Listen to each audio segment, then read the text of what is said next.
Chapter 318. Dongli Patian felt an unprecedented pressure. At this moment, a sense of helplessness arose in his heart. His opponent was like an undefeatable god of war. His opponent's strength had far exceeded Dongli Patian's imagination. Although Gu Fei's golden fist was advancing slowly, it had sealed off all of Dongli Patian's escape routes. The moment he dodged, the fist that contained the boundless power of the metal element would arrive in an instant and deal him a fatal blow. "You bunch of trash!" Chu Ji's furious voice resounded in the sky. "If you don't kill that brat, I'll kill you all!" Chu Go, who was fighting with Minister Dan, noticed the situation over here and couldn't help but be enraged. However, he was being held back by Minister Dan and couldn't escape for the time being. The pressure was as heavy as a mountain. Gu Fei was like a terrifying ancient divine mountain as he moved forward. The power of the metal element fist shook the void and illuminated the heavens and earth with a golden radiance. Boom! Without any suspense, Gu Fei's fist energy was unstoppable. Dongli Patian was sent flying and landed on the stone bridge behind him with traces of blood seeping out from the corner of his mouth. He was somewhat dejected and disheartened. The Sky Demon disintegration secret technique had increased his strength by 2 levels, reaching the peak of the 6th sky of the Ascended Realm. However, he still couldn't contend against Gu Fei. It seemed like his opponent's cultivation was indeed a level higher than his. This was the embodiment of absolute strength. Dongli Patian's defeat wasn't undeserved. Gu Fei had firmly suppressed his opponent, but he didn't relax in the slightest. He continued to press forward and threw another punch at Dongli Patian. He didn't want to give his opponent any chance to turn the situation around. Earth Element Fist. A dusky aura enveloped this part of the world, as if the world had returned to primal chaos. A terrifying Earth Elemental Fist energy surged forward, enveloping Dongli Skybreaker on the ancient stone bridge. After hearing Chu Ji's words, Dongli Patian's 8 junior brothers instantly became ferocious and charged towards Gu Fei. "Who?" The devil flag fluttered in the wind, and green flames gushed out from the surface of the flag. The devil Chi blotted out the sky, and a terrifying power surged out from the devil flag, condensing into numerous devil shadows, rushing towards Gu Fei. No one doubted Chu Ji's words. Even if these people were his disciples, if they made a mistake or disobeyed his orders, their fates would be miserable. One word from Chu Go was enough to force Dongli Patian and the others to fight Gu Fei to the death. Infernal hell. Dongli Patian wasn't one to sit and wait for death. He waved his hands, and a terrifying power surged out from the profound mysteries, blocking the way forward. However, Dongli Patian's body shuddered violently when the vast amount of energy formed a giant vortex in front of him. He spat out a mouthful of blood, and the spell he'd condensed instantly dispersed. The grayish aura that covered the sky and covered the earth also quickly dimmed when it rushed into the ancient stone bridge. There seemed to be an unfathomable power on the stone bridge that suppressed all power. Not only spell arts, but even martial arts and battle techniques were being suppressed.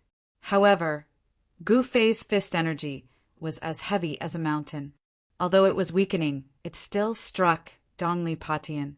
Bang! Dongli Patian was sent flying. At this time, Gu Fei made his move, raising his speed to the limit as if he'd teleported. Swish! He disappeared from where he was standing. He rushed onto the ancient stone bridge and instantly caught up to Dongli Skybreaker, who had been sent flying. He threw a punch at Dongli Skybreaker's chest. Dongli Patian was shocked out of his wits and raised his arm to block. Crack! The bones in his arm broke once again, and he fell heavily onto the bridge. He slid backward for 20 to 30 feet before he managed to stabilize himself.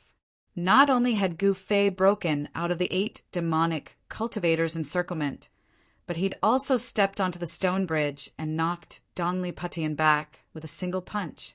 The 8 demonic cultivators, waving their flags, were inwardly shocked. None of them had expected Gu Fei to be so strong. Dongli Patian was forced to retreat, blood seeping out of the corner of his mouth. By now, everyone had realized that there was something strange about this stone bridge that spanned across the abyss of immortals and demons. On the stone bridge, Gu Fei's martial arts and battle techniques had been affected by the unfathomable power of the abyss and couldn't leak out of his body. However, Gu Fei's strength came from his physical body, so he was much less affected than the demonic cultivators. As a result, Dongli Patian and his junior brothers were even less of a match for Gu Fei. Gu Fei continued to force his way towards Dongli Patian. His power was suppressed within his body. Although his body didn't emit the 5-colored radiance, the energy ripples that were as heavy as a mountain were still enough to make people's hearts palpitate. Kill! The 8 demonic cultivators roared, waving their flags as they charged onto the stone bridge. However, the moment they set foot on the stone bridge, Gu Fei abruptly retreated, leaving behind an afterimage. Pum! Pum! Pum! The first 4 demonic path cultivators that rushed onto the ancient stone bridge were immediately sent flying away. The other 4 demonic path cultivators were shocked. They only saw the shadows of fists flashing in front of them, as 4 fists smashed into them almost at the same time. The 4 demonic cultivators immediately waved the demonic flags in their hands and blocked in front of them. Pum! The demonic flags that were surrounded by demonic chi instantly collided with the incoming fist. The ferocious fist energy sent the 4 demonic cultivators flying as if they'd been struck by lightning. What's going on? Our magic power seems to be suppressed. The legend of the abyss of immortals and demons seems to be true. The 8 demonic cultivators who'd stepped onto the stone bridge were instantly sent flying by Gu Fei, but they weren't surprised by Gu Fei's strength. What made them inexplicably shocked was that the moment they stepped onto the ancient stone bridge, the surging demonic power in their bodies was quickly suppressed. It seemed that even the demonic flag in their hands could not display the power it should have, as if it had become an ordinary object. However, when they were sent flying by Gu Fei, the feeling of their cultivation being suppressed immediately disappeared as if it had never existed. The stone bridge spanned across the abyss of immortals and demons. It was impossible to see the end of it, and no one knew how far the other side was. Below the stone bridge was the violent demonic aura, and the power of heaven and earth was extremely chaotic. On the stone bridge, Gu Fei's cultivation was also suppressed. This situation seemed to be similar to the situation in the virtual sky world, where there was also a mysterious power that imprisoned the cultivator's cultivation. Those who entered the virtual sky world, whether they were transcending mortality cultivators or peerless void controlling cultivators, were all confined to the self-awakening realm. The feeling of being suppressed and unable to exert their power, of being unable to use their divine abilities and Taoist techniques, was something that those transcending mortality cultivators who'd entered the virtual sky world would remember for the rest of their lives. Inside the virtual sky world, Gu Fei didn't feel depressed because his cultivation hadn't broken through to the transcending mortality realm.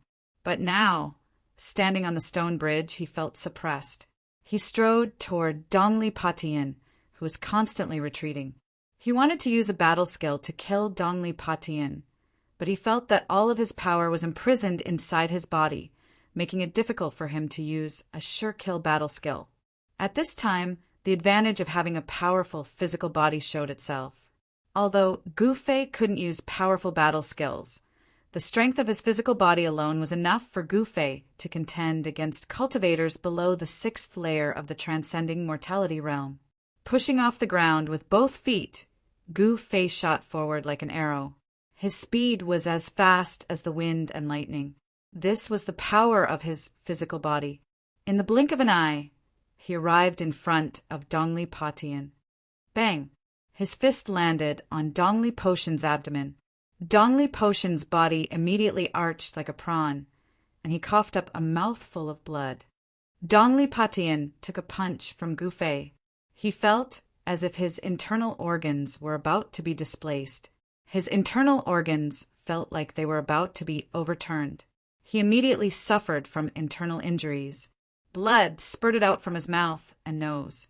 Gu Fei followed up with an elbow strike, ruthlessly striking Dongli Patian's arched back. Bang! Dongli Patian's body came into intimate contact with the ground. Gu Fei's physical body was extremely tyrannical, and his close-quarters combat experience was even more abundant. In an instant, he had knocked Dongli Patian to the ground with lightning speed. In a battle against a cultivator, it was a nightmare for both cultivators and demonic cultivators to be forced into close quarters. Cough, cough! Dongli Patian coughed up mouthfuls of blood. His body had suffered serious injuries, and his spine had almost been fractured by Gu Fei's fierce elbow strike. I already said that no matter what secret technique you use, it won't change anything. You are destined to be defeated by me, Gu Fei coldly said as he stepped on Dongli Patian's head. As long as he exerted some force, he would be able to crush Dongli Patian's head. This was an undisguised insult. Dongli Patian was enraged. Having his head trampled on by someone almost caused his mind to collapse. A beast-like roar erupted from his throat.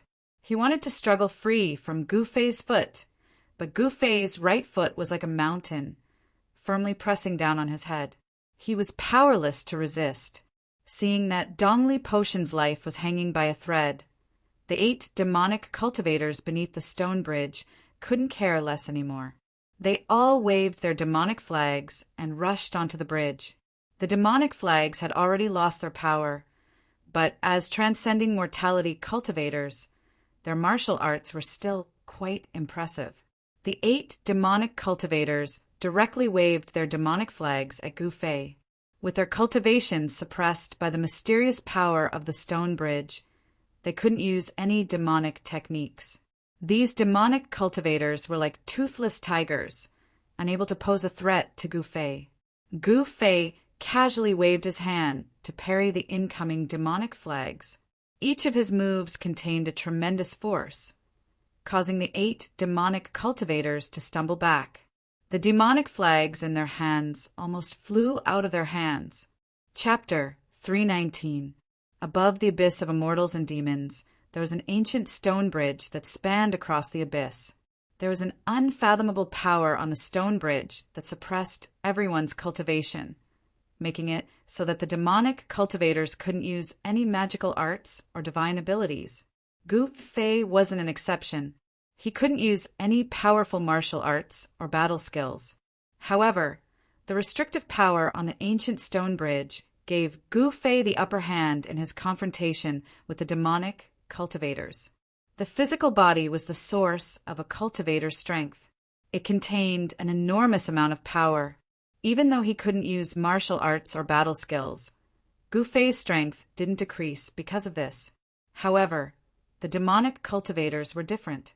The suppression of magical arts and divine abilities on the ancient stone bridge meant that they had lost their greatest support.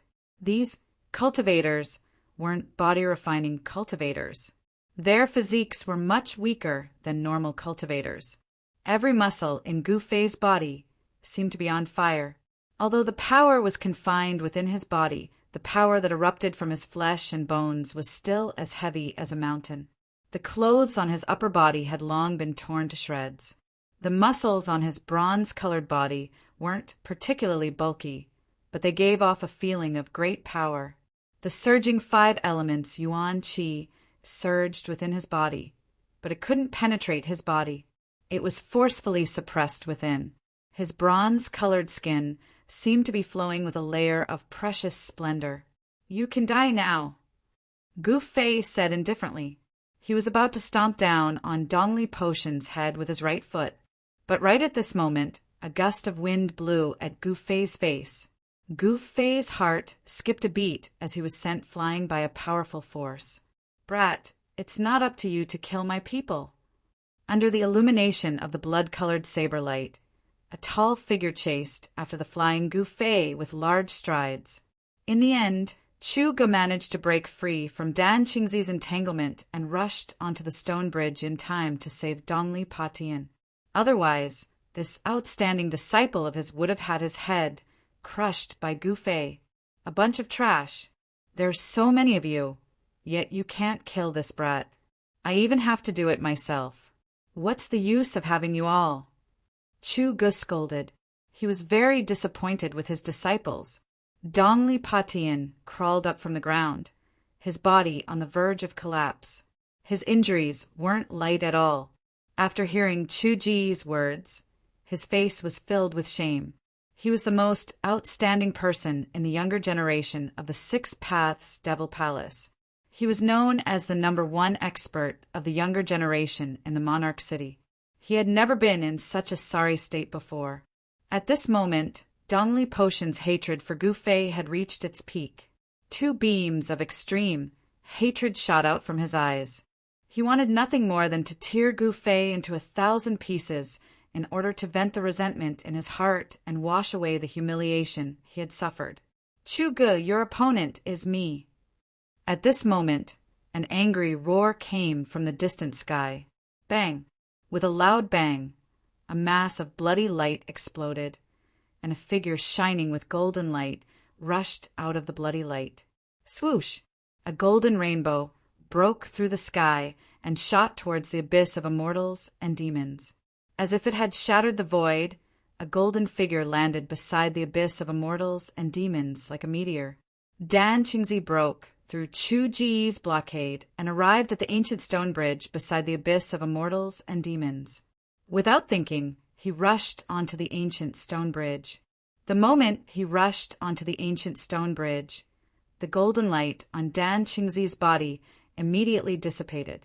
The leaking metal elemental magical power was suppressed back into his body. Stop him! Chu Ge directly ordered his disciples. He himself waved the Sky Devil saber and fiercely slashed at Gu Fei. Preposterous! Gu Fei quickly dodged with the 8 desolation steps. Even though he couldn't truly use the 8 extreme steps of the 8 desolation steps, his mysterious footwork allowed him to continuously dodge the slashes of the Sky Devil saber. The Sky Devil saber, known as the #1 devil saber in the world, seemed to be suppressed by the mysterious power of the abyss of immortals and demons or the ancient stone bridge. It was unable to display its power. Chu Ge waved the devil saber, but was unable to produce 1,000-meter-long blade light. The blood-red devil saber trembled repeatedly, as if it was afraid and uneasy. The Sky Devil saber at this moment revealed its true appearance. It was a blood-red weapon, covered with blood-red demonic runes, exuding an endless evil aura. On the body of the saber, there seemed to be streams of blood flowing, and there seemed to be countless blood-red shadows appearing, howling and wanting to rush out from the body of the saber. It was incomparably evil. The 8 disciples of Chu Ge waved their devil flags and surrounded Minister Dan, who was rushing onto the ancient stone bridge. The devil flags in their hands were able to emit thousands of feet of devil chi. At this moment, they were no different from ordinary flags. Although Dan Qingzi's magical power could not be released and was suppressed within his body, he was after all a peerless expert of the void-controlling realm and had rich combat experience. He directly rushed into the crowd, punching and kicking, beating up the 8 devil Dao cultivators. In an instant, he rushed out from the midst of the 8 devil Dao cultivators. Dongli Patian wanted to stop him, but was kicked in the chest by Dan Qingzi, causing him to fall and heavily hit the railing of the ancient stone bridge. If it wasn't for the railing of the ancient stone bridge, Dongli Patian would have fallen into the abyss of immortals and demons below the ancient stone bridge. Even so, Dan Qingzi's kick made him spit out a mouthful of blood, and his expression was extremely weary. The abyss of immortals and demons was an evil place. On the side of the northern devil domain, the vast and mighty devil chi under the ancient stone bridge formed a pitch-black sea of devil chi. The mysterious power suppressed the cultivation of the peerless experts of the void-controlling realm. It seemed that all the power released by the cultivators was suppressed. Tao techniques, divine abilities, martial techniques, as long as it was an attack in the form of power release, it would all be rendered ineffective. No divine abilities or magical arts could be used on the ancient stone bridge.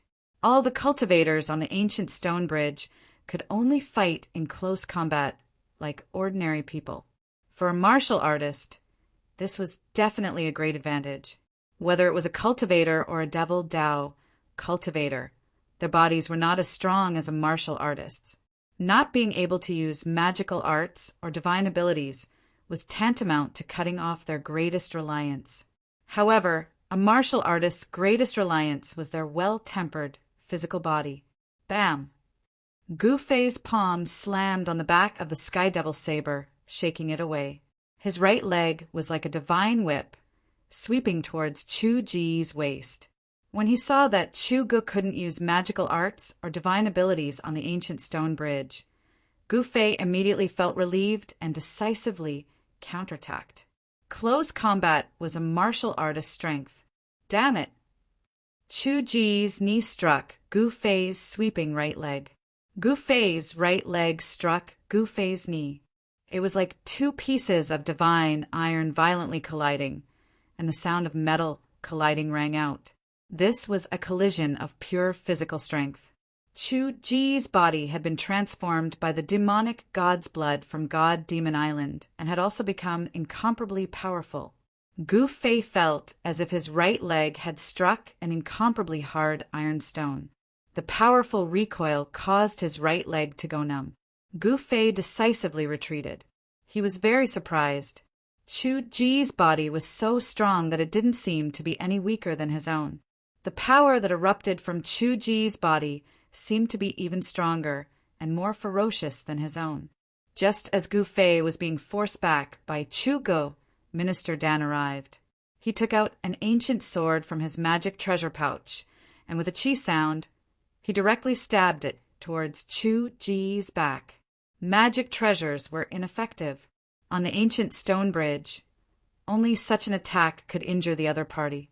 Chu Gu spun the heavenly devil saber and flipped it towards Minister Dan's ancient sword. He wanted to use the sharpness of the heavenly devil saber to break Minister Dan's ancient sword. Minister Dan knew that the ancient sword in his hand wouldn't be able to block the heavenly devil saber, so he hastily retracted his sword. Then his body moved along with the sword, stabbing it towards Chu Ji's dantian. The dantian was incomparably important to cultivators and devil Tao cultivators. This was because it was where the Tao nascent and devil nascent resided. It was the source of power for cultivators and devil Tao cultivators.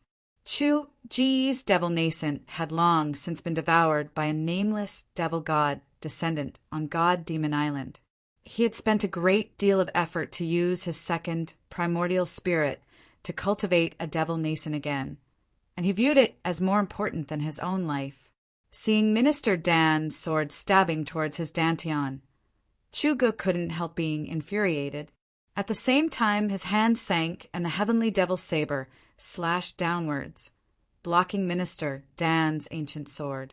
At the same time, he punched towards Minister Dan's face. Chu Ji's physique was incomparably strong, and his fist energy was even more ferocious by Gu Fei. Minister Dan only felt a sharp pain from the wind blowing against his face. He couldn't help but be startled and hastily jumped back to dodge.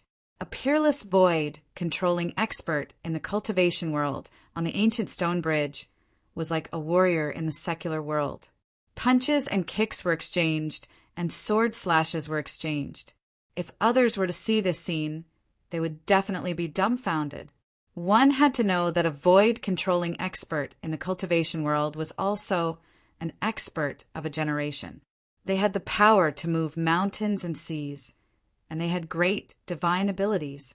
Once such a figure engaged in a battle, it would definitely be earth-shattering. Even a casual divine ability or spell technique would be able to destroy a forest or blast a mountain to pieces. However, on the ancient stone bridge, even a void-controlling expert could only be like an ordinary person fighting in close combat. The abyss of immortals and devils was difficult for mortals and immortals. All spells and divine abilities were rendered useless here. This was the barrier between the northern devil domain and the central plains. Regardless of immortals or mortals, they could only cross the ancient stone bridge to travel between the northern devil domain and the central plains. Of course, if the devil Dao cultivators of the extreme northern devil region wanted to enter the central plains, they didn't necessarily have to go through the abyss of immortals and demons. The extreme northern devil region's 9 great forces all had transmission arrays built in secret places in the central plains.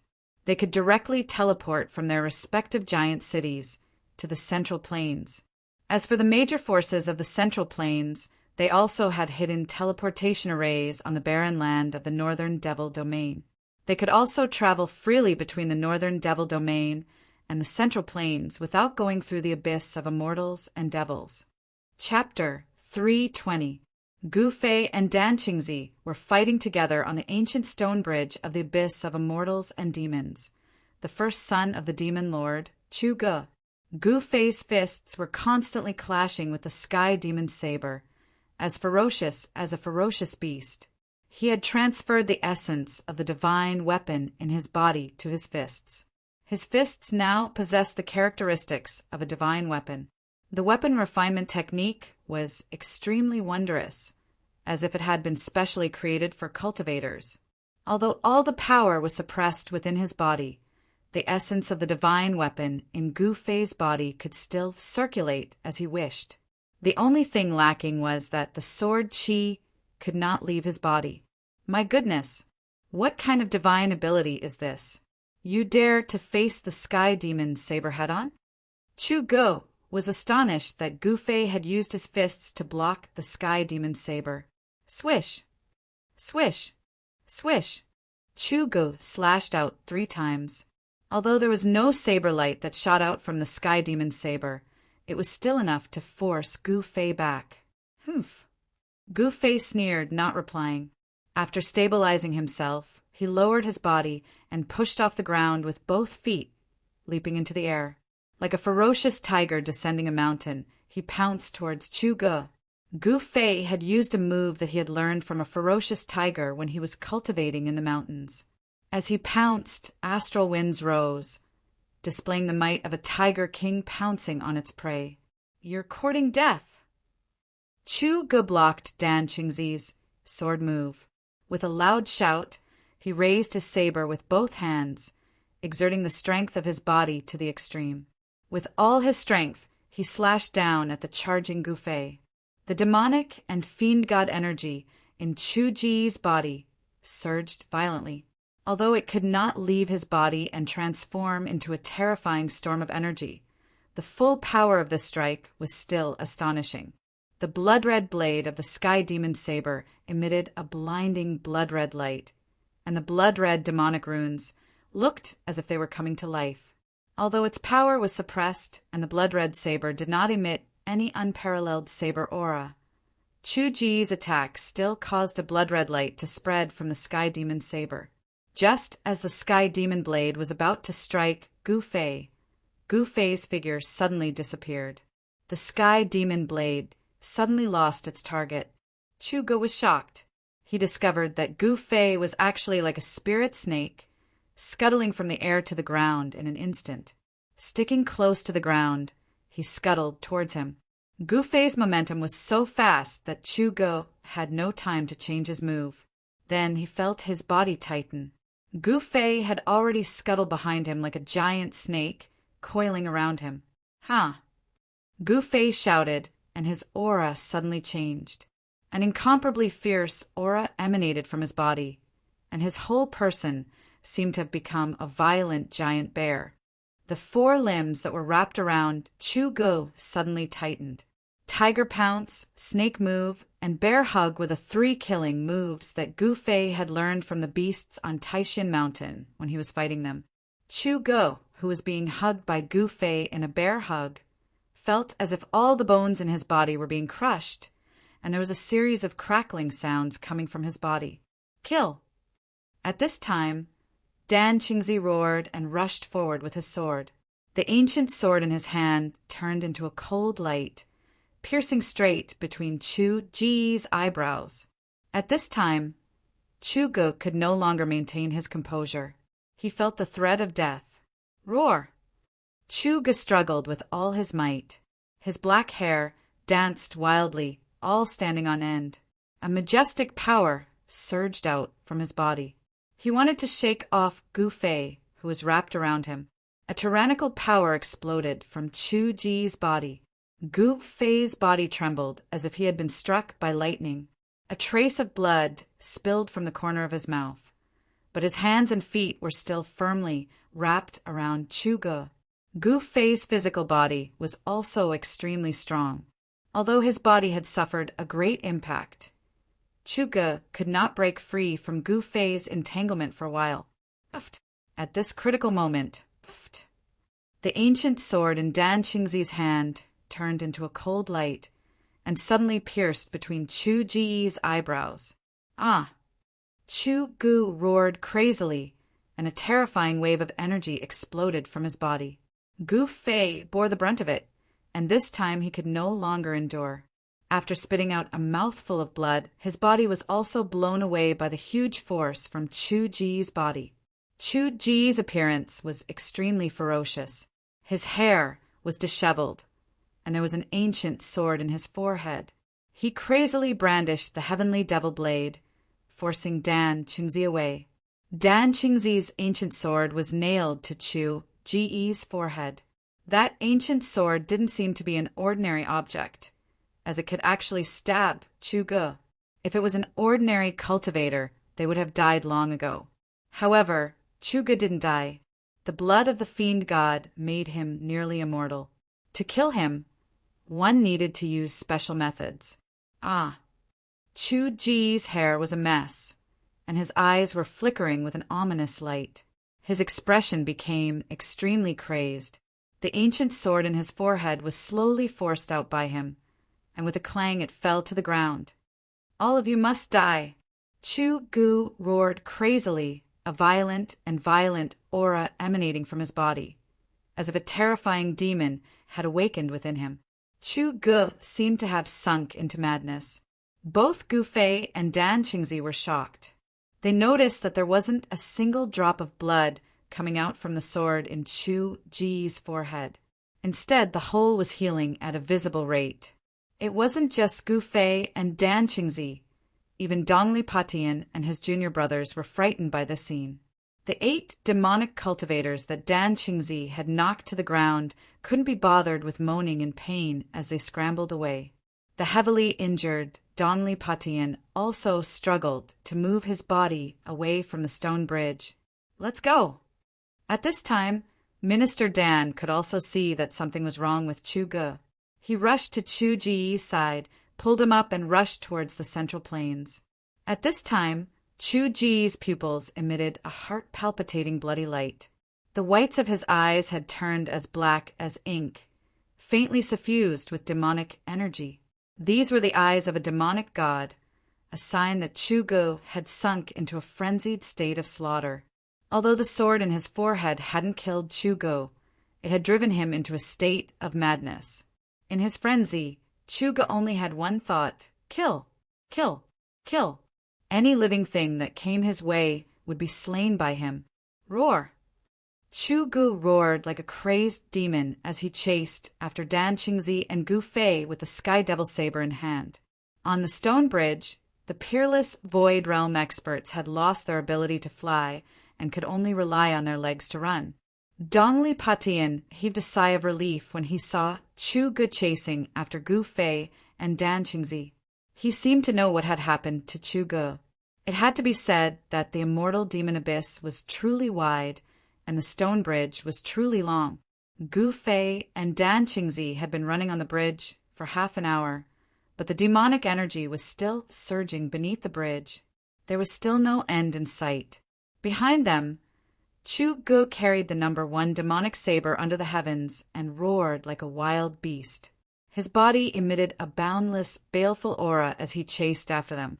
After running for another 10 li, Gu Fei suddenly felt an incomparably comfortable immortal aura wash over him. Then he saw a bizarre scene. The rumbling, pitch-black demonic aura under the ancient stone bridge had disappeared. It was replaced by a white mist with an immortal aura and a faint glow. At the place where the demonic aura and the immortal aura intersected, a black line extended into the sky. Only now did Gu Fei understand why this bottomless abyss was called the Immortal Demon Abyss. It was a bizarre place where both demonic and immortal aura coexisted. What Gu Fei didn't know was that the abyss of immortals and demons was actually one of the few ominous lands in the Tunglong continent. Countless experts had entered the abyss of immortals and demons in order to find out what secrets were hidden in the abyss that could actually allow demon chi and immortal chi to coexist in it.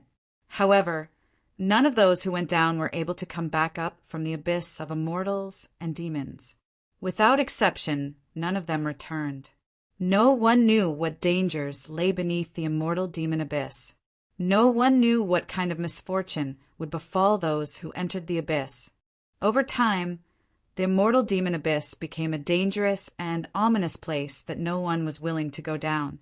Very quickly, Gu Fei and Dan Qingzi rushed from one side where the demonic energy surged to the side where the immortal aura lingered.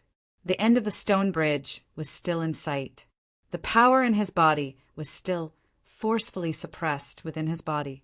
He could not use any Tao techniques or divine abilities. They were still ineffective. The immortal qi below the ancient stone bridge was incomparably chaotic. It was difficult for him to use it. Oh no! Suddenly, Dan Qingzi's expression changed. Then, Gu Fei saw a group of people approaching from the bridge. Because it was far away, he couldn't see how many people there were. "Marshal uncle, what's going on?" Gu Fei asked. Although he spoke, he didn't slow down at all. He was still running as if he was flying, closely following behind Dan Qingzi. Dan Qingzi naturally knew what Gu Fei was asking. He replied, "Those are traveling merchants from the Central Plains to the Northern Devil region. I didn't expect to meet a traveling merchant group at this time. What? They actually dare to do business with people from the Devil Dao?" Gu Fei was taken aback when he heard this. Merchants chase after money. As long as there's money to be made, there's nothing they wouldn't dare to do. Dan Qingzi said disapprovingly.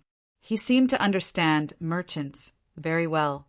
Although their strength was suppressed by the mysterious power within their body, their running speed was still as fast as lightning. In just a short while, Gu Fei and Dan Qingzi were already close to the traveling merchant group. They saw that the traveling merchant group actually had about 200 to 300 people.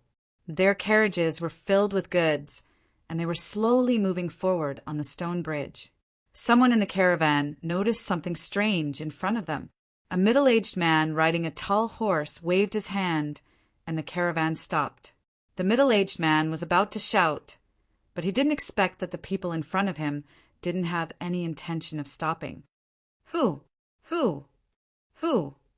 Two sounds were heard.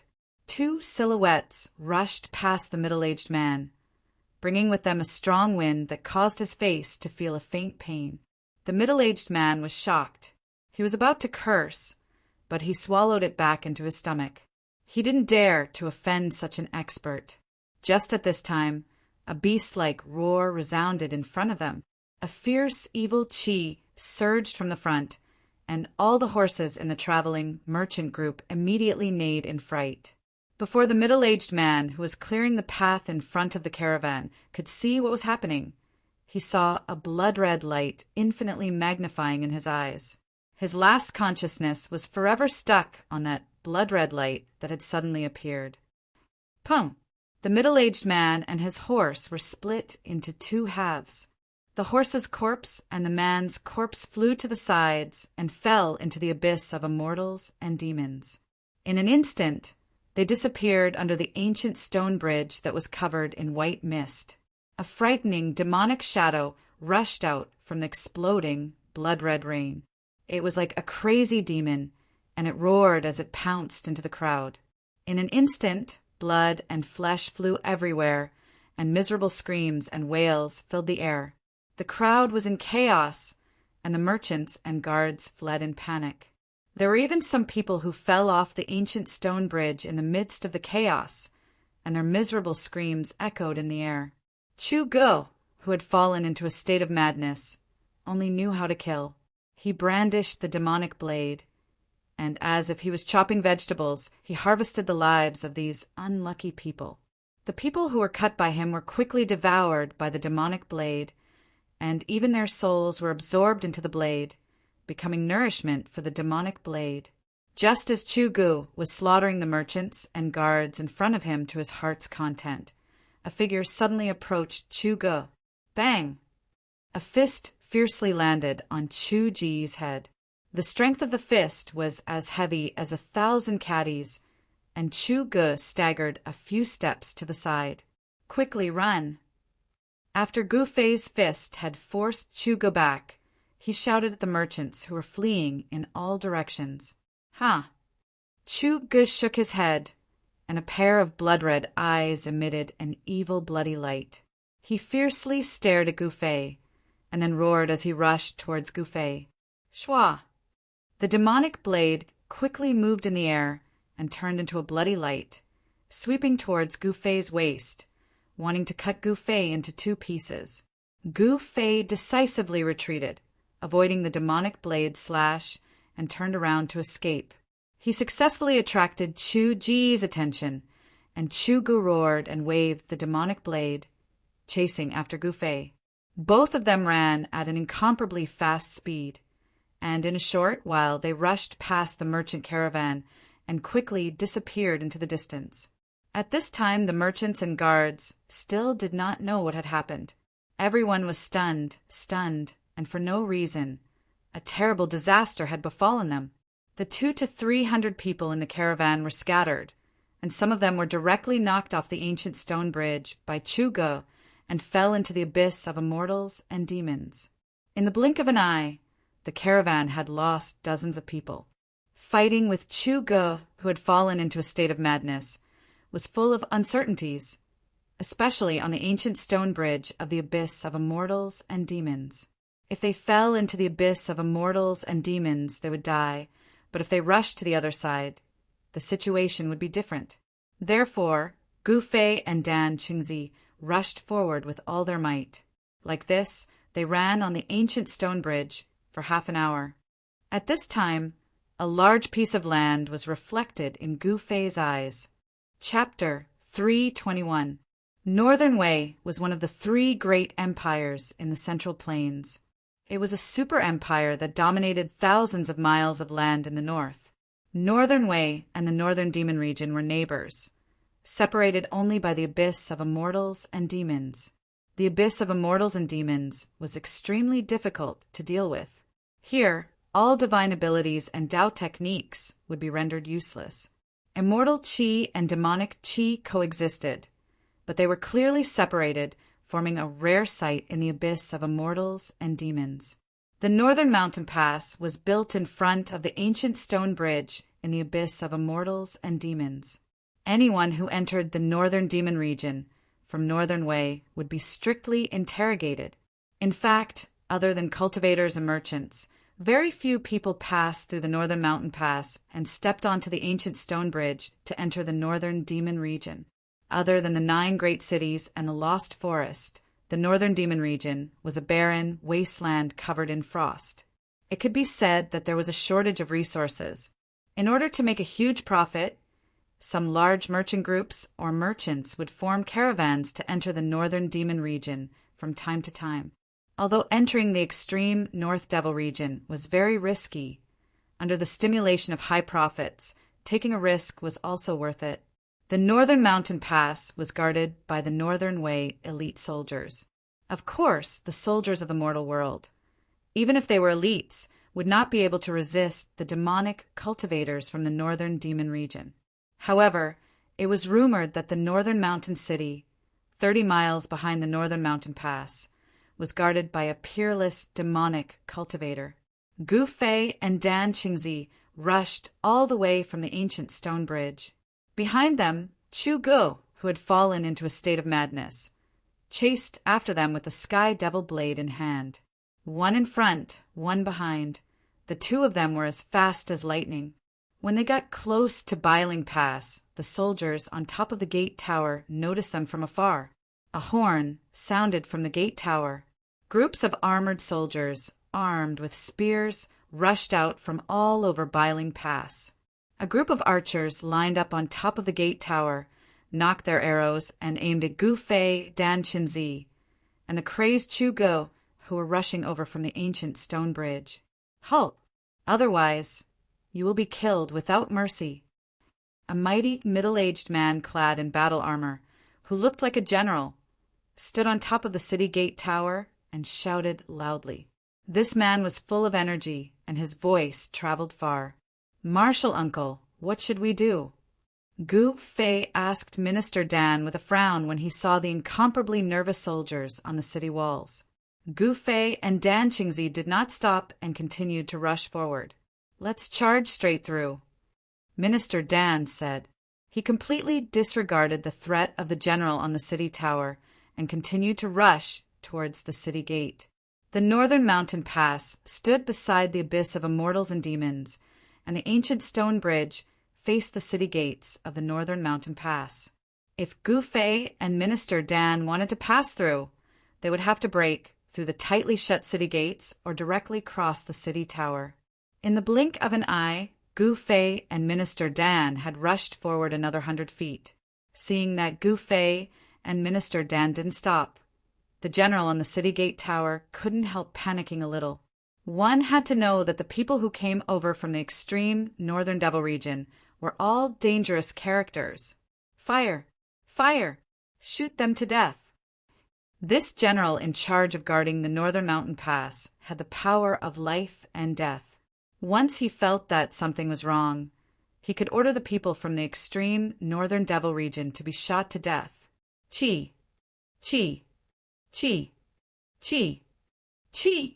Countless arrows suddenly shot out from the city gate tower towards Minister Dan, Gu Fei, and Chu Gu, who was hot on their heels. Something's wrong! Gu Fei could see that the arrows that were shot at them from the city gate tower were not ordinary arrowheads. He noticed that the arrowhead of each arrow was glowing with a blue light. "Don't touch those arrows directly," Minister Dan reminded. The arrows whistled through the air, and Minister Dan and Gu Fei bore the brunt of the attack. They did not touch the flying arrows, but used their movement skills to constantly dodge. Gu Fei used the 8 desolation steps, and like a phantom, he dodged the densely packed arrows. The flying arrows brushed past his body, but not a single arrow hit him. Boom! Boom! Boom! A series of explosions came from behind Gu Fei and Minister Dan. Chu Gu roared in anger. His mind had already sunk into madness, and he did not dodge the flying arrows at all. The sky devil blade swept towards the flying arrows in front of him. However, as soon as the sky devil blade touched the flying arrows exploded. The powerful force produced by the exploding flying arrows caused Chu Ji's speed to immediately slow down. At this time, Gu Fei and Minister Dan had already rushed to the city gate tower. However, the heavy city gate was already tightly shut, and countless flying arrows shot down from above. Whatever the flying arrows touched, they exploded. For a moment, the sound of a huge explosion resounded from below the city gate tower. The moment Gu Fei rushed out from the ancient stone bridge, a boom! 5-colored 5 elemental chi immediately shot out from his body, and all the flying arrows that were shooting towards him were blocked by the 5 elemental chi. The exploding flying arrows released a powerful force, but it could not shake his protective chi. In an instant, Minister Dan had also recovered the supernatural power of the void controlling realm. A terrifying wave of supernatural power surged out from his body, and the power he emitted was like a mountain, making people have the urge to look up to him. "Go!" Minister Dan shouted, and directly wrapped Gu Fei with his supernatural power and shot up into the sky, wanting to fly over the city gate tower. The general on the city gate tower was almost scared to death, and he stared at the scene with his mouth agape. Under Minister Dan's power, the other soldiers were also extremely shocked and terrified. God, God, God, the general muttered to himself, and suddenly collapsed on the city gate tower. What have I done? How dare I order an attack on a god? The soldiers guarding the northern mountain pass were all mortals. So, how could they have seen such an untraceable flying technique of the god of immortals? Just as Minister Dan was about to fly over the northern mountain pass with Gu Fei, an earth-shattering roar suddenly came from below the northern mountain pass. Then the soldiers on the city gate tower saw a terrifying blood-red light soar up thousands of feet, and it slashed at the god in the sky. The blood-red light filled the sky, and an extremely terrifying and powerful aura spread out, causing the soldiers on the city gate tower to almost have a mental breakdown. Everyone felt a shiver from the depths of their souls, and some even wet their pants in fear. The blood-red light came at a very fast speed, and in just an instant it had slashed behind Minister Dan and Gu Fei. After escaping from the suppression of the ancient stone bridge, the power of the sky demon blade had also recovered. Damn it! Minister Dan pushed Gu Fei, and the two of them instantly flew to the sides. The 1,000-foot-long sword ray brushed past them, and they barely avoided the terrifying attack. The sword ray shot up into the sky, and no one knew how far it had gone before it gradually weakened and dissipated into the void. However, a murderous aura still enveloped the entire northern mountain pass. Ah! Gu Fei screamed as he fell from the sky. He could not fly yet, and he did not want anyone to know about his secret of having an inner dimension.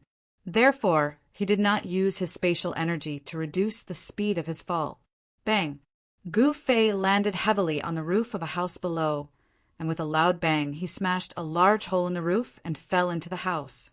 A few soldiers who were hiding in the house rushed out of the house and cursed as they fled in all directions, looking for another place to hide. Gu Fei rushed out of the house and was just in time to witness the shocking scene. Boom! With a loud bang, the entire gate tower exploded, and the soldiers on top of the gate tower were instantly turned into a bloody mist by the terrifying force.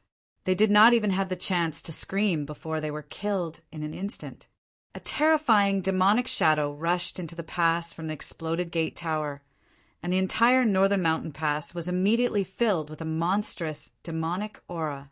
The heavens and the earth were plunged into darkness, and it was as if night had fallen in an instant. At this moment, everyone within a radius of 10 miles felt a boundless and terrifying aura.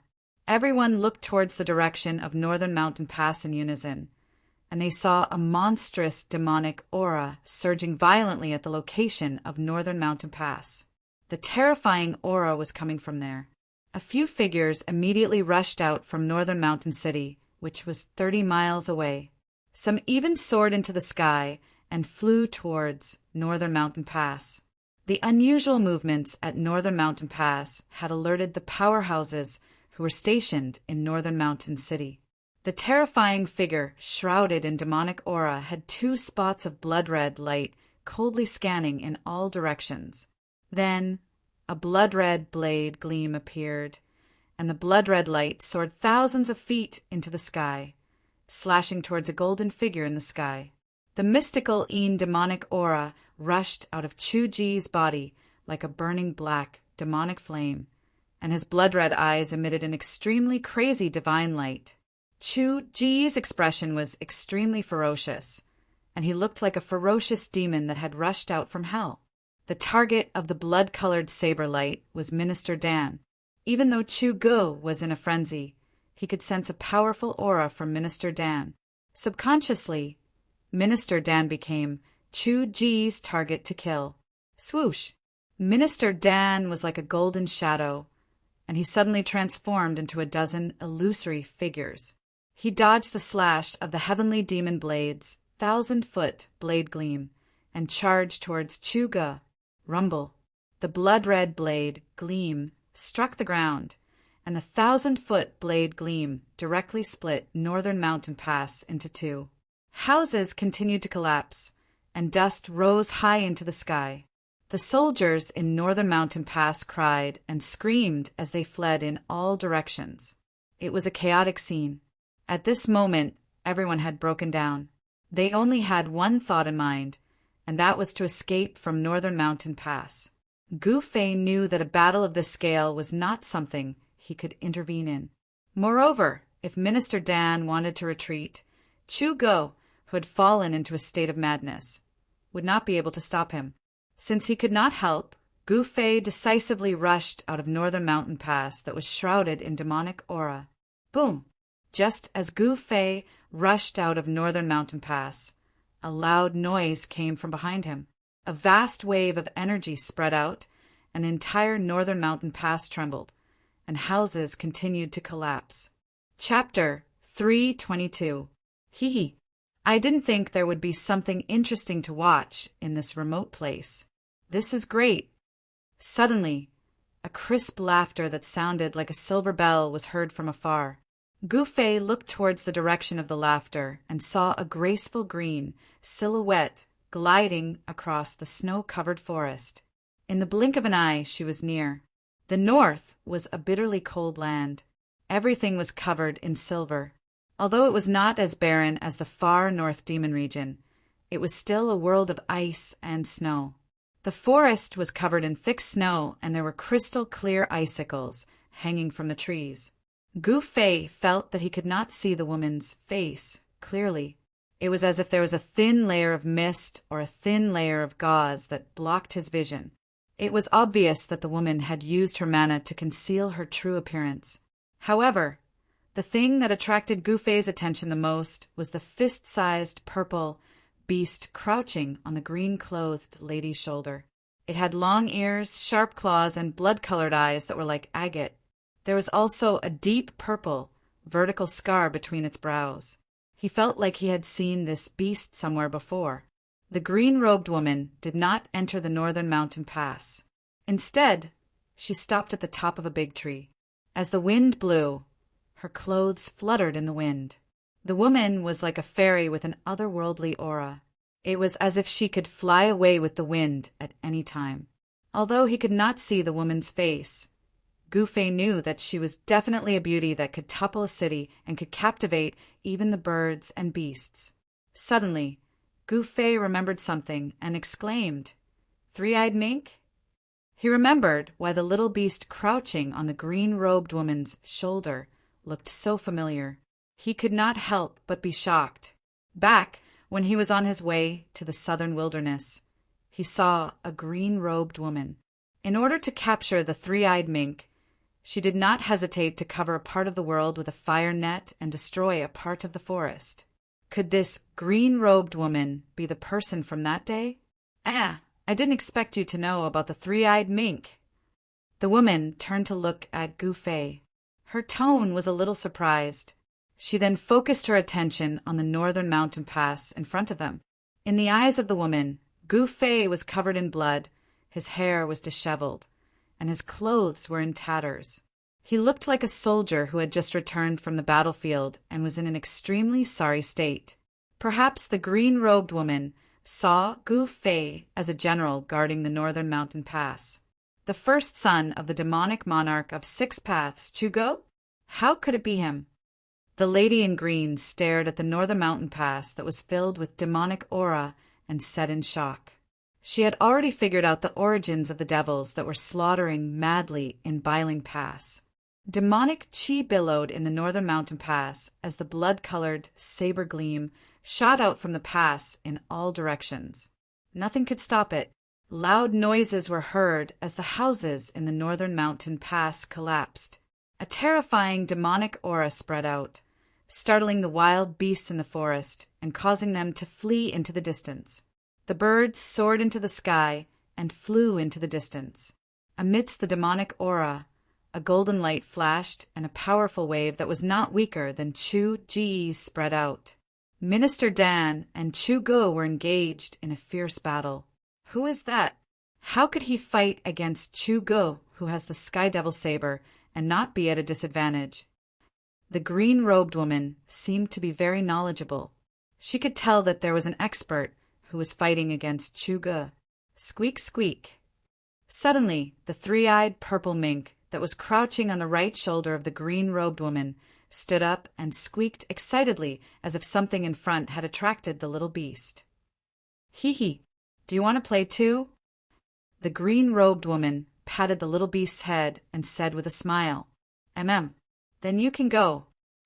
The green-robed woman seemed to dote on the little beast. The little beast seemed to understand the green-robed woman's words and squeaked happily. It leaped down from the green-robed woman's shoulder and turned into a purple ray of light, charging into the northern mountain pass. The green-robed woman had no intention of making a move. She quietly stared at the surging demonic aura in front of her. At that moment, a whooshing sound came from the sky. With a piercing sound, a green divine rainbow streaked across the sky like a meteor, shooting down towards the northern mountain pass. How dare you destroy the northern mountain pass? Aren't you afraid of stirring up a war between the righteous and the evil? The newcomer swept away the layers of demonic aura and charged into the northern mountain pass. The expert from the northern mountain pass had arrived. The loud voice could be heard from tens of miles away. It shook the snow in the snow forest and caused Gu Fei's blood to boil and his face flushed red. The peerless expert of the Imperial Void Realm was truly terrifying. His voice was like a bell that shook one's heart. The green-robed woman did not react. She seemed to have completely ignored the terrifying sound wave from the peerless expert. She stood calmly on the top of the tree. Chuge, is that you? A cry came from the northern mountain pass that was filled with demonic aura. The peerless expert who had just charged into the northern mountain pass seemed to be shocked. Chuge, have you lost your mind? The expert roared in anger. There was a flash of blood in the demonic aura. He seemed to be in great trouble. He really has lost his mind. Let's work together to take him down. Minister Dan's voice was heard. Minister Dan of the Taishan sect?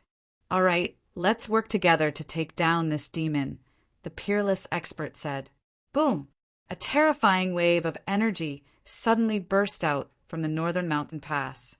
It was like a huge wave of energy that spread out. The gate that connected the northern mountain pass to the northern mountain pass collapsed, and dust flew into the sky. The peerless expert attacked with all his might. The power was earth-shattering. The 10-feet-tall city wall was like snow under the scorching sun. It was instantly pushed down by the surging energy storm. Dozens of figures rushed out from the northern mountain pass. The people who rushed out were the soldiers of the Yen Kingdom who were guarding the northern mountain pass. Most of them were affected by the battle between Minister Dan and Chuge. There were countless casualties, and less than 50 of them rushed out from the northern mountain pass. However, the dozens of soldiers who rushed out of the northern mountain pass were not able to escape their tragic fate. Wisps of black qi seeped out from their bodies. It was the Xian Yin demonic qi. The eyes of the soldiers turned blood red. Demonic tattoos appeared on their faces and hands. It was as if there were thousands of little insects crawling under their skin. It was extremely terrifying. The soldiers who rushed out of the northern mountain pass screamed in pain as if they had gone mad. Their hands constantly scratched and tore at their bodies. Their heads and scalps were torn off, and their flesh was a bloody mess. Then the dozens of soldiers began to fight in a frenzy on the snowy ground. These soldiers were just ordinary people. It was difficult for them to resist the invasion of the demonic aura. They had been demonized and lost their rationality. They had become demonic creatures that did not know pain or life or death. Ashes to ashes, dust to dust. Rest in peace. The green-robed girl flicked her hands, and dozens of sparks flew out from her hands. They crossed a distance of hundreds of feet and accurately hit the bodies of the dozens of demonic soldiers. Boom! Almost at the same time, the dozens of soldiers were engulfed in flames. In the blink of an eye, the dozens of soldiers were turned into ashes. Gu Fei looked at the scene in shock. He was extremely shocked.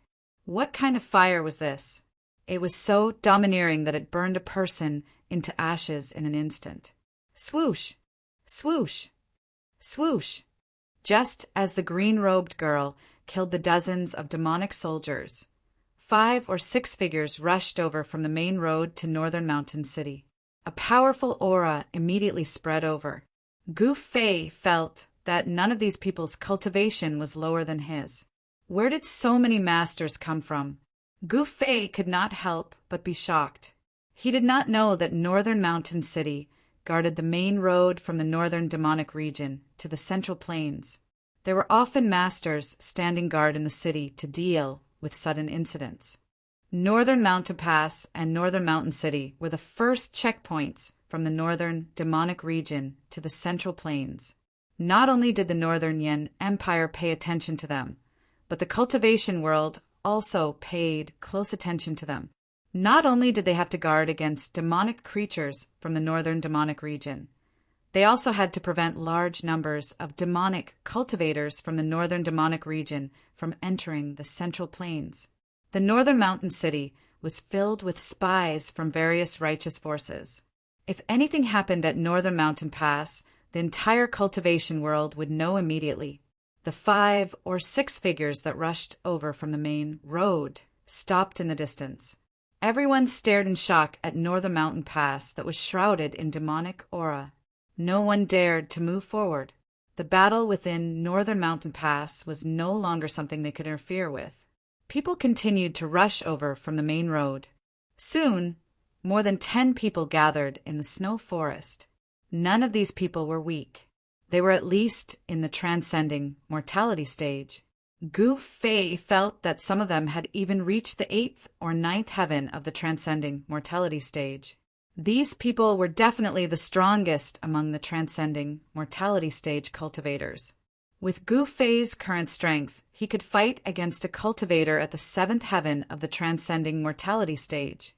If he encountered a cultivator at the 7th or 8th heaven of the transcending mortality stage, he would have to retreat. The cultivators from Northern Mountain City also noticed Gu Fei and the green-robed lady standing on top of the tree. However, no one went forward to speak to Gu Fei and the green-robed lady. Everyone's attention was attracted by the overwhelming demonic aura in front of them. It's the 3-eyed divine mink. It's an evolved spiritual beast. Suddenly, an exclamation came from Northern Mountain Pass. Then, a purple figure rushed out from the demonic aura. Where do you think you're going? A loud shout came from the demonic aura. A giant green hand broke through the layers of demonic aura and grabbed at the purple figure. Humph! The green-robed lady scoffed and disappeared from the top of the tree. In the next moment, she reappeared hundreds of feet away. The purple figure that rushed out from the demonic aura landed on her shoulder. Then, the green-robed lady stretched out her right hand and pushed forward. Boom! A loud sound was heard. The giant green hand instantly collapsed. A terrifying energy wave swept out and swept up the thick snow on the ground. Snowflakes danced in the air. The green-robed lady calmly retreated.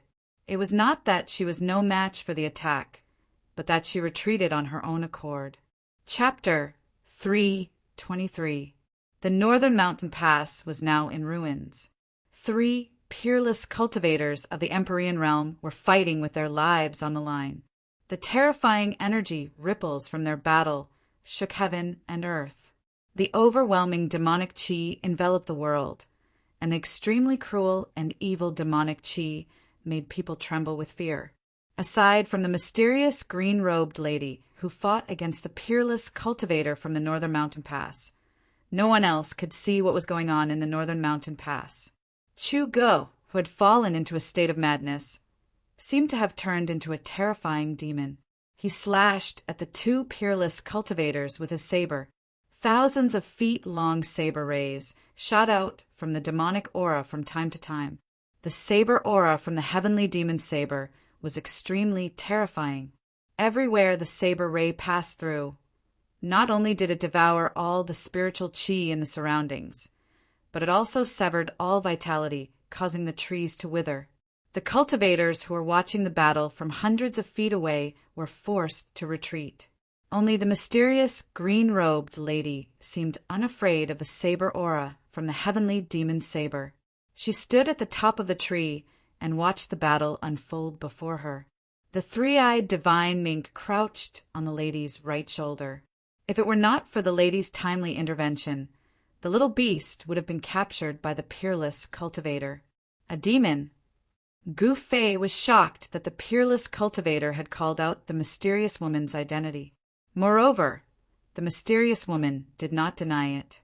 The other cultivators who rushed over from the northern mountain pass were also shocked when they heard the peerless cultivator's words. After all, the lady in green was in the form of a human. If she was truly a demon, then she was a demon that could shapeshift.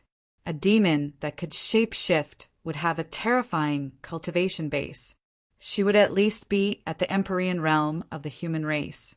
Furthermore, due to the innate advantage of the demon race, they were usually much more powerful than human cultivators of the same level.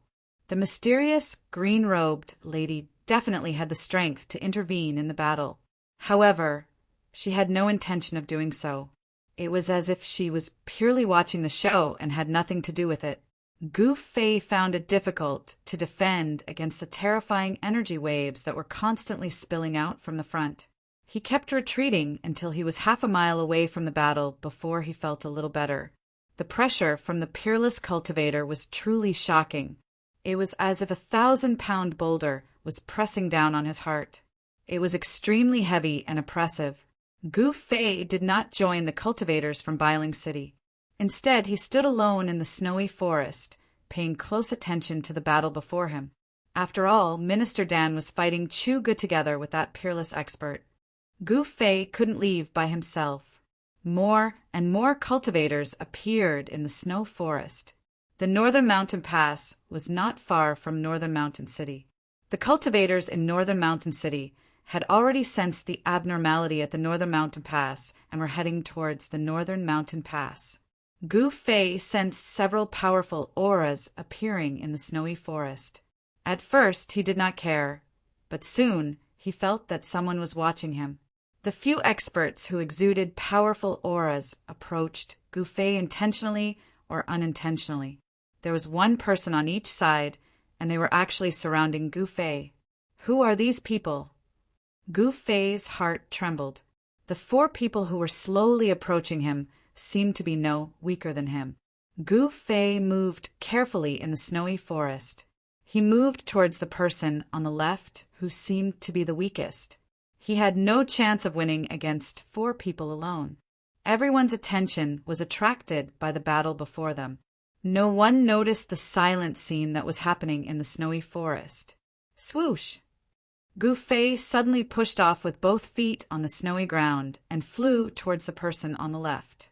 While he was in the air, his right hand had already pressed forward. Rumble. There was a violent tremor. Surging golden yuan qi surged out from Gu Fei's right hand. The violent power shook the void. A large golden hand quickly appeared and pressed towards the person. The distance between the two was less than 300 feet. Gu Fei pounced like a tiger pouncing on its prey. In an instant, he pounced more than 200 feet forward, and then when he was less than 4 feet away from the person, he directly struck out with his palm. Gu Fei's movements were extremely fast. The other 3 didn't expect Gu Fei to suddenly be in trouble and were stunned for a moment. By the time they regained their senses, Gu Fei had suddenly launched a palm strike at the person on the left with the weakest cultivation. 1,000 blades and 10,000 swords. That person let out a soft shout. A dazzling golden light burst out from his body, like a sun had fallen into the snowy forest. His hands drew a mysterious trajectory in the void. A golden light spread out, like a golden wave, towards Gu Fei's palm of light. Amidst the surging golden waves, tens of thousands of saber and sword shadows quickly condensed. Like tens of thousands of saber and sword shadows, they fiercely slashed out. Boom! With a loud bang, the endless golden swords and sabers collided with the palm of light. The aftershock spread in all directions, and the trees near the two of them were directly shattered into splinters that flew all over the sky. The thick snow on the ground was rolled up by the mighty waves of air, revealing the soil under the snow. 5 elements magical power. You are from the Beitang clan. Gu Fei recognized the terrifying magical power of this person at a glance. He did not retreat. Instead, he strode forward. He sent out another palm strike, and the man was pushed back by the violent force of the palm strike. His mask was wet, and it was obvious that he had suffered internal injuries. These 4 masters did not show their true faces. Their faces were covered with black scarves. Gu Fei could already see that among these 4 people, there was a graceful young woman dressed in white. Just as Gu Fei was about to charge out of the encirclement after forcing the person back with an absolute advantage, the masked woman moved. Swoosh! She directly disappeared on the spot. The next moment, she directly crossed a distance of tens of feet and appeared behind Gu Fei. Without saying a word, the veiled woman waved her hand and a dazzling, golden blade of light shot out. It was like a golden, heavenly blade that slashed down on Gu Fei. The terrifying power of the divine ability seemed to draw in the power of the metal element between heaven and earth. The nearby spiritual qi seemed to be sucked dry in an instant and gathered on the golden blade of light. Roar! Gu Fei shouted angrily. A powerful force suddenly burst out from his body. He used the 8 desolation steps. It was as if he had teleported. In an instant, he rushed forward more than 300 feet. Bang! The unparalleled golden, light blade fiercely struck the ground. The snow mixed with the soil was sent flying, and a 10 feet deep trench appeared on the ground. At this moment, the other cultivators in the snow forest had already sensed that something was wrong.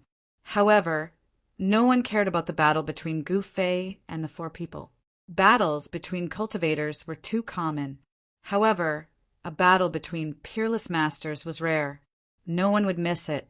It was very beneficial for cultivators in the transcending mortality realm to be able to watch a battle of this level.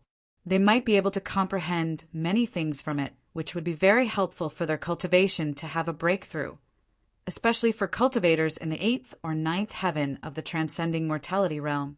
Just as Gu Fei dodged the masked woman's slash, a tall man who was approaching Gu Fei from the right took out a black bow that was surrounded by a black aura. It was a ghost bow that was refined with black bones. The entire bow looked like a spine. The black aura was not devil chi, but the eerie and terrifying occult ghost chi. The tall man in black pulled the bowstring of the black bone ghost bow in his hand. The pitch-black ghost bow glowed with a faint black light. The spiritual energy of heaven and earth surged towards the ghost bow. A faint black arrow appeared as the ghost bow was pulled.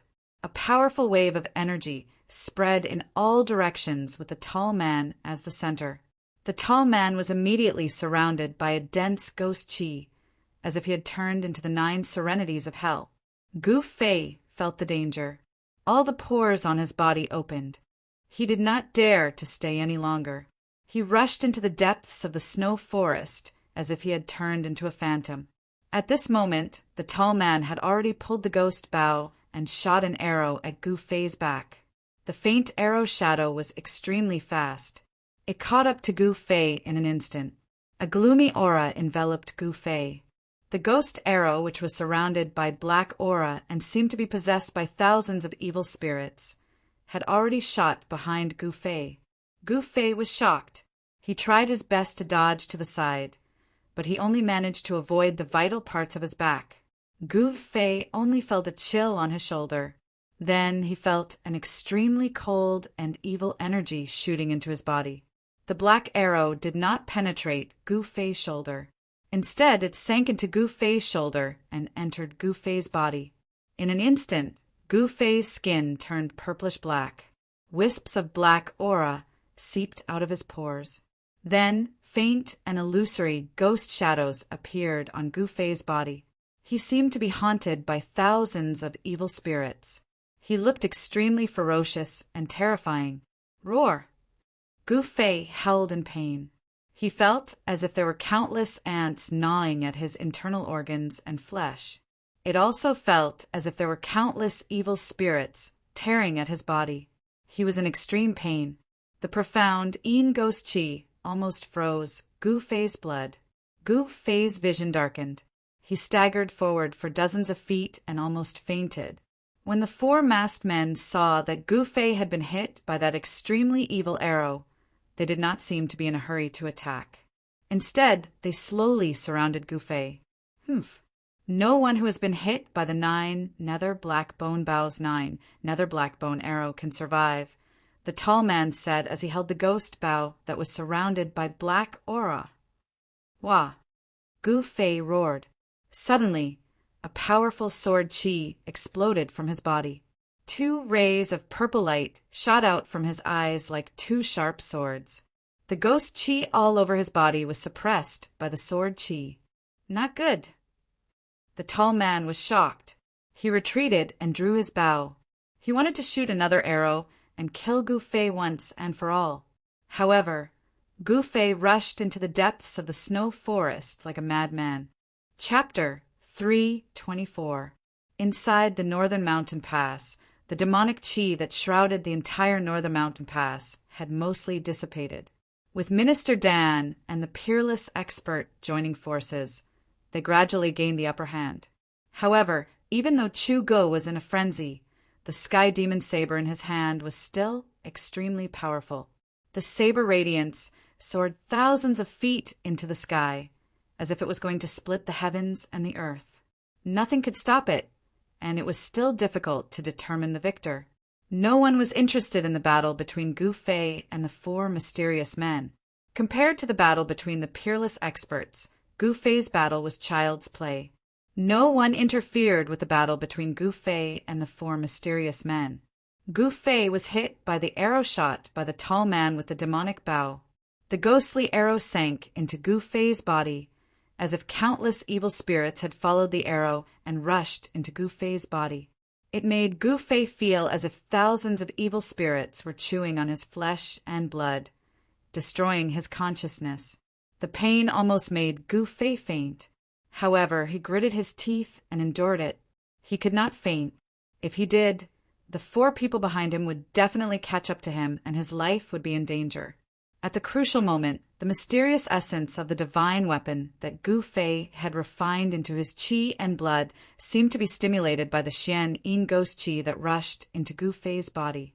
It automatically released a powerful sword qi that protected Gu Fei's organs and consciousness, allowing him to temporarily stay awake. Gu Fei unleashed the extreme 8 steps with all his might and rushed forward in the snow forest. He had no idea where he was going, nor did he know how long he had been running in the snow forest. He no longer cared about anything in the outside world. There was only one thought in his mind, and that was not to die. If he died, there would be nothing left. As long as he did not die, anything could live. The sun gradually set in the west. Gu Fei ran for his life in the snow forest for 6 to 10 hours, from noon to dusk, and from dusk until the stars appeared in the sky. 8th step extreme. Among the cultivators of the same level, there was absolutely no one who could match him. The 4 mysterious experts behind him were left far behind by Gu Fei. Under the erosion of the Xian Yin Ghost Qi, Gu Fei's consciousness gradually began to become drowsy. He did not even know that he had rushed into a jungle. Finally, when he was exhausted, he collapsed in a patch of grass. Preposterous! That kid was struck by the netherworld blackbone arrow, so how could he still run for so long? Within the snow forest, 4 figures were following the tracks that Gu Fei had left on the snow. They were moving at an incomparably fast speed on top of the thick snow. Boss Dongfang, your 9 nether black bone bow can't be an imitation, right? The 4 of them stopped under a big tree. The masked woman in white glanced at the bone bow in the hands of the tall man and said indifferently, "Beitang Yu, Do you want me to shoot an arrow at you?" The tall man said unhappily. As he spoke, he actually pulled the string of the black bone bow in his hands.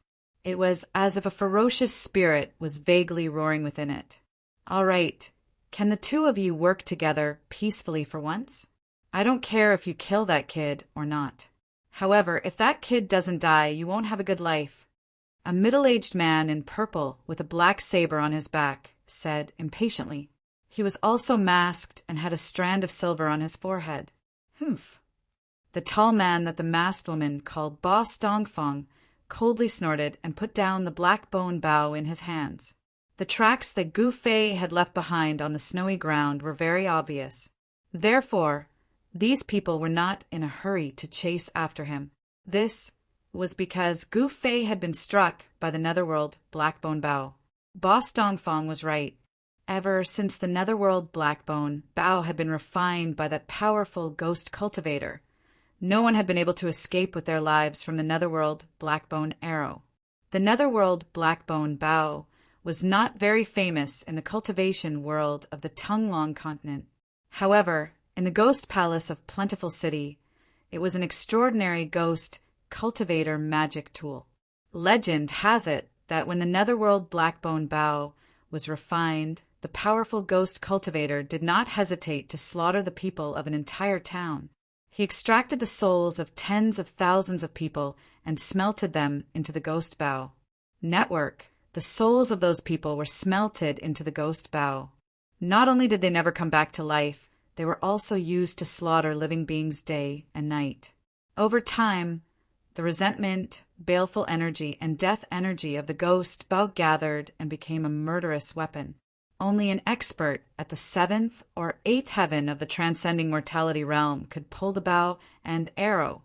If it was an ordinary person or a cultivator at the awakening self realm, as long as they touched the black bone bow, their soul would be instantly extracted by the black bone bow and then devoured.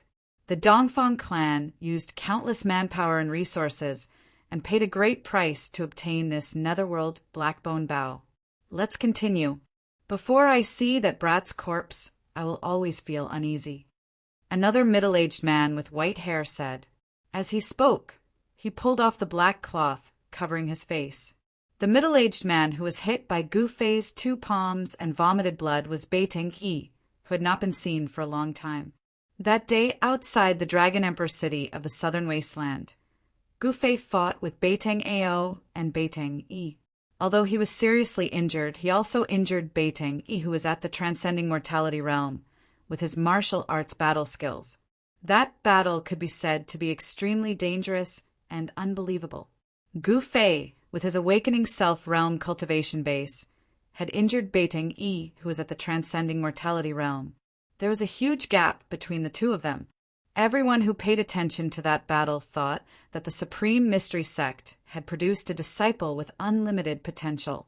They were already in the depths of the snow forest, far away from Biling Pass. They could no longer sense the fluctuations of energy coming from Biling Pass, so there were definitely no outsiders here. The other 3 mysterious experts also pulled off the masks covering their faces. The tall Dongfang clan's eldest brother was a rugged man. Beiteng Yu was a beautiful woman with a cold expression. She seemed to be around 27 or 28 years old. As for the middle-aged man with a black saber on his back and a strand of silver hair floating in front of his forehead, his appearance was not outstanding. His face was a bit pale, as if he had not seen the sun for a long time. Age didn't mean anything. In the cultivation world, the most unreliable thing was a cultivator's appearance. Often, a young man with white teeth and red lips was an old monster who had cultivated for hundreds of years. Obviously, the Beiteng clan and the Dongfang clan already knew that not only did Gu Fei not die in the virtual sky world, but he had also come out. The 2 experts of the Beiteng clan, the eldest brother, and the middle-aged man with the saber continued to follow the traces left by Gu Fei. After walking for hundreds of miles, they noticed that the ice and snow around them gradually decreased.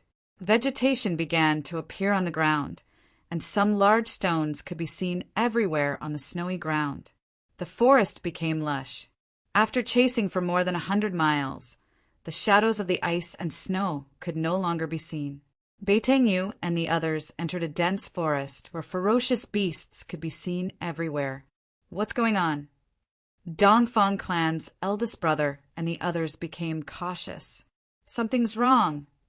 Beiteng glanced around, her cold face revealing a solemn expression. She faintly felt that there seemed to be something wrong in this forest. The four of them gradually slowed down, and the traces left by Gu Fei in the forest gradually decreased. If it weren't for the 9 nether black-bone bow in Dongfang clan's eldest brother's hand, which could sense the mysterious Yin ghost aura in the air, they would have long lost the direction in which Gu Fei escaped. We're not going south. There shouldn't be a forest here, the middle-aged man with the saber said in a deep voice. Everyone was shocked when they heard that. That's right, they weren't going south. The area thousands of miles north of the Northern Yin Empire was a world of ice and snow. It was impossible for a forest to appear. They seemed to have broken into a mysterious place. The weather here was pleasant, and there was no ice and snow. Birds and beasts could be seen everywhere in the forest. It seemed to be an oasis full of vitality. Beiteng and the others, however, couldn't feel happy. They had entered an unknown area, and they had no idea what unknown dangers there were. Do we still want to chase? The middle-aged man with the saber said. Entering a forest that shouldn't have appeared for no reason made him feel a little uneasy. Of course, if he's dead, I want to see his corpse. Beiteng said with a resolute tone, glancing at the middle-aged man with the saber. If they didn't take advantage of this great opportunity to kill Gu Fei, if Gu Fei didn't die, then their Beiteng clan would be out of luck. Dongfang clan also had a reason to kill Gu Fei, so Dongfang clan's eldest brother also nodded. Only the higher-ups of Dongfang clan knew what happened in the virtual sky world. That brat must die. Dongfang clan's eldest brother was also one of the insiders. If you want to chase, I don't have any objections, but I can't accompany you. The middle-aged man with the saber suddenly said with a low chuckle. Dongfang clan's eldest brother and the others couldn't help but change their expressions. Dongfang clan's eldest brother said with a sullen expression, Old Hey, what do you mean? I don't mean anything. If you want to kill that brat, it's your 2 clans' business. It's not worthwhile for me to offend the master of this place. The middle-aged man with the saber said coldly. The middle-aged man with the saber seemed to have realized something, but he was just an outsider. He wasn't stupid enough to take risks for Dongfang clan and Beiteng clan. What, the master of this place? Dongfang clan's eldest brother and Beiteng, you couldn't help but be shocked. At this time, a crisp laughter came from the depths of the forest. In the dark night, it seemed so abrupt, and everyone was shocked. He's right. If you're tactful, you should leave immediately. The crisp and sweet-sounding voice rang out again. Judging from the voice, it seemed to be the voice of a young girl. We're looking for an injured friend. After we find him, we'll naturally leave. Beiteng said. Everyone immediately understood Beiteng intention. That's right. We have no intention of offending the master of this place. Have you seen our friend? Dongfang clan's eldest brother said. Although he looked like a straightforward man, he was no less attentive than a woman. Chapter 3:25. Under the night sky, the northernmost city of Northern Yen, Bailing City, was brightly lit. Cultivators were constantly entering and exiting the city gate. The atmosphere in Bailing City was oppressive. It was as if a storm was brewing, shrouding the entire city. Bailing City had not been so lively for many years. The battle during the day had attracted the attention of the entire cultivation world of the Tung-Long continent. Cultivators who received the news gathered at Bailing City from all directions.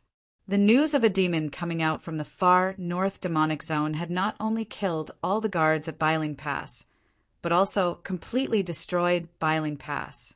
The news of him fighting with 2 peerless experts had already spread throughout the city.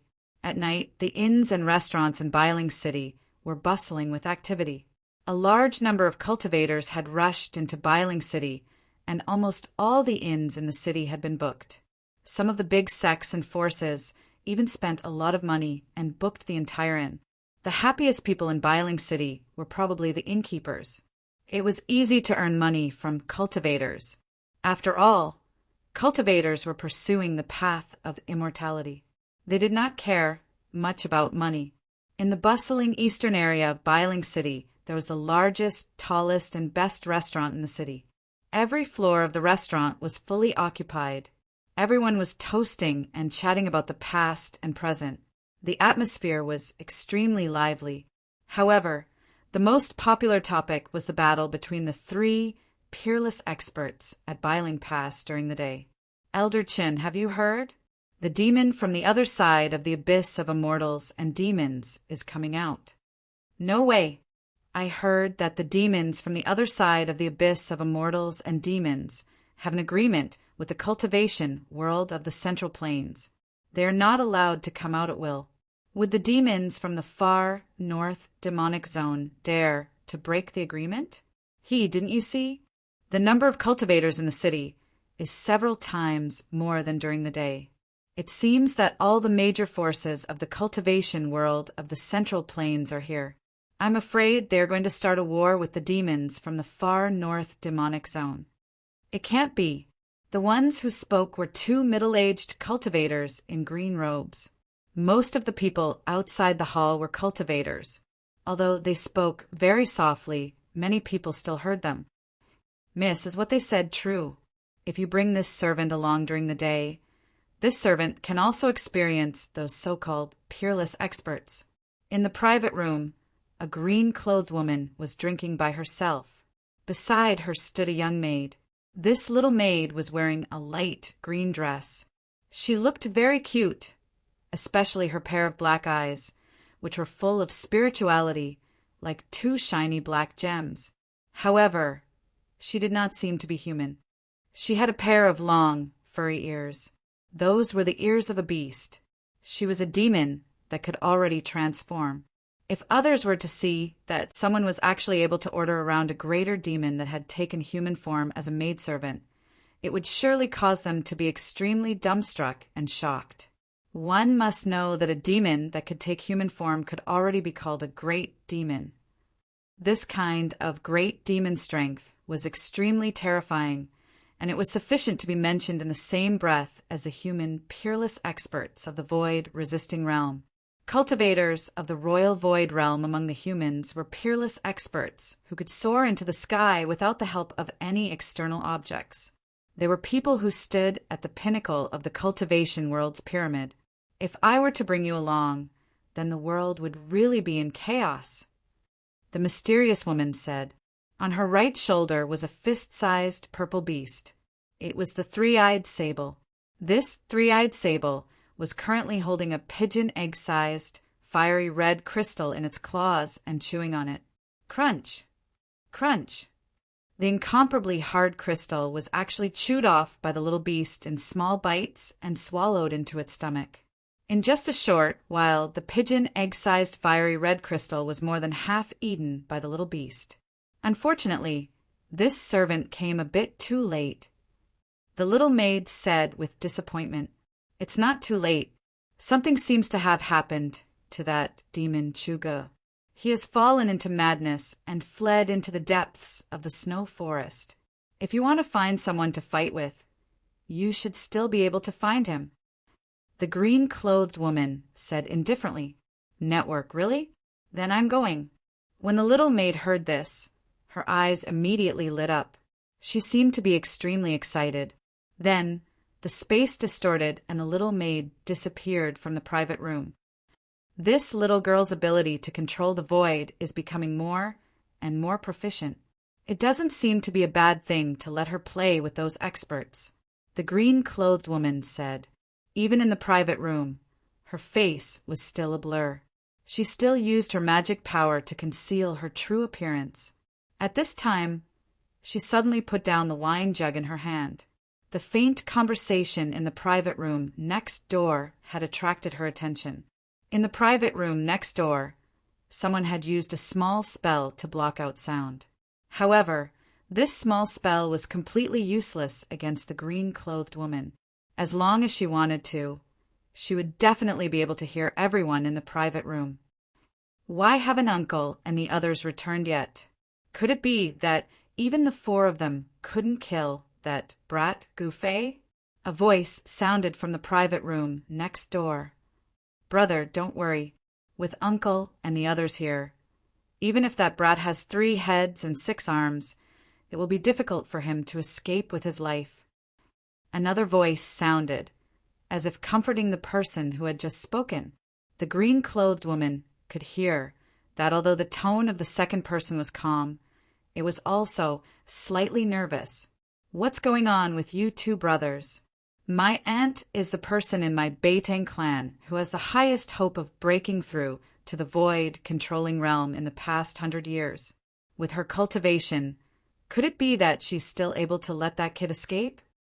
Another person spoke out. Beitang AO, you should know that if that person doesn't die, our 2 families won't have a good life. The first person who spoke seemed to be a little displeased with the other person's disapproval. Hee, Dongfang Chin, you 2 brothers seem to have formed an irreconcilable enmity with that brat. When he comes back, I'm afraid the first thing he will do is to settle the score with you. It's not my turn yet, Beitang AO said with a sneer. If it wasn't for the Dongfang brothers adding fuel to the fire, in fact, the enmity between Beitang AO and his nephew and Gu Fei was not irreconcilable, and it would not have become so irreconcilable. The 3 young cultivators in the private room next door were the Dongfang brothers and Beitang AO. What do you mean by that? Dongfang Chin said in a deep voice. His tone was frighteningly cold. He seemed to have been angered by Beitang AO's words. All right, all of you talk less. Right now, we should unite and solve this big problem in front of us. Dongfang Long advised. Humph. Beitang AO sneered and no longer spoke. You. Dongfang Chin was furious. This Beitang AO was looking down on others too much. Everyone's strength was about the same, but Beitang AO was as arrogant as his name suggested. This made Dongfang Chin very unhappy. Brother, Dongfang Long said again, I know. I won't lower myself to the same level as some people. Dongfang Chin said. The people in the private room next door seemed to be very unhappy. Everyone was silent. After a while, the 3 young cultivators left the restaurant on bad terms. The human world is really complicated. You and I are deceiving each other. It's not like us demon race, where everything is based on strength. It's much simpler. The green-robed woman reached out her hand and touched the small head of the purple marten on her shoulder and lightly said. At this time, the 3-eyed marten had already chewed all the fiery red crystal in its claws. Its eyes were half closed, and it leaned comfortably on the neck of the green-robed woman. It was certainly not a coincidence that the Dongfang brothers and Beitang AO came to Bailing City. It could even be said that they had been preparing for this assassination for several months. It turned out that half a year ago, the head of Taishan sect, Daoist Shantian, and several elders of the sect, who had long been indifferent to worldly affairs, used the primordial spirit lamp left by Gu Fei as a guide. They used the 3-realm 6-path soul-searching technique and learned that not only was Gu Fei not trapped in the virtual sky world, but he had also come out. In the past 2 or 3 years, Gu Fei's primordial spirit lamp had not been extinguished, which had become a worry for Dongfang Chin. If he hadn't stopped them in the space passage, Gu Fei would not have been trapped in the virtual sky world. As long as Gu Fei's primordial spirit lamp was not extinguished, he could not have a moment of peace. Among his fellow disciples, eldest senior brother Li Lingfeng and the head's disciple Ziyu, as well as some disciples from other branches who were originally inferior to him, had already broken through the shackles of the self-awakening realm, successfully condensed their core of the way, and broke through to the transcending mortality realm. Dongfang Chin, on the other hand, was restless. It was difficult for him to devote all his attention to cultivation, and it was difficult for his cultivation to advance. In the past 2 or 3 years, he had watched his fellow disciples successfully reach the core formation realm, but he himself was blocked at the last hurdle of the self-awakening realm. This made Dongfang Qin very ashamed. If Gu Fei did not die, his worry would not go away. His cultivation would probably always be shackled at the self-awakening realm, unable to advance even an inch. When he learned that Taoist Xiantian had sent Dan Qingzi with the primordial spirit lamp to go down the mountain to find Gu Fei, Dongfang Chen immediately took action. He absolutely could not let Gu Fei return to Taishan sect. If Gu Fei returned to Taishan sect alive, he would die without a burial place. The crime of murdering a fellow disciple was enough for him to pay with his own life, and it would also bring shame to the Dongfang family. This kind of thing absolutely could not happen. That was how the 4 mysterious experts had ambushed Gu Fei and killed him outside Biling Pass. However, the 4 experts of the older generation were now in big trouble. In order to chase after Gu Fei, they inadvertently broke into a jungle that was impossible to appear in the snow-covered northern region. Ask the owner of this place to come out and talk. Beitang Yu's eyes shone brightly, sweeping in all directions, but she could not find any trace of the mysterious girl in the forest. I know where the friend you are looking for is. In the forest, it suddenly became incomparably quiet. Other than the voices of the crowd, there was no other sound. Thank you so much, Boss Dongfang said. They didn't expect things to be so simple, but the mysterious girl in the forest seemed to be a little hesitant. When Boss Dongfang and the others heard this, their hearts jumped. Beitang Yu quickly said, But what? But just now, I seemed to hear you saying that you wanted to kill the friend you were talking about. I am very curious, since it is your friend. Why do you want to kill him? The mysterious girl's clear voice sounded in the forest. Chapter 326. You want to deceive me? I'm not that easy to deceive. In the darkness of the night, the girl's clear and melodious voice resounded from within the forest. She seemed to be angry.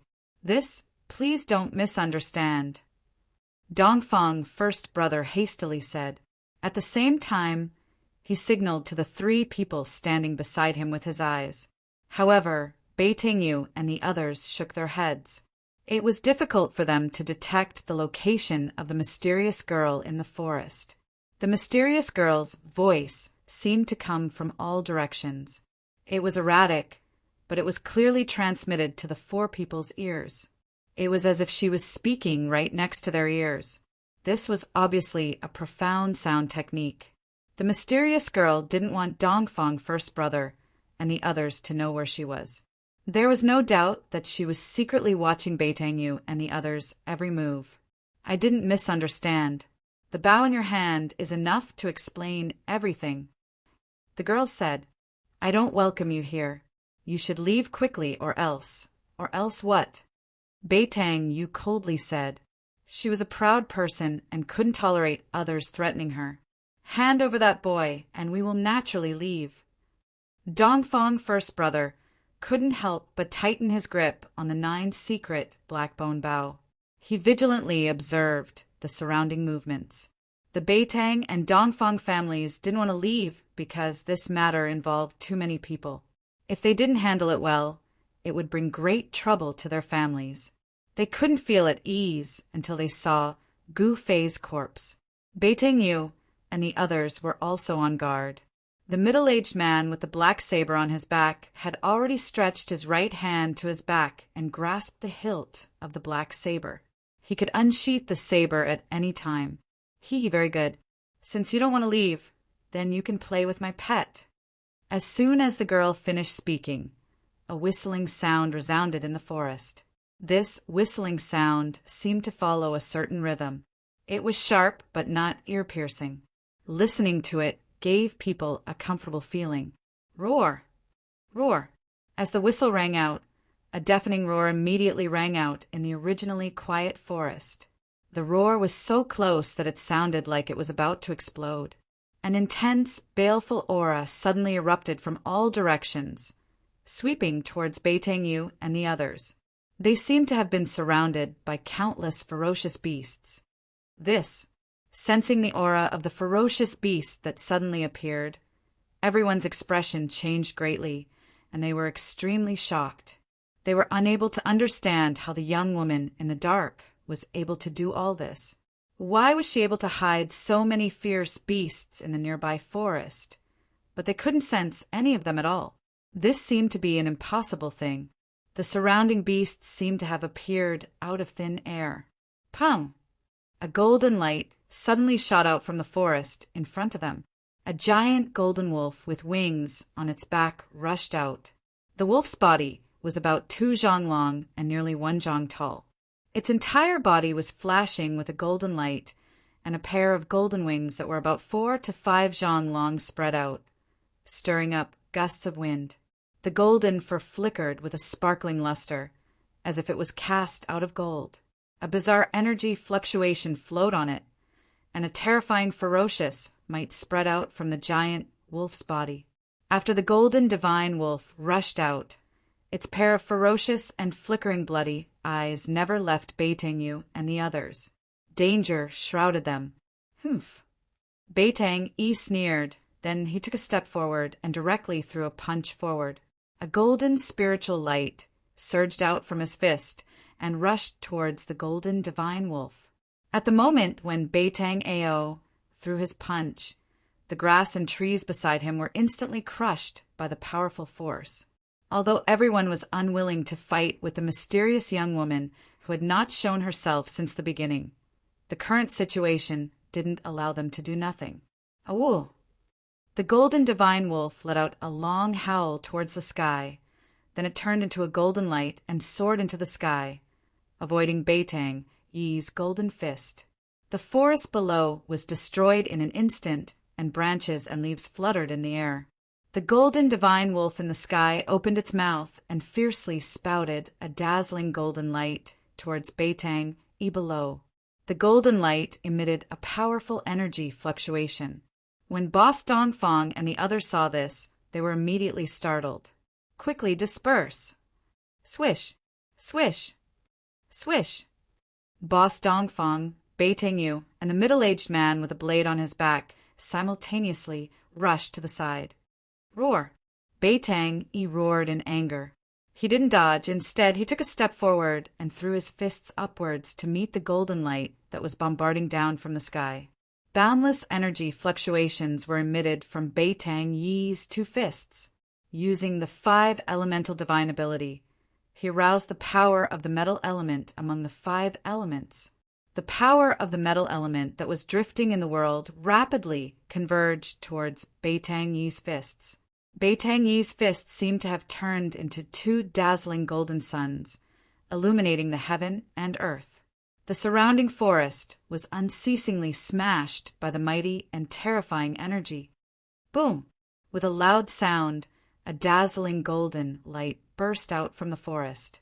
The forest shook violently, and a wave of energy swept out from the center, where the 2 terrifying energies collided. The powerful energy fluctuation wreaked havoc in the forest, and a large area of forest was instantly destroyed.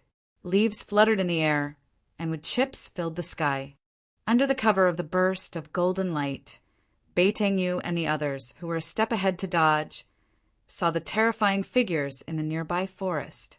However, the nearby vicious beasts didn't seem to have any intention to attack them. The young woman in the dark was controlling the forest. This wasn't good. The initiative was completely in the hands of the mysterious young woman in the dark. Rumble.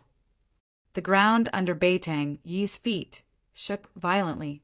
The soil cracked and collapsed downwards, and a huge pit appeared in the forest. The golden divine wolf was blasted into the sky. Everyone be careful! Dongfang Big Brother shouted loudly. At the same time, a formidable magical power fluctuation gushed out from his body, and an ancient bronze battle armor appeared on his body. Hand over that person. I don't want to hurt you. Dongfang Big Brother shouted in a deep voice. He knew that the mysterious young woman in the dark was watching their every move. The feeling of being spied on in the dark was very bad. Humph! Boasting shamelessly. Do you think that you can hurt me just because you have that ghastly big bow in your hand? The young woman's voice resounded again, and her words were filled with disdain. Awoo! At this time, a world-shaking wolf howl resounded from the sky. A terrifying energy fluctuation came down from the sky, shaking the heaven and earth. The golden divine wolf seemed to be an ominous beast of metal element, and it could manipulate the power of metal element. The huge divine wolf was emitting a dazzling golden light. The divine wolf turned into a golden rainbow and pounced towards Beitang Yi, who had just walked out of the big pit. Even Beitang Yu and the other experts were startled by its fiendish aura. This divine wolf wasn't simple. If it hadn't torn apart thousands of living beings, it wouldn't have been able to form such a fiendish aura. At this time, Dongfang Big Brother, who was standing on the top of the tree, pulled the 9 nether black bone bow in his hand. Black mist curled up around it, and endless profound ghost energy erupted from the black bone bow. As the 9 nether black bone bow was gradually pulled, the nearby spiritual energy began to crazily converge towards the 9 nether black bone bow, and it was quickly transformed into profound ghost energy. The spiritual energy here, at this time, everyone felt that the spiritual energy in this part of the forest seemed to be denser compared to other places. The spiritual energy converging towards the 9 nether black bone bow had condensed into a visible spiritual energy flow. A forest had appeared in the world of ice and snow in the north, and the nearby spiritual energy was so dense. Could it be that a spiritual vein was being nurtured under the ground here? Endless spiritual energy converged towards the 9 nether black bone bow and was transformed into endless profound ghost energy. A black arrow condensed on the bowstring. Black mist lingered around Dongfang Big Brother's body, and it seemed as if there were thousands of ghosts and evil spirits faintly appearing. The ghostly shadows collided, and the entire 9 nether black bone bow emitted a jet black radiance. The pitch-black bone body emitted a frightening fluctuation that caused one's heart to palpitate. At this time, Beitang Yi's loud shout came from the side. The golden divine wolf had already descended from the sky like a golden meteor and fiercely pounced towards Beitang Yi. Die! Beitang Yi threw a wild punch towards the golden divine wolf that was pouncing down from the sky. The wind was vast and mighty, and the golden radiance was like a wave that soared into the sky. The imposing manner was vigorous and unstoppable. The golden divine wolf that was pouncing down fiercely flapped its wings forward. Streaks of sharp golden radiance immediately shot out and collided with Beitang Yi's vast fist energy with a loud rumble. A ball of golden radiance, like the scorching sun, burst out in the sky and illuminated the entire mountain forest in a golden color. Beitang Yi's feet fiercely stomped on the ground, and at the same time he shattered the ground. His figure transformed into a streak of golden light and directly pounced towards the golden divine wolf that was flying backwards in the sky. His right arm was like a heavenly blade, and a several-meter-long golden radiance swept across the sky diagonally towards the golden divine wolf. Awoo! The golden divine wolf let out a long howl and dodged the several-meter-long golden radiance with lightning speed. A pair of golden and dazzling claws fiercely clawed towards Beitang Yi's chest. Beitang Yi didn't dodge, and directly chopped towards the wolf's head with a knife hand. Screech! The golden divine wolf's sharp claws instantly tore the clothes in front of Beitang Yi's chest to shreds, and Beitang Yi's knife hand also blasted on the wolf's head without any fuss, and actually emitted the sound of metal colliding. Beitang Yi only felt that his knife hand had chopped on a piece of godly steel, and was unable to cause any substantial damage to the golden divine wolf. The golden divine wolf's claw didn't injure Beitang Yi at all. The golden divine wolf and Beitang Yi both flew backwards. Golden Wolf and Beitang flew backwards. Beitang didn't have the ability to fly, so he slowly descended from the sky. That golden divine wolf was very extraordinary, and it seemed to be a mutated species. It was actually able to fight endlessly with a transcending mortality realm expert, and it didn't even fall into a disadvantageous position. What made Beitang Yu, Boss Dongfang, and the others feel a chill in their hearts was that there seemed to be a lot of vicious beasts like the golden divine wolf in the surroundings. If those vicious beasts in the vicinity were to swarm them together, Boss Dongfang and the others could only escape. So, Boss Dongfang shot an arrow, but he didn't shoot in a certain direction. Instead, the ghost arrow, which was shrouded in black energy, soared into the sky. At this moment, a purple figure appeared beside a figure that was lying in the grass a few hundred meters away from Beitang Yu and the others. Chapter 3:27. Under the moonlit night, in the forest, a golden beast silhouette was fighting against Beitang Yi. The winged golden divine wolf was incomparably valiant. Its body, which seemed to be cast from gold, was emitting waves of incomparably fierce, baleful aura.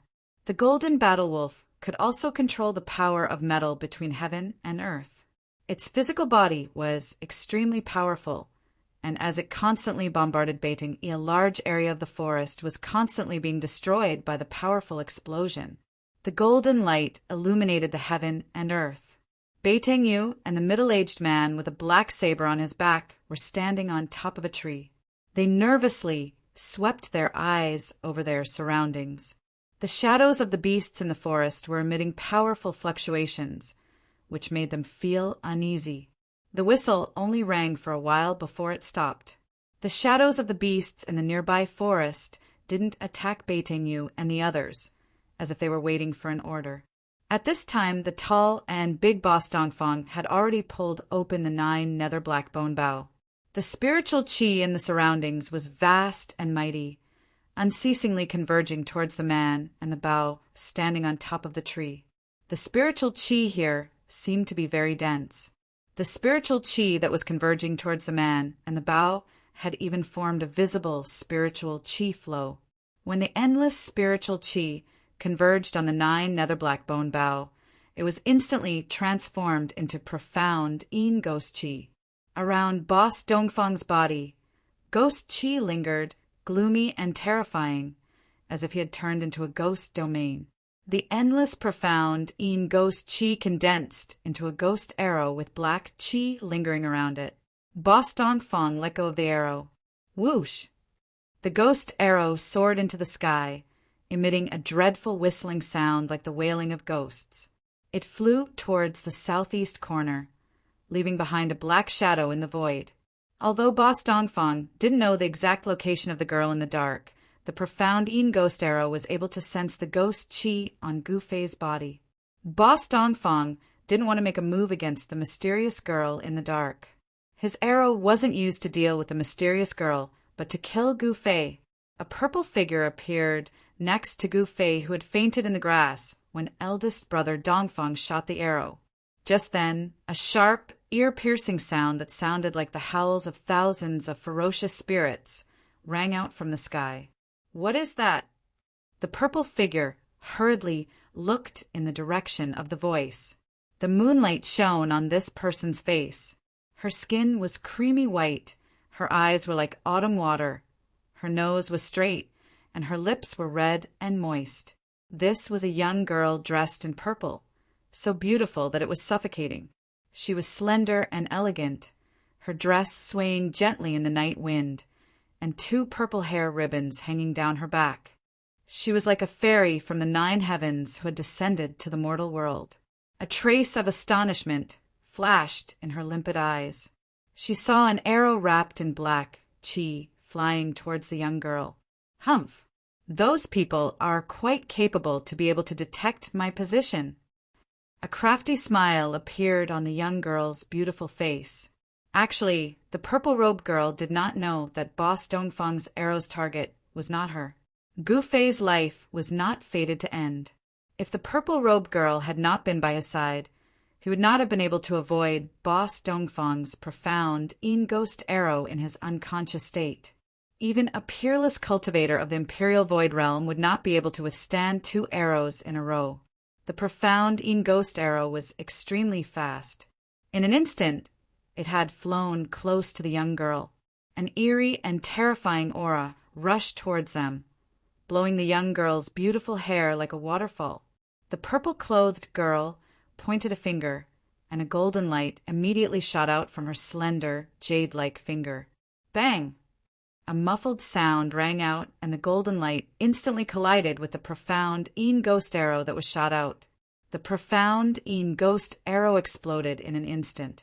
The terrifying profound ghost chi, in an instant, condensed into thousands of faint and illusory arrow silhouettes and shot towards the purple-robed girl and Gu Fei.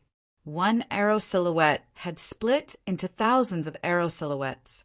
This boss Dongfang was quite impressive. The arrows that he had shot were not simply energy arrows that contained powerful, profound ghost chi. Without a doubt, this arrow had been infused with his arrow will. Damn it!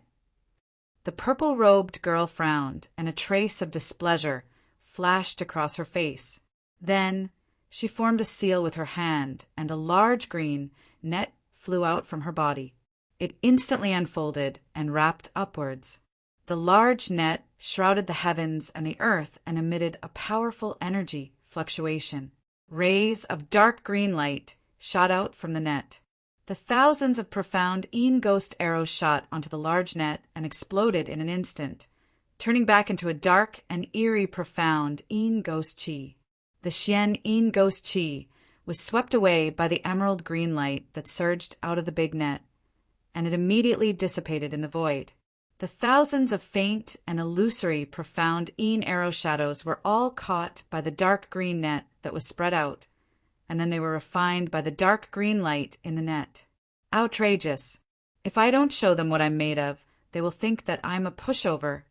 The purple-robed girl waved her hand, and the large net immediately shrunk and flew back into her hand. After keeping the large net, the purple-robed girl took out a purple jade whistle and blew it. Roar! Roar!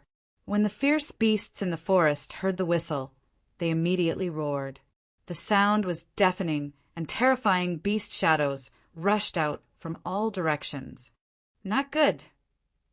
Beiteng Yu and the others were shocked. Roar! A furious roar came from behind Beiteng Yu. A huge black ape rushed over from the distance and slapped the tree trunk that Beiteng Yu was standing on. Bang! The sound of wood splashing was heard. The large tree that needed several people to wrap their arms around was broken by the black ape's slap and fell down from the sky. Rumble. The large tree smashed into the forest, causing the ground to tremble. Branches and leaves fluttered in the air, and the forest became chaotic. Swish!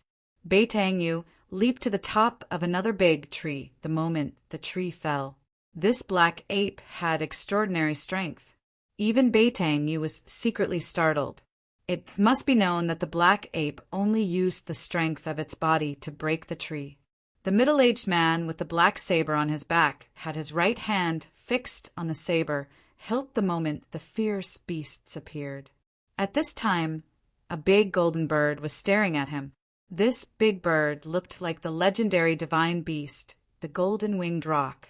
It had golden feathers, golden claws, and even its eyes seemed to be golden. Of course, if it really was a golden-winged roc, Beiteng Yu and the others would have already been torn to pieces. The huge golden bird flew like a bolt of golden lightning, moving quickly in the sky. Shwa! The big golden bird instantly approached the middle-aged man, and a pair of sharp claws directly grabbed the top of his head. The claws looked like they were cast from gold and were suffused with a layer of golden light. If the claws hit him, it would definitely leave a few bloody holes on the top of the middle-aged man's head. Evil beast! The middle-aged man cursed and quickly dodged to the side. Clang! The black saber was instantly unsheathed and slashed towards the flying, big, golden bird. Pum! The air in front of the middle-aged man instantly exploded. A black saber light rushed out from his hand for hundreds of feet, as if it wanted to split the world into two halves. Under the black saber light, the trees collapsed one after another. Gwa! The big golden bird let out a cry, and its flying speed suddenly increased to the limit. It rushed out from under the middle-aged man's terrifying saber light. Boom! The black saber light slashed down on the forest below. The earth shook, the soil suddenly rushed into the air, and the trees collapsed one after another. A hundreds of feet long saber mark appeared in the forest. A few golden feathers floated down from the sky. The big golden bird seemed to be frightened by the middle-aged man's heaven-shaking saber light and fled far away. Hurry up and leave. At this time, everyone heard the anxious voice of Dongfang Big Brother. Right at this moment, a few incomparably powerful and ferocious auras surged out from the depths of the forest.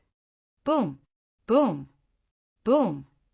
It was as if a huge creature was rushing out from the depths of the forest, causing the entire forest to shake. Everyone's expression changed. These fierce beasts were already difficult for them to deal with.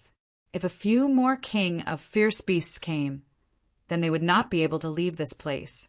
Swish! Swish! Swish! Silhouettes flashed. Dongfang Big Brother and the others hastily rushed back the way they came. Bei Tang Yi's cultivation was obviously the weakest among the four. He was entangled by the golden battle wolf and the single-horned snake, and it was difficult for him to get away. Upon seeing this, Bei Tang Yi immediately rushed down from the tree. She swept away the single-horned snake with a kick and blasted away the golden battle wolf with a punch. Then she grabbed Bei Tang Yi and rushed out. Under the moonlit night, the four human cultivators were running on top of the trees in the forest as fast as the wind and lightning. Countless terrifying beast shadows were chasing from behind. The beast roars shook the entire forest. The other birds and beasts in the forest were frightened and fled in panic. Wherever they passed, the forest was in chaos. At this time, several terrifying beast shadows arrived near the purple-robed girl. They were hidden in the shadows of the forest. Each beast shadow was emitting a fiendish aura that could make one's heart palpitate. This was the frightening fiendish aura that could only be formed by slaughtering thousands of creatures. In this forest, there were obviously several terrifying, vicious beast kings. And these vicious beast kings seemed to have been summoned by the purple-robed girl's whistle. The purple-robed girl stopped whistling. Then she turned her head to look at Gu Fei, who had fainted in the underbrush. She saw that Gu Fei's body was shrouded in a black aura. His skin had turned into a purple-black color. If one looked carefully, they could see that there seemed to be something moving under Gu Fei's skin. Faint and illusory ghost shadows constantly appeared on Gu Fei's skin. His body was emitting a gloomy aura. Tiny black ice particles were forming around his body. It's hard to imagine that a person could not die even after thousands of ghosts and spirits rushed into his body. I have to take him back and study him. The purple-robed girl touched her chin and muttered to herself. After pondering for a moment, she whistled to summon the golden bird. Then she jumped on the bird's back. The golden bird grabbed Gu Fei, who was lying in the underbrush. It flapped its golden wings and soared into the sky, flying toward the depths of the forest. The terrifying beast shadows that were hidden in the shadows of the forest also quickly disappeared into the forest. Chapter 328. After Bei Tang Yi and the rest ran for a few dozen miles, they felt that the surrounding temperature was dropping rapidly. Ice and snow gradually appeared in their line of sight, and the countless beasts that were chasing them no longer chased them. They seemed to be roaring as they retreated, and they rushed out of the forest and entered the snowy forest. After running for a few dozen miles, they finally stopped on a snowy slope. What's going on? Why is there such a place here, and we didn't even know about it beforehand? The blade-carrying, middle-aged man said with lingering fear, I think that there should be a spiritual vein under the ground there. Bei Tang Yi said, Spiritual vein? Everyone was shocked as they looked at Beitengyu in disbelief. But thinking about it, it made sense. In the northern part of the Northern Wei Empire that was covered in snow, there was a forest that could only be found in a warm climate. Thinking about this, the eyes of Dongfang first and the rest lit up. Spiritual veins. Places with spiritual veins were all spiritual lands with abundant spiritual energy. Cultivating in such a place would definitely yield twice the results with half the effort. Everyone knew what a spiritual land meant to an entire clan or sect. One had to know that spiritual lands with spiritual veins in the Tunglong continent had long been occupied by the major powers. Some of the highest grade spiritual lands even had caves opened up in them. Spiritual lands or caves were the foundation of a sect, a family, or a power. Only with a foundation could one develop. Furthermore, cultivating in a spiritual land or cave with abundant spiritual energy was definitely faster than cultivating in other places. As a result, the sects and forces with spiritual lands or grotto heavens had an absolute advantage over those without. Cultivators who came from spiritual lands or grotto heavens were often stronger than their peers. Let's go back and think about it. Dongfang first looked at the other three and said, although his tone was calm, it was difficult to conceal the excitement in his heart. There was no power that would not be tempted by a newly discovered spiritual land. All right. Beitengyu and the rest nodded their heads and quickly disappeared into the snowy forest. At this time, what they needed to do was to send this news back to their families. The situation had already developed beyond their control, but there was no doubt that the Dongfang and Beiteng families, as well as the forces behind the blade-carrying middle-aged man, would all send their true experts here. With the appearance of the spiritual land and Chu Ge slaughtering his way out of the far north demonic domain, it was destined that the Northern Wei Kingdom would no longer be peaceful. The truly powerful experts would gather in the northern reaches, and the competition between them would be incomparably intense. However, everything that was about to happen seemed to have nothing to do with Gu Fei for the time being. Gu Fei, who had fallen into a coma, was in a daze. Sometimes he felt that he was riding on the clouds and roaming in front of the Nine Heavens Palace. Sometimes he felt that he had fallen into an abyss. He was surrounded by ghosts and ghosts, as if there were countless devils and ghosts wandering around him, as if they wanted to swarm him and tear him to pieces. After an unknown period of time, Gu Fei felt that his consciousness seemed to have returned. There seemed to be a mysterious force that pulled his wandering divine sense back. He slowly opened his eyes and felt a piercing pain in his eyes. He hurriedly closed his eyes. He knew that this was because he had not seen light for a long time, and his eyes were stimulated by the light. After his eyes adapted for a while, Gu Fei could see a blurry scene in front of him. A slender figure appeared in his eyes. "You're finally awake. It seems that my method was effective." A crisp voice sounded in Gu Fei's ears. It was like the song of a lark, pleasing to the ears. Gu Fei could hear the joy in the girl's voice. He finally saw the person in front of him clearly. It was a beautiful girl, dressed in purple. Her features were exquisite to the extreme. She didn't seem to be very old, not even 20 years old. However, in the eyes of cultivators, being young or old meant nothing. Only having great strength was the most practical. "Who are you? Why am I here?" Gu Fei's voice was hoarse. It was as if he was walking in the desert and was extremely thirsty. My name is Yenner. This is the secret realm of the Danding." When the girl saw that Gu Fei had regained consciousness, she seemed to be very happy. It was as if she had done something very interesting. "Secret realm of the Danding? Where is this place? I've never heard of it." Gu Fei quickly searched his mind. However, he couldn't remember such a place in the Tunglong continent. I already said it's a secret realm. If everyone knew about it, it wouldn't be a secret realm. The girl dressed in purple, Yenner, said as she sat on a chair at the side. When Gu Fei saw the chair she was sitting on, he couldn't help but show a hint of surprise in his eyes. This was because he felt that the chair that the girl dressed in purple, Yenner, was sitting on, was actually carved out of the highest grade purple jade. The entire purple jade chair was flowing with a faint layer of purple light. It seemed to contain an endless amount of spiritual energy. It was very extraordinary. Gu Fei looked around again. He felt that the place he was in seemed to be a cave that was built out of jade. As far as his eyes could see, there were all kinds of jade that were flowing with a crystal clear light. The space wasn't big. It was only 5 or 6 feet in circumference. However, the walls seemed to be built out of a whole piece of white jade. Moreover, there were no cracks on the white jade walls. It was so smooth that one could see one's reflection. The jade chair, the jade table, and the bookshelf by the wall were all made out of the highest grade jade.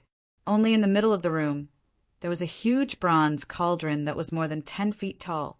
In the entire room, it seemed that the bronze cauldron, which was still emitting traces of green smoke, was the only thing that wasn't made out of jade. Gu Fei couldn't help but exclaim at the generosity of the owner of this place. The highest grade jade usually contained spiritual energy. This was common knowledge in the world of cultivation. Jade that contained spiritual energy was very rare. However, the room in front of him seemed to be built entirely out of jade that contained spiritual energy. The spiritual energy in the entire room was very abundant. Sometimes, one could even use the naked eye to catch traces of spiritual light that were emitted from the spiritual energy. Now, it's my turn to ask you. Who are you? Why are those guys chasing after you? The clear and melodious voice of the purple-clothed girl, Yenner, rang in Gu Fei's ears, causing him to come back to his senses. My name is Gu Fei. It's a long story. I have a grudge against those people. Gu Fei said. In front of this innocent girl, he didn't want to lie. Then I'll call you Old Gu. Yenna smiled. Gu Fei only felt that his eyes lit up. This purple-clothed girl, named Yenner, was like a little fairy that didn't eat the food of the mortal world. When she smiled, it was like 100 flowers blooming at the same time. It was breathtaking. At least, that was what Gu Fei thought. However, he didn't have the slightest bit of blasphemy in his heart. Old Gu. Gu Fei smiled bitterly and asked, Am I very old? Hee, you're not old. In fact, you're very old. Do you want to see what you look like now? The purple-clothed girl's face revealed a sly smile. Ah, upon hearing this, Gu Fei couldn't help but be shocked. He only now realized that he didn't seem to notice anything strange about his body after he woke up. At this time, when the purple-clothed girl, Yenner, said this, his whole body became cold. He felt that he couldn't see inside his body. His divine sense seemed to be completely imprisoned by some kind of power. What's going on? He hurriedly looked at his body, and when his gaze landed on his arm, he was shocked. The skin on his arm was shriveled like the skin of an orange that had lost all of its moisture. It was wrinkled and shriveled. Not only his arms, but even his body was in the same condition. He was like an old man who was about to die. His body seemed to have aged to the extreme. At this time, the purple-clothed girl, Yenner, handed over a bronze mirror. How could this be? When Gu Fei saw his reflection in the mirror, his heart was shocked to the extreme. He was so excited that he almost fainted again. Gu Fei couldn't believe it. His reflection in the mirror was actually a white-haired old man. The wrinkles on his face were like ravines, filled with the traces of time.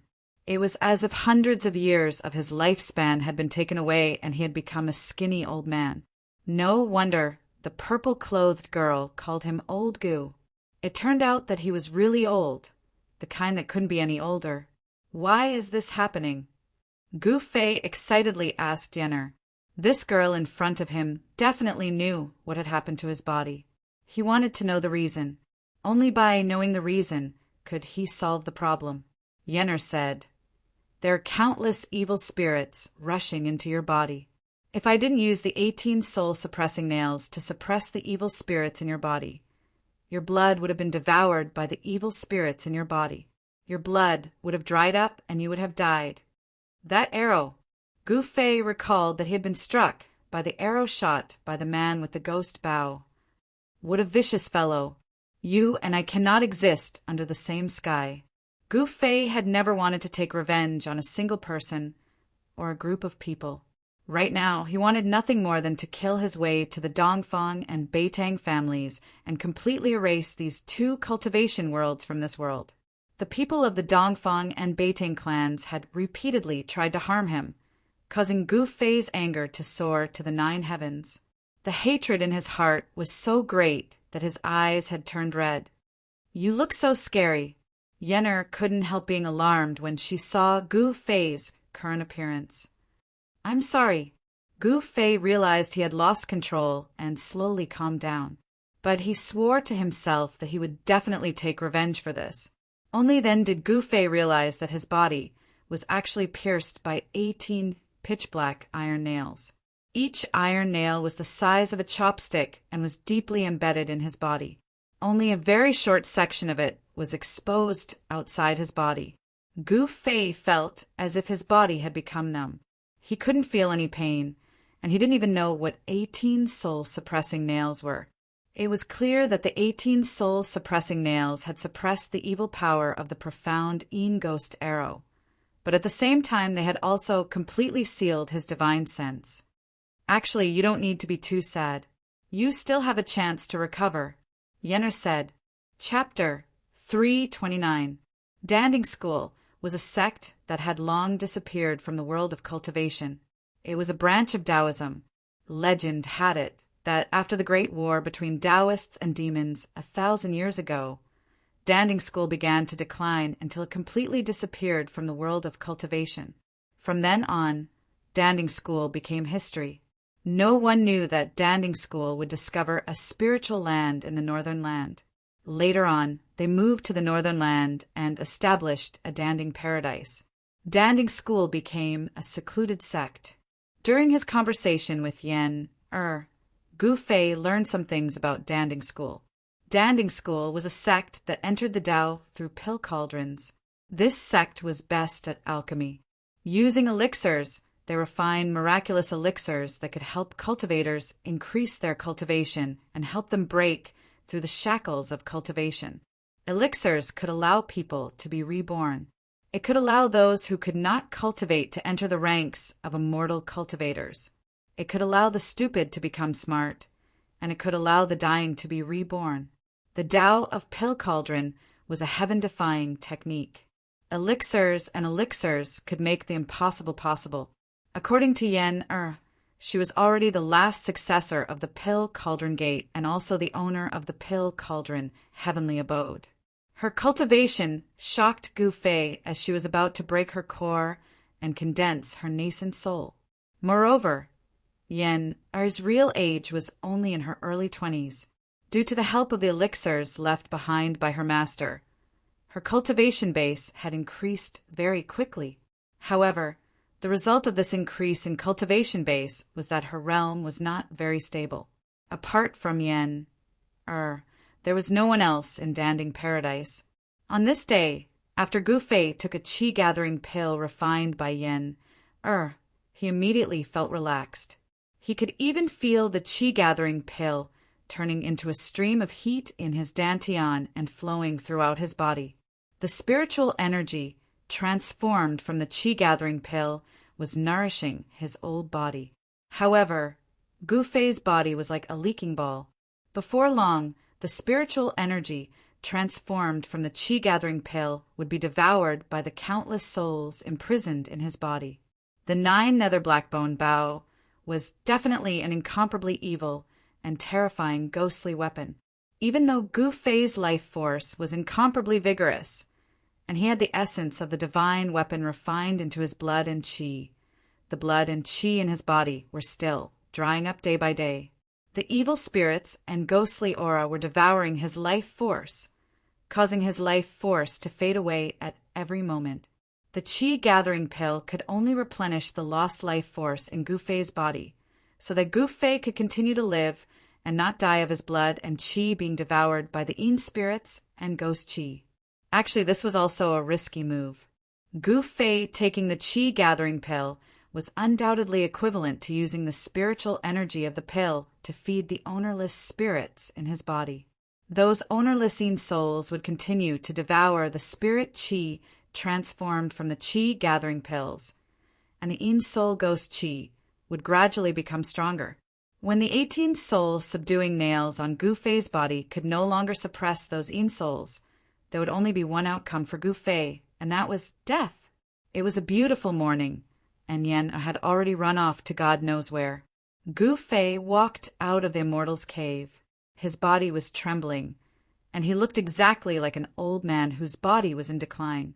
With a head full of white hair, wrinkled skin, and emaciated body, Gu Fei's body no longer had that exuberant life force. His body was like a withered old tree that had lost its vitality, and it looked like it would collapse at any time. Gu Fei already knew that the Danding School's Immortal's cave was built in the belly of a jade mountain. Below the jade mountain was a spirit vein, and around the jade mountain there was a chi gathering array laid by the Danding School. The chi gathering array could not only gather the spirit chi from all directions, but it could also restrain the spirit chi emitted by the Jade Mountain spirit vein, preventing it from spreading. This is really a good place. Gu Fei stood outside the entrance of the Immortal's cave and looked around. He didn't even breathe, but was inhaling and exhaling the spirit chi. The spirit chi here was really too thick, and he could even see the colorful green lights floating between the flowers and trees. Gu Fei soon discovered that the other places on the mountain seemed to have been reclaimed into a square of spiritual fields, and the spiritual fields were planted with spiritual herbs: purple gold ginseng, fire dragon grass, scarlet fruit. Gu Fei recognized a few spiritual herbs, but he had never seen most of the spiritual herbs planted in the spiritual fields. Even in the ancient books that he had read in the sect, there were no relevant records about them. Every spiritual herb was surrounded by spirit chi, and under the nourishment of sufficient spirit chi, each spiritual herb was extraordinary and seemed to have matured for hundreds of years. Gu Fei sat in front of the Immortal's cave and looked up at the rising sun. He couldn't help but feel a myriad of emotions in his heart. A few days ago, he was still a young expert with extremely lofty ideals. He was thinking about how to revitalize the Green Spirit Peak and how to pass on the Green Spirit Peak's orthodoxy. But now, with his deteriorating body, it was difficult for him to even walk down the mountain. Gu Fei thought a lot, looking back on the path of his growth until now. He was bullied on Taixia Mountain, and then he was proud at the 9 Vein Trials. Then he went to the virtual sky world, and then he escaped from the devil's territory in the far north. It seemed that he never really stopped to rest. Suddenly, Gu Fei felt a little tired, not physically but mentally. The path of the strong was not easy to walk. It was full of thorns and bumps, and one careless mistake could lead to injury or even death. Looking at the beautiful scenery in front of him, the floating clouds in the sky, and the red-crowned cranes and spiritual birds soaring in the sky, Gu Fei felt an unprecedented peace in his heart. There was no fighting here, no mutual deception, no intrigue, and no need to always be on guard against the attacks of enemies hiding in the dark. This was a pure land, a paradise outside of the world. He didn't know how long he sat on the white jade steps in front of the cave. Suddenly, Gu Fei saw a figure flash on the bamboo path at the foot of the mountain. A purple figure walked out of the bamboo forest. "You look good today." Soon, Yen arrived in front of Gu Fei. Gu Fei stretched lazily, then stood up and said, "Have you found a way to cure me?" Gu Fei was very direct. It's not difficult to cure you, but... Yen wanted to say something, but stopped. A trace of imperceptible cunning flashed in her black, jewel-like eyes. Gu Fei could no longer keep calm. He hurriedly asked, "But what? What are your concerns? Just say it." Gu Fei was always thinking about how to revitalize his deteriorating body. However, He knew that unless he could dispel the een and ghost aura in his body, there might be a glimmer of hope. Hee, why are you in such a hurry? I will definitely cure you. Don't worry. Yen patted Gu Fei's shoulder and said. In fact, she was already calculating in her heart. Then when do we start? Gu Fei was very anxious. He couldn't wait to get out of his current predicament. His deteriorating body had almost made him lose the will to fight. When do you want to start? Yen looked at Gu Fei and asked with a smile. Of course, the sooner the better, Gu Fei said. Yen rubbed her chin and took a few steps. She pondered for a moment and said, I'll say this in advance. That method is a bit extreme. If you can't stand it, I can stand it. As long as it can revitalize my body, I can stand anything. Gu Fei said firmly as he looked at Yen. You said it. Don't scold me when the time comes. Yen said with a serious face, which was rare for her. She looked at Gu Fei and said, in fact, her heart was already blooming with joy. She was even fantasizing about Gu Fei's interesting look in her little head. I know. My great aunt, I can't thank you enough.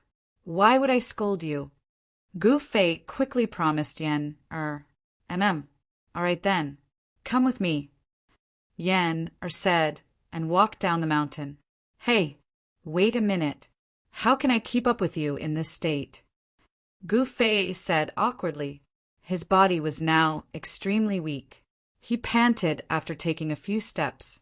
If he were to accidentally roll down the white jade steps, it would be too embarrassing. Oh, that's easy, Yen said and walked to Gu Fei's side. She reached out and grabbed Gu Fei's right arm. Then she went down the mountain. Gu Fei felt a force coming from Yen's hand and enveloping him. His feet didn't seem to touch the ground at all. He floated down the mountain like a cloud. Soon, Yen brought Gu Fei from the Cauldron Cave Mansion to the foot of the mountain. They passed through the bamboo forest and crossed a small bridge. Yen and Gu Fei headed towards a valley in the Cauldron Cave Mansion. The scenery in the Cauldron Cave Mansion was beautiful. Every mountain peak and forest was beautiful. Under the small bridge, there was a spirit spring that flowed out and converged into a small stream. Spirit fields were distributed between the mountain stream and the bamboo forest. They could be seen everywhere. The surroundings were full of vitality. The unique fragrance of spirit medicine entered Gu Fei's nose from time to time, making him feel refreshed. Walking into the valley, Gu Fei found that this small valley was a completely different scene.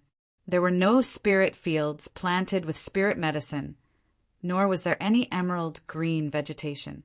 It was as if they had entered another space.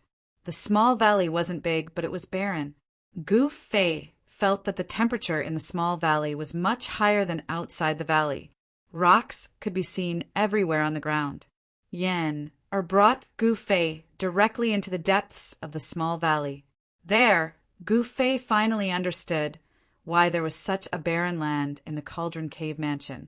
In the depths of the valley, there was a high platform made of white jade. On the high platform, there was an ancient bronze cauldron. The ancient cauldron was more than 6 meters tall. There were ancient patterns carved on it. The entire ancient cauldron emitted a simple and ancient aura. Yen brought Gu Fei up the white jade high platform to the front of the ancient bronze cauldron. She waved her hand, and the ancient cauldron's lid immediately flew up. Chapter 330. Plop! With a sound, Gu Fei fell into the water.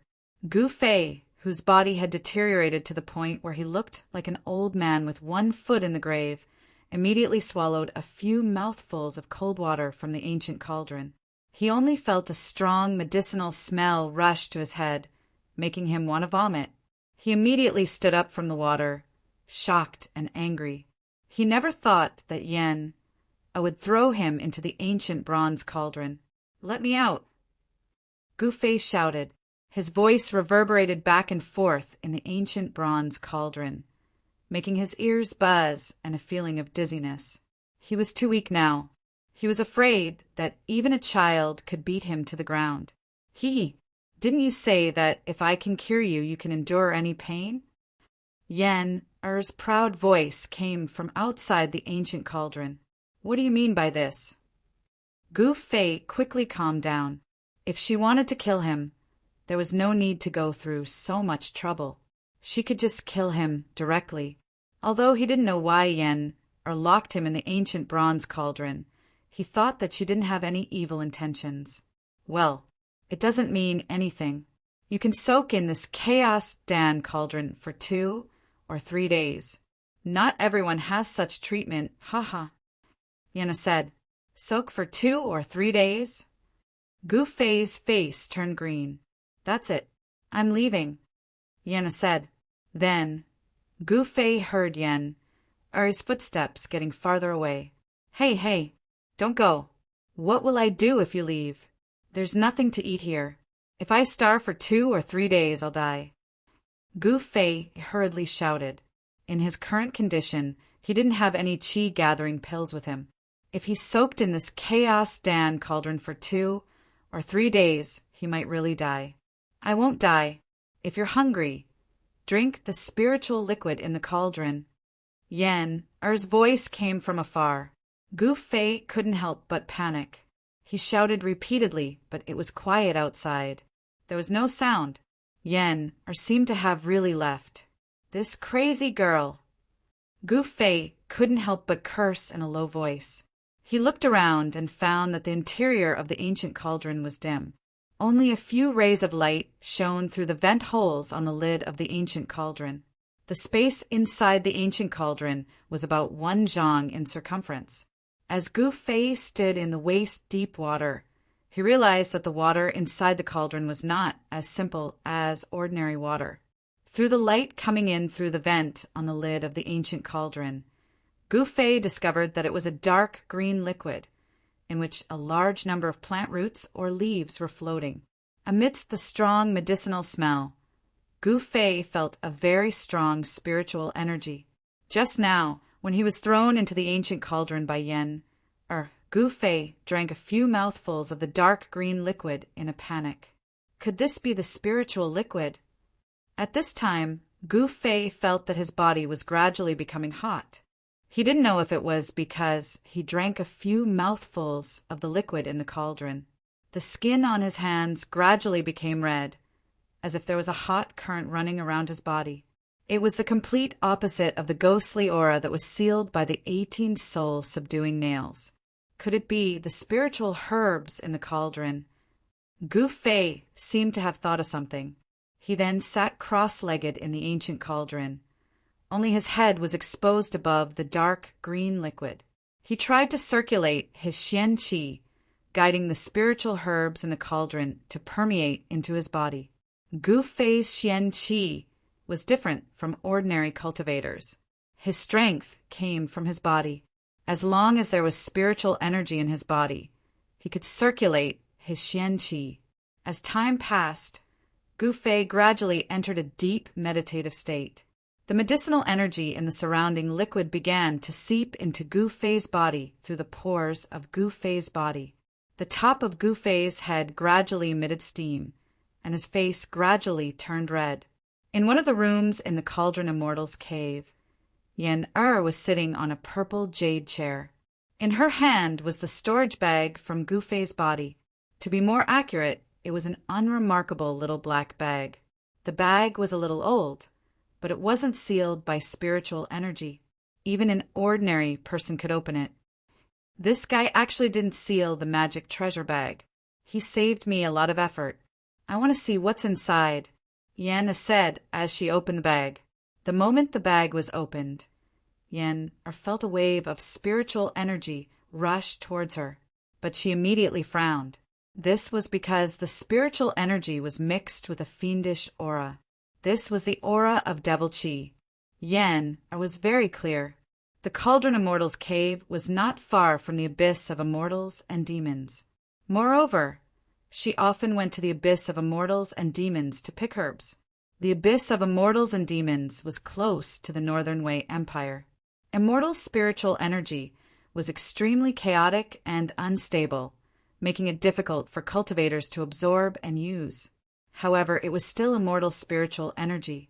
Places where immortal spiritual energy gathered could often breed rare spiritual herbs and even heavenly treasures. Yen had walked on the ancient stone bridge before and had seen the surging demonic energy on the other side. "What's going on?" Yen was a little surprised. However, following that, Yen's gaze stopped at a corner of the storage bag. She could no longer move her gaze away. Her face froze for a moment, and then gradually revealed an expression of surprise and joy. "Unbelievable! Such a thing actually exists in this world." Yen's voice trembled. She seemed to be very excited. Then she reached into Gu Fei's storage bag and carefully took out 3 stalks of grass. They were not ordinary grass, but immortal grass that was surrounded by 9 colored lights. The immortal grass did not seem to have any color, as if it was transparent. However, there were 9 colored lights flowing on top of it. Longevity grass, it really is the longevity grass. It's exactly as described in the ancient records. 9 colored lights. This is a phenomenon that only occurs when an immortal grass matures. Yen muttered to herself. The Danding sect was a sect that cultivated alchemy.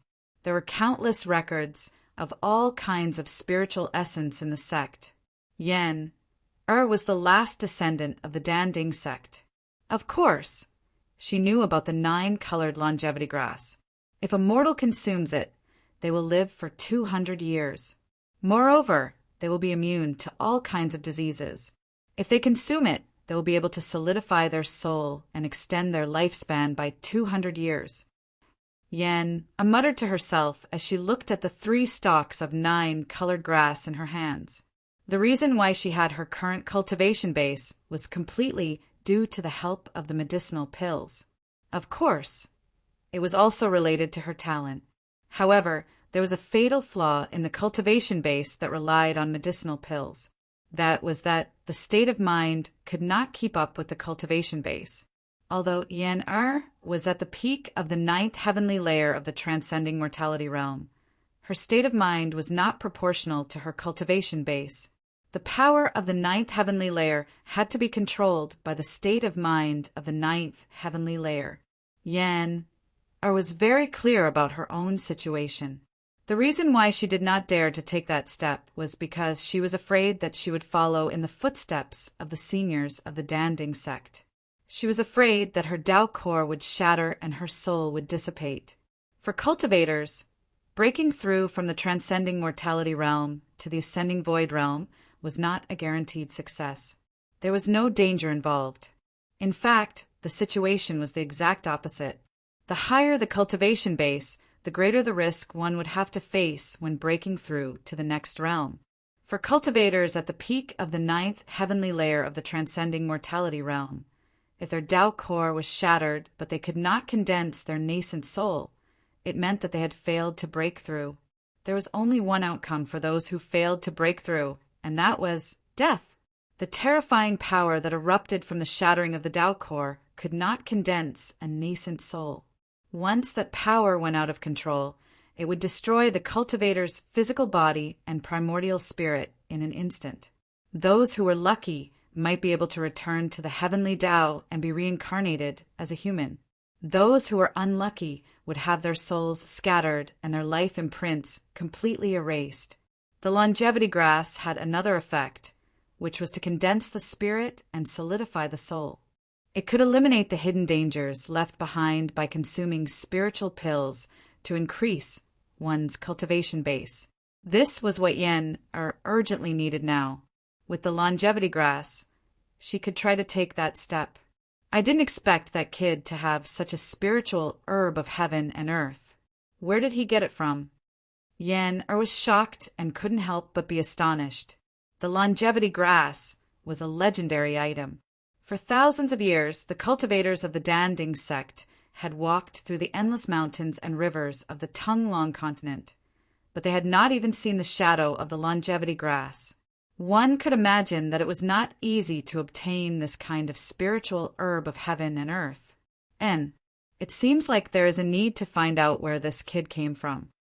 Yen thought to herself. However, the longevity grass was in her hands now. It was impossible for her to hand it over.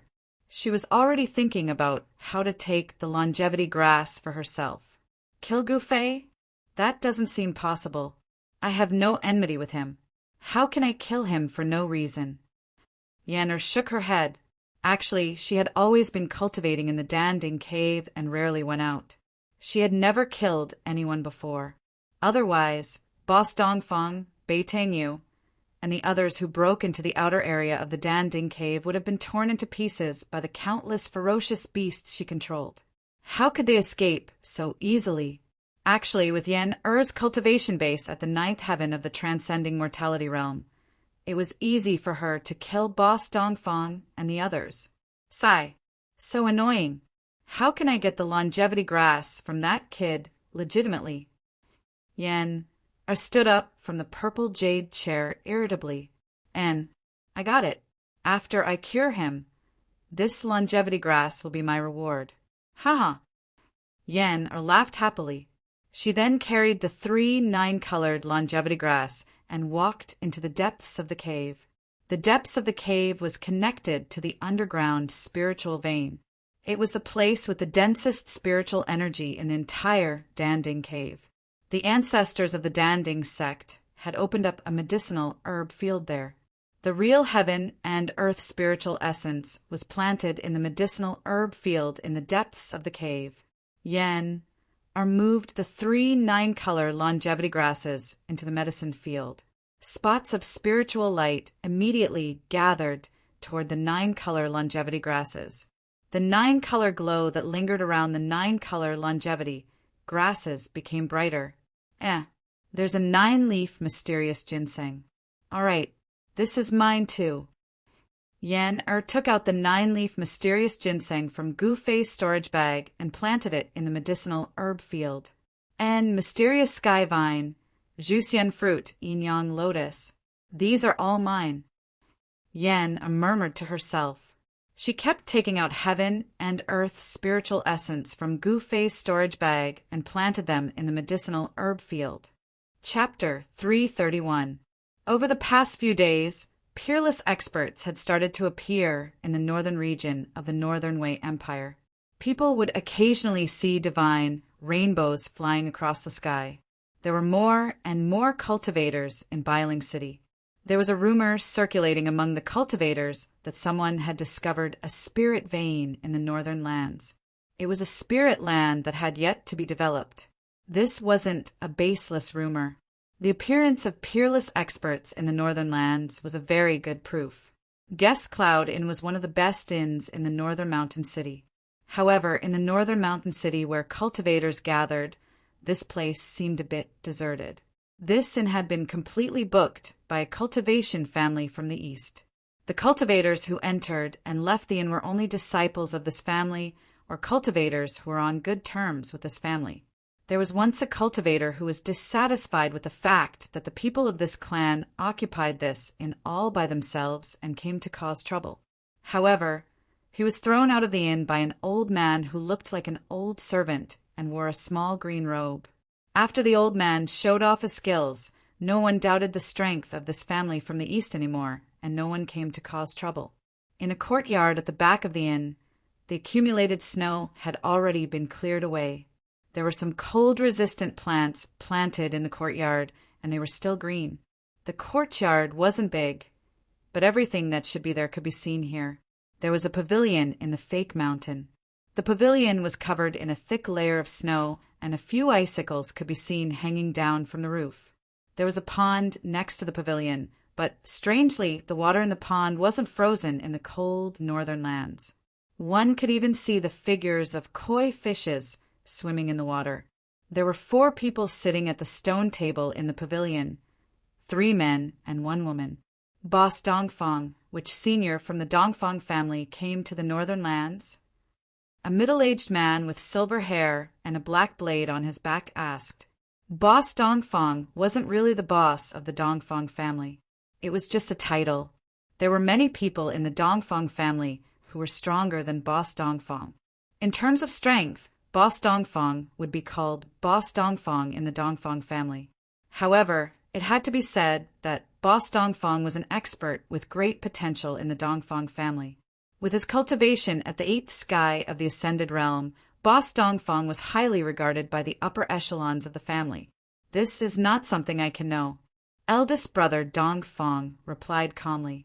Even though he was a disciple with great potential, he had yet to truly step into the core of the Dongfang family. Old Black, it seems like your Saber Emperor's bloodline is determined to obtain that spiritual land. Eldest brother Dongfang suddenly looked at the middle-aged man with a profound gaze. Humph! I wonder which bastard leaked the news, causing all the major powers to want a piece of the pie. The middle-aged man whom Boss Dongfang had addressed as Old Black said in a deep voice. His gaze inadvertently swept over the white-clothed woman beside him. Song Wentian, what do you mean by this? Could it be that you suspect that we leaked the news? Song Wentian's gaze didn't escape the white-clothed woman's notice. She immediately glared at Song Wentian and shouted, "Did I say you guys?" The middle-aged man with the saber on his back, Song Wentian, frowned and said unhappily, "Although my Saber Emperor's bloodline does not have many people like you, I, Black Saber Song Wentian, am not a pushover." The atmosphere in the pavilion immediately became tense as the two of them confronted each other with equal harshness. "All right, both of you should speak less. None of us wish to see such a thing happen," eldest brother Dongfang said. He was also extremely gloomy. Originally, this was a matter between the three clans. Now, all the major powers of the Tunglong continent had interfered. Song Wentian and Beitangyu of the Beitang clan seemed to dislike each other. Whenever they were together, they would mock and ridicule each other. There were few times when the two of them almost started fighting. After hearing eldest brother Dongfang's words, everyone in the pavilion had a bad premonition. For the sake of a spiritual land, all the major powers would be unscrupulous. Fighting was unavoidable. It was currently noon. The weather today was very good. The sun was shining brightly. However, the sunlight didn't seem to be able to dispel the cold that enveloped the northern region. Suddenly, eldest brother Dongfang sensed something and immediately left the pavilion. When he walked out of the courtyard, Beitangyu and the others couldn't help but feel surprised. However, immediately after, Beitangyu and Beitang also received a message from their clan. They hurriedly left the inn, leaving only the Saber Emperor's successor, Song Wentian, in the pavilion. Humph! They are all a bunch of old and cunning fellows. Song Wentian sneered. Then he stood up and was about to leave. At this moment, a mysterious figure silently appeared in the pavilion without any warning. Song Wentian almost jumped in fright. His right hand instinctively grabbed the hilt of the saber behind him. "When did you become so timid?" The person who came said indifferently. The mysterious person who suddenly appeared in front of Song Wentian seemed to be shrouded in a hazy white mist. It gave people the feeling that they were looking at flowers through the mist. When Song Wentian heard this, the fear in his heart immediately disappeared. He calmed himself down and bowed to the person. Disciple Song Wentian greets martial uncle. The person directly sat down beside the stone table and said indifferently, "The information you sent back seems to be wrong. I went to take a look, but I didn't find any spiritual land." Although the person Song Wentian called martial uncle spoke in a calm tone, he unintentionally revealed a sharp aura that was like the edge of a blade. It made Song Wentian feel as if a divine weapon was pressed against his throat. How is this possible? Song Wentian was shocked. His voice trembled. This martial uncle was not a kind person. If he misunderstood that Song Wentian had lied to him, the consequences would be dire. When he thought of this, a layer of cold sweat appeared on Song Wentian's forehead. "That's not impossible. According to the information you sent back, that place isn't an ownerless land. I'm afraid that someone used their power to hide that spiritual land. That person's tone was still calm, as if he was talking about something insignificant. Just now, Big Brother Dongfang and Beitang you left in a hurry. Song Wentian said carefully, Yes, I think those old fellows went to ask them questions. You have to be careful. This is a very special time. Even I don't know how many old fellows have come to the northern lands. If you offend those old fellows, even I won't be able to save you, the mysterious person said. Thank you for the reminder, Martial Uncle. Song Wentian replied respectfully. The mysterious person did not say anything else. His figure immediately disappeared from the pavilion. Just like when he had first appeared, he had left without a sound. Song Wentian wiped away the cold sweat on his forehead. His entire body seemed to collapse as he slumped onto the stone bench. This martial uncle of his was a temperamental person. Every time he saw him, he would have to be extremely careful when dealing with him. Just as the mysterious person left, a blurry figure charged out from another courtyard behind the inn. He stood high up in the sky and looked in all directions with a pair of eyes. I seemed to sense the old saber monster's aura. The person scanned his surroundings, but did not find any trace of the mysterious person. He then rushed down to the courtyard below. A faint and illusory figure stood in the sea of clouds in the distance, watching the scene coldly. I didn't think that the old saber monster and Dongfang Lai would also come to Bailing City. The person murmured to himself.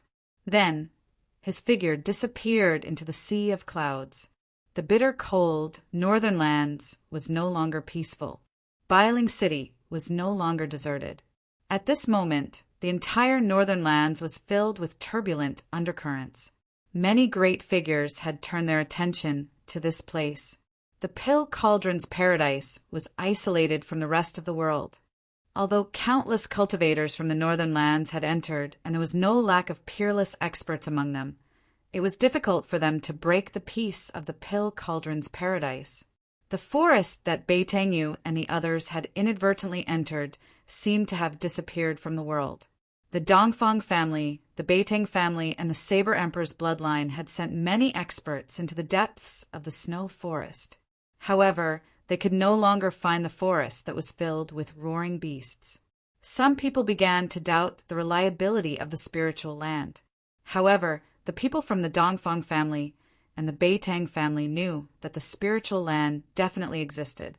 Eldest brother Dongfang, Beitangyu, and the others would never dare to lie to the higher-ups of their families. The more they could not find the spiritual land, the more shocked the experts from the three families became. The spiritual land had an owner. It was obvious that someone with great power had hidden the spiritual land, forcefully concealing an entire spiritual land. This sort of method was too terrifying. No one knew that the person who had hidden the spiritual land was not an expert with great power as the experts from the Beitang family and the Dongfang family had imagined. There was a terrifying formation guarding the periphery of the Pill Cauldron Paradise. Even a demigod would not be able to break through the formation.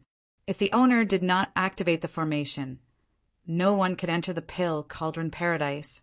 Gu Fei, eldest brother Dongfang, and the others who had been chasing him could be said to be very lucky. The successor of the Pill Cauldron School, Yen had only stopped the operation of the formation for fun. That was why they could enter the periphery of the Pill Cauldron Paradise. When Yen activated the formation again, no one could find the Pill Cauldron Paradise. Even if eldest brother Dongfang and the others had left marks along the way, it was still useless. The scenery of the Pill Cauldron Paradise was picturesque. It was like a paradise. However, not every place in the Pill Cauldron Paradise had such a relaxing and joyful scene. In a corner of the Pill Cauldron Paradise, there was a small, barren valley. Within the valley, there was nothing but rocks that were not covered by vegetation. In the depths of the valley, there was a high platform made of white jade. In the sky, there were mysterious runes engraved on it. An ancient bronze cauldron stood on the white jade platform. At this time, The top of the ancient bronze cauldron on the high platform was emitting wisps of hot air. It seemed that something was being refined in the cauldron. However, there was no flame under the cauldron. The hot air seemed to be coming from the ancient bronze cauldron. Chapter 332. Time passed by, and the valley was very quiet. There was no sound. Deep in the valley, on the white jade platform, an ancient bronze cauldron was gradually covered by a layer of hazy light. A strong spiritual fluctuation came out of the ancient cauldron, and a fiery aura spread out on the white jade platform. The surrounding temperature was gradually rising. The ancient bronze cauldron on the white jade platform, although it was also a rare treasure, it was not a treasure that had a spirit and could not automatically refine elixirs. The reason why the ancient cauldron was abnormal was because of the person trapped in it. That person was Gu Fei, who was thrown into the ancient bronze cauldron by Yen. Unknowingly, Gu Fei had already spent 2 days and 2 nights in the ancient bronze cauldron.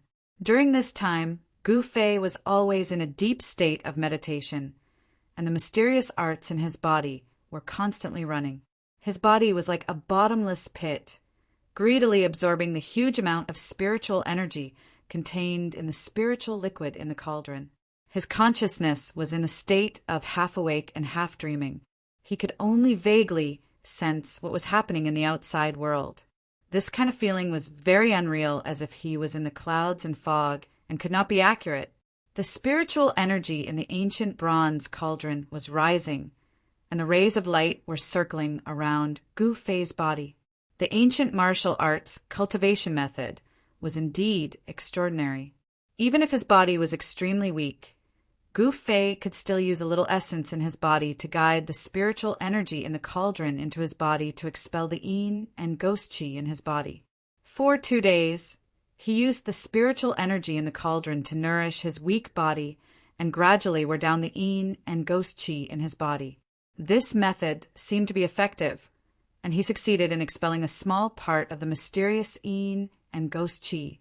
Gu Fei found that although this method was effective, the speed of expelling the yin and ghost qi was extremely slow. At this current speed, it would probably take more than 100 years to completely expel the yin and ghost qi in his body. In the ancient bronze cauldron, the spiritual liquid concocted by Yen was full of spiritual qi. Moreover, most of the spiritual herbs dissolved in the spiritual liquid were extremely dry and hot. They gathered together to form a strong yang qi, which happened to restrain the Xianyin ghost qi in Gu Fei's body. On the morning of the 3rd day, Gu Fei showed no sign of stopping inside the bronze cauldron. The spiritual waves from the cauldron seemed to be even stronger than before. On the white jade platform, there was a blazing aura. At this time, a wave of magic power suddenly came from the entrance of the valley. Someone was opening the seal at the entrance of the valley. Then a purple figure walked in from outside the valley as if he had passed through a transparent water curtain. That violet-colored figure moved gracefully like a fleeting shadow, nimble like an immortal that had descended to the mortal world, and she approached gracefully like a celestial maiden that had walked out from a painting. There were all sorts of restrictions set up in the valley. If one wasn't someone from the Pill Cauldron School, it would be impossible for them to enter. The person who had just entered was the only successor of the Pill Cauldron School.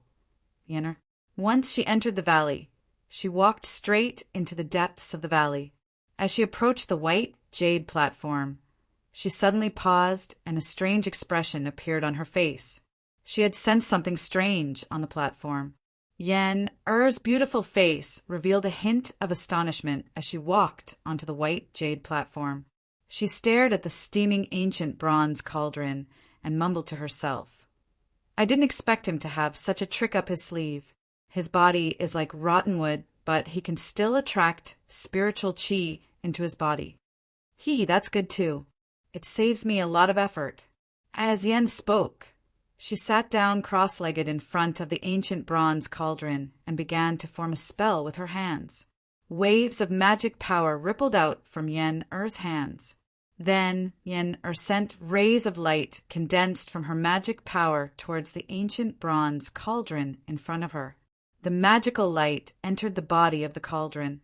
Then the mysterious runes on the ancient bronze cauldron began to light up. Yen-Er seemed to be activating the ancient bronze cauldron. As the rays of light condensed from magic power entered the body of the cauldron, an immeasurably ancient aura began to emit from the ancient cauldron. The surface of the ancient cauldron was covered with runes which formed into countless magic formations that were branded onto the cauldron's body. This magic formation was neither an offensive nor a defensive magic formation. It was a magic formation used for alchemy.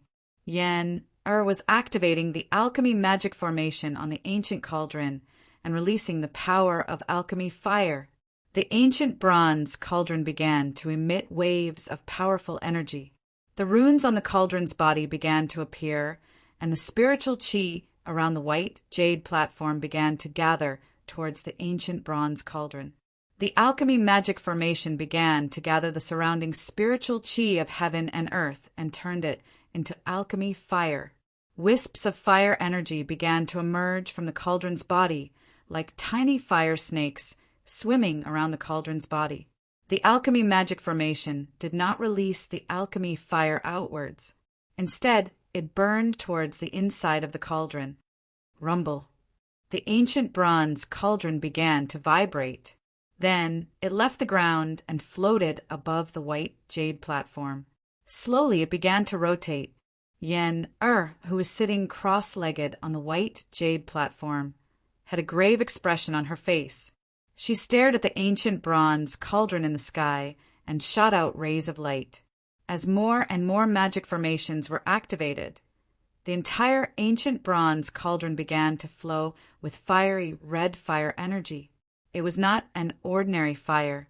Instead, it was the alchemy magic formation on the ancient bronze cauldron. It condensed the spiritual chi of heaven and earth and transformed it into alchemy fire. It was the Taoist true fire. This small mountain valley was actually where the Pill Cauldron School concocted pills. The reason why it was completely barren without any plants was because the people of the Pill Cauldron School concocted pills here. The heat released by the people of the Pill Cauldron School had turned this place into a wasteland. As the alchemy magic formation on the body of the ancient bronze cauldron was gradually activated, wisps of fire energy began to seep into the cauldron from the outside. The dark green spiritual liquid in the cauldron began to be evaporated by the fire energy and turned into spiritual mist. As more and more alchemy magic formations were activated, the temperature in the ancient bronze cauldron began to rise rapidly. Gu Fei, who was in a deep meditative state, seemed to feel something strange around him. What's going on? Very quickly, Gu Fei woke up from his meditative state. All he saw was a blurry mist in front of him. Waves of heat surged from all directions, making him feel like he was in a furnace. In reality, he really was in a furnace. Yen-Er, what are you doing? Gu Fei shouted. He felt that something was wrong. The surrounding temperature was still rising rapidly. The high temperature in the cauldron made him feel pain all over his body. His skin felt like it was about to split open. Outside the ancient bronze cauldron, Yen-Er did not answer. In reality, at this moment, she could not speak at all. Yen-Er's entire body was filled with spiritual energy. Her movements of summoning spiritual energy became slower and slower. She even felt a wave of exhaustion. She really wanted to stop. However, she could not stop. This was a critical moment. If she stopped, all her previous efforts would be wasted and she would have to start all over again. I still need 10 more alchemy magic formations. Yen-Er clenched her teeth and continued to summon spiritual energy. At this moment, she was sweating profusely. Beads of sweat the size of soybeans rolled down her face and dripped onto the ground. Although she was activating the simplest alchemy fire magic formation on the ancient bronze cauldron, it was still extremely taxing. Wah! Gu Fei's scream came from within the cauldron. He felt as if he had jumped into a volcano. His entire body felt like it was surrounded by magma. The spiritual liquid in the cauldron was boiling.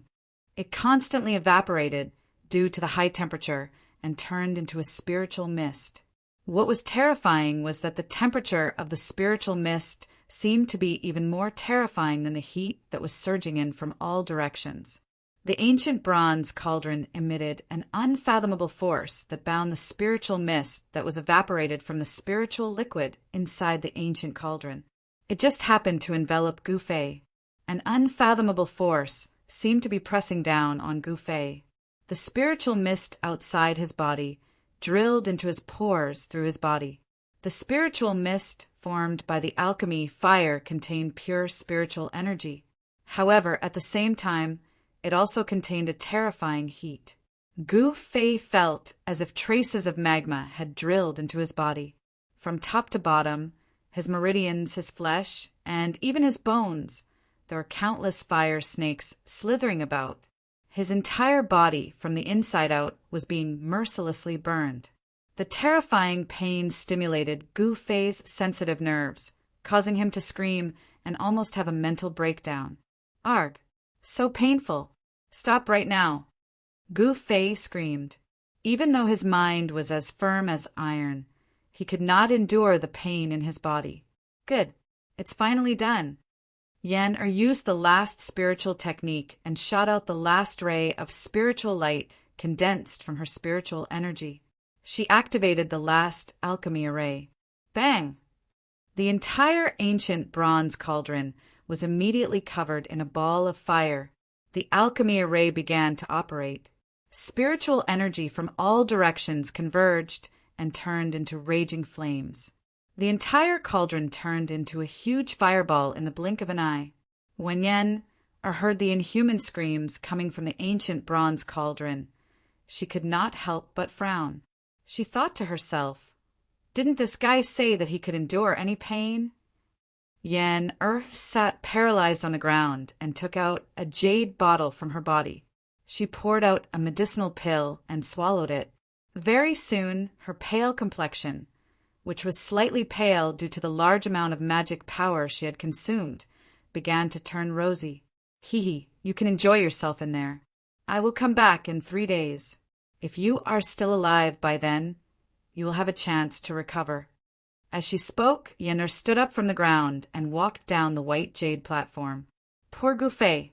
He was refined by Yenner like a spiritual medicine for alchemy.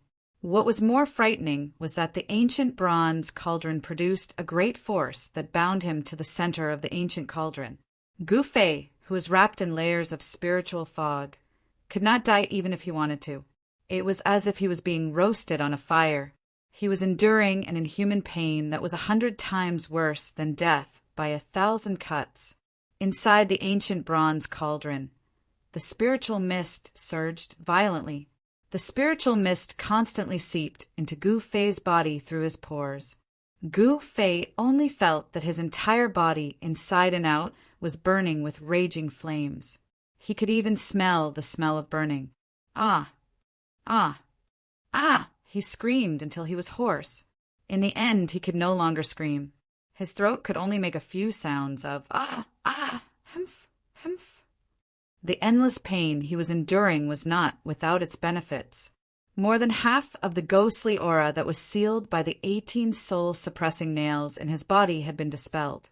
Using this extreme method to dispel the ghostly aura in his body, although it caused Gu Fei to suffer unprecedented pain, it seemed to be very effective. It was many times faster than the speed at which he dispelled the ghostly aura himself. The ghostly aura in his flesh and blood was gradually dispelled. However, the ghostly aura entwined in his bone marrow showed no signs of dissipating. However, Gu Fei's body clearly changed. Chapter 333. As night fell, Bailing City was still bustling with activity. Cultivators from all over the world gathered in Bailing City. Some of them came for a reason, while others came just to watch the fun. In short, all the cultivators that rushed into Bailing City had various reasons. In the north, other than the snow forest, there were also endless snow-capped mountains. There were no lack of terrifying beasts living in the mountains. It was not a good place to be. Even transcending mortality realm cultivators did not dare to walk into the depths of the snow-capped mountains alone in the dark.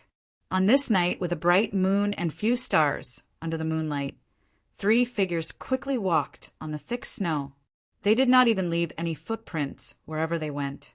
In the eyes of ordinary people, this was the legendary lightness technique of stepping on snow without a trace. The cold wind whistled, blowing off the snow on the trees from time to time. From time to time, there were mournful roars of beasts coming from the depths of the snow-capped mountains. These 3 uninvited guests passed through the snow forest and crossed the snow-capped mountains. They lowered their heads and hurried on their way.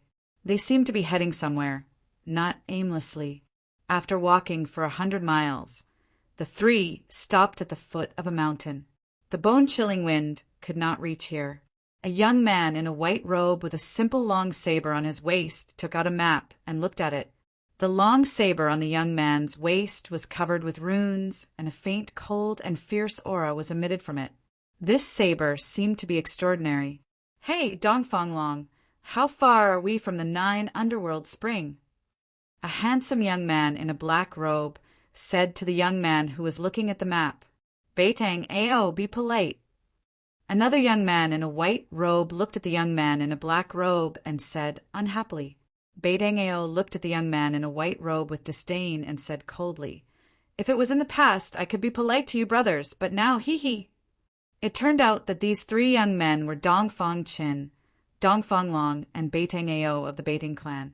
Although Dongfang Chin was very unhappy that Beitang Ao put on an arrogant attitude in front of them, he was also a little helpless. After all, Beitang Ao's strength was higher than his, and he had the right to be arrogant. In the world of cultivation, strength was everything. If you wanted to gain the respect of others, you needed to have great strength. In these few years, Beitang Ao's cultivation had already broken through to the transcending mortality realm, while Dongfang Chen's cultivation stagnated in the awakening 9 heavens because of Gu Fei. The halo of a genius had long been lost. Others had long broken through, but he himself was blocked at the door of the transcending mortality realm.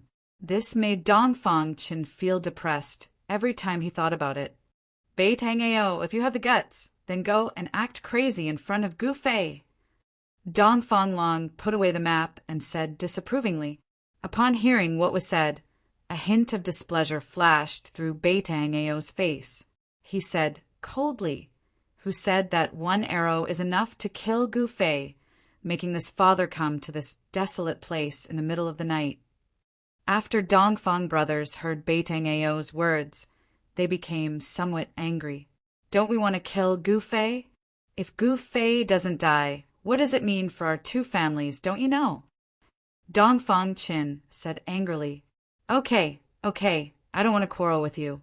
How far is it from here to the 9th nether spring?" Beitang Ao waved his hand.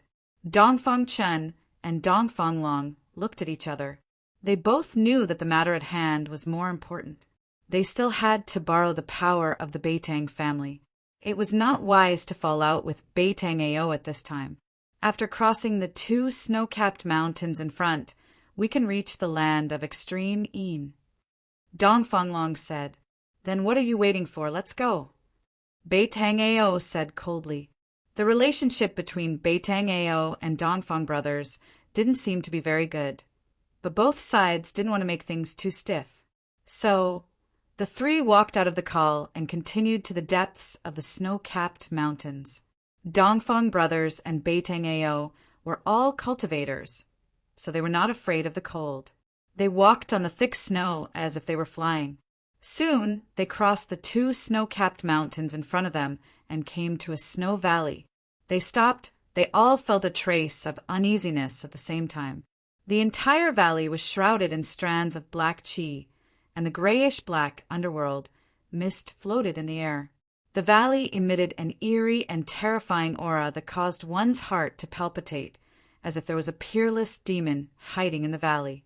The 9th nether spring is in the depths of the valley.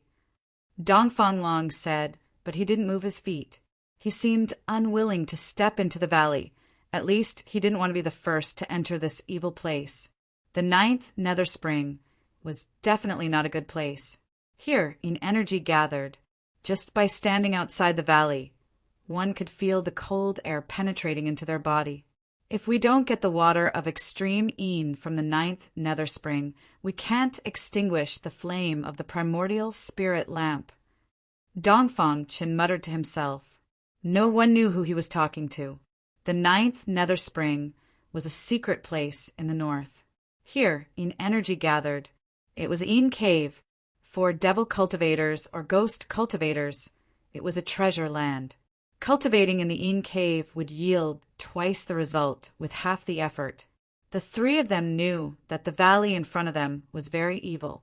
No one was sure if there were devil cultivators or ghost cultivators cultivating in the valley. Therefore, the Dongfang brothers and Beitang Ao hesitated. They didn't want to be the first to step into the valley. Under the moonlight in the evil valley where Yin Qi gathered, the surroundings were very quiet. There was not a single sound. Not even the sound of the wind could be heard. This kind of absolute silence made people feel incomparably oppressed, as if there was a huge rock pressing down on their chests. Should we go in or not? Dongfang Long said softly. His breathing was a bit rapid. He couldn't calm down. If they couldn't get the water of the 9th nether spring in the valley, they couldn't extinguish the flame of the primordial spirit lamp. Dan Qingzi brought Gu Fei's primordial spirit lamp down the mountain. With the lamp as a guide, he found the northern devil domain.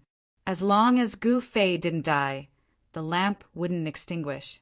Because of this, Dongfang Qin knew from Dan Qingzi that Gu Fei wasn't dead, because although the flame of the primordial spirit lamp was very weak, it had never been extinguished.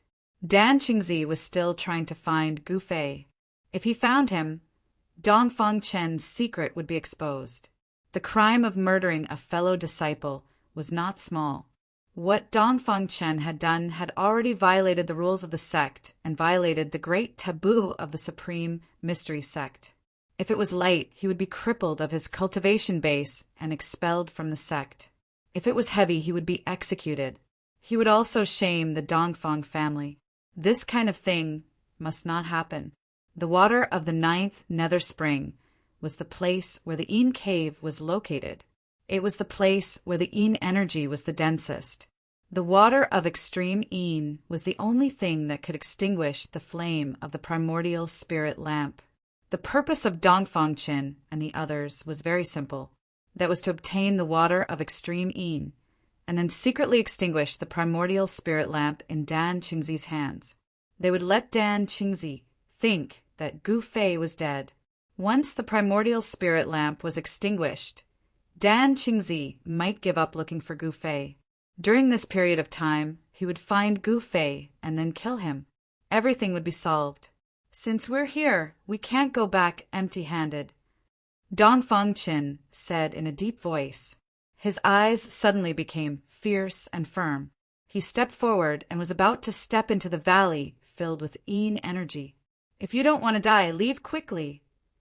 At this moment, a cold voice suddenly came from behind Dongfang Qin and the others. The Dongfang brothers and Beitang Ao were shocked. Shua! Turning around, Zhang Xian saw a green-robed figure slowly walking over from the snowy ground 100 zhang behind him. That person only took 2 or 3 steps to cross a distance of 1,000 feet and arrive before them. He seemed to be very calm, and the person didn't seem to be moving very fast on the snowy ground. But he had truly arrived before the 3 of them, shrinking the earth into an inch. Dongfang Chen's pupils couldn't help but shrink. He could already see that this was just a shallow Dao technique, but when this person used it, there was such a scene. It was really shocking. Beitang Ao and Dongfang Long couldn't help but be moved. Dongfang Long's right hand was already holding the hilt of the sword on his waist. If the person acted strangely, he would not hesitate to draw the sword. This cyan-clothed person was wearing a purple Dao crown and a cyan Dao robe. His sleeves were fluttering in the wind. His face was thin, and his whole person exuded an otherworldly aura. The person's eyes were very deep. He swept over the three people as if he could see the depths of their hearts. The three of them all had a strange feeling of being seen through. Disciples of the Taishan sect, descendants of the Saber Emperor, Beitang Ao. The cyan-clothed Taoist slowly said, "But it was the origin of the Dongfang brothers and Beitang Ao. Why are you here?" Seeing that the person who came must be a senior in the Dao sect, the Dongfang brothers and Beitang Ao breathed a sigh of relief when they saw this. Dongfang Qin stepped forward and bowed to the cyan-clothed Taoist. "Greetings, senior. We are here on the orders of the sect to come and collect the water of extreme Yin." Water of extreme Yin? Strange. What do the people of the Taishan sect want that thing for? The cyan-clothed Taoist thought for a moment and then said, "You should leave quickly. Senior, is there any danger in this valley?" Beitang Ao said, in front of this cyan-clothed Taoist, he did not dare to show any arrogance. The cyan-clothed Taoist was about to speak. Roar! At this moment, there was an earth-shattering roar in the valley without warning. The sound shook the heavens and the earth, and the entire valley shook. Dongfang Chen's cultivation was the lowest. When the sound came, it was as if he was struck by lightning. His body shook violently, and he opened his mouth and spat out a mouthful of blood. His expression suddenly became weary. Dongfang Long and Beitang Ao had the cultivation of the transcending mortality realm, but they also felt their blood boiling. Their faces became pale in an instant, and their bodies were on the verge of collapse. Rumble. A huge roar spread out in all directions, and there was a strange sound like 10,000 horses galloping nearby. The nearby snow-capped peaks were avalanches. Good heavens! The cyan-clothed Taoist no longer paid attention to Dongfang Qin and the others. He took a step forward and rushed into the valley like a bolt of lightning. Chapter 334. An earth-shattering roar caused the entire valley to boil.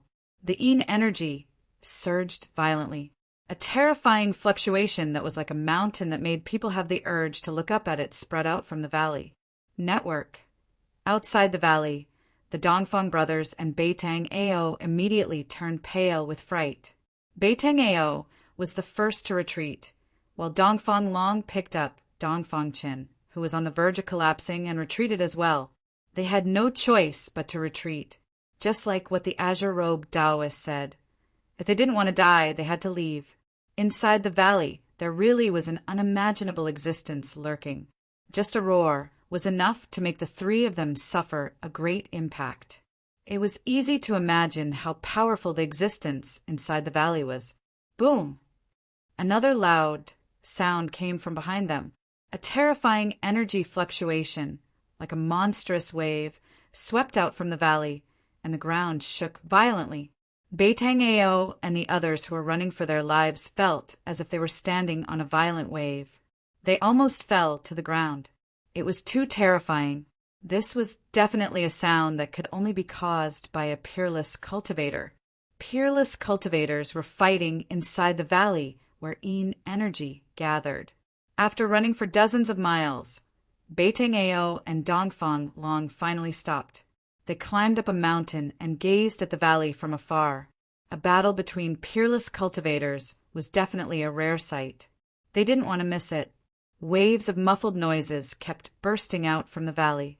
Rays of strong light broke through the layers of Yin energy and rushed out from the valley, illuminating the entire world.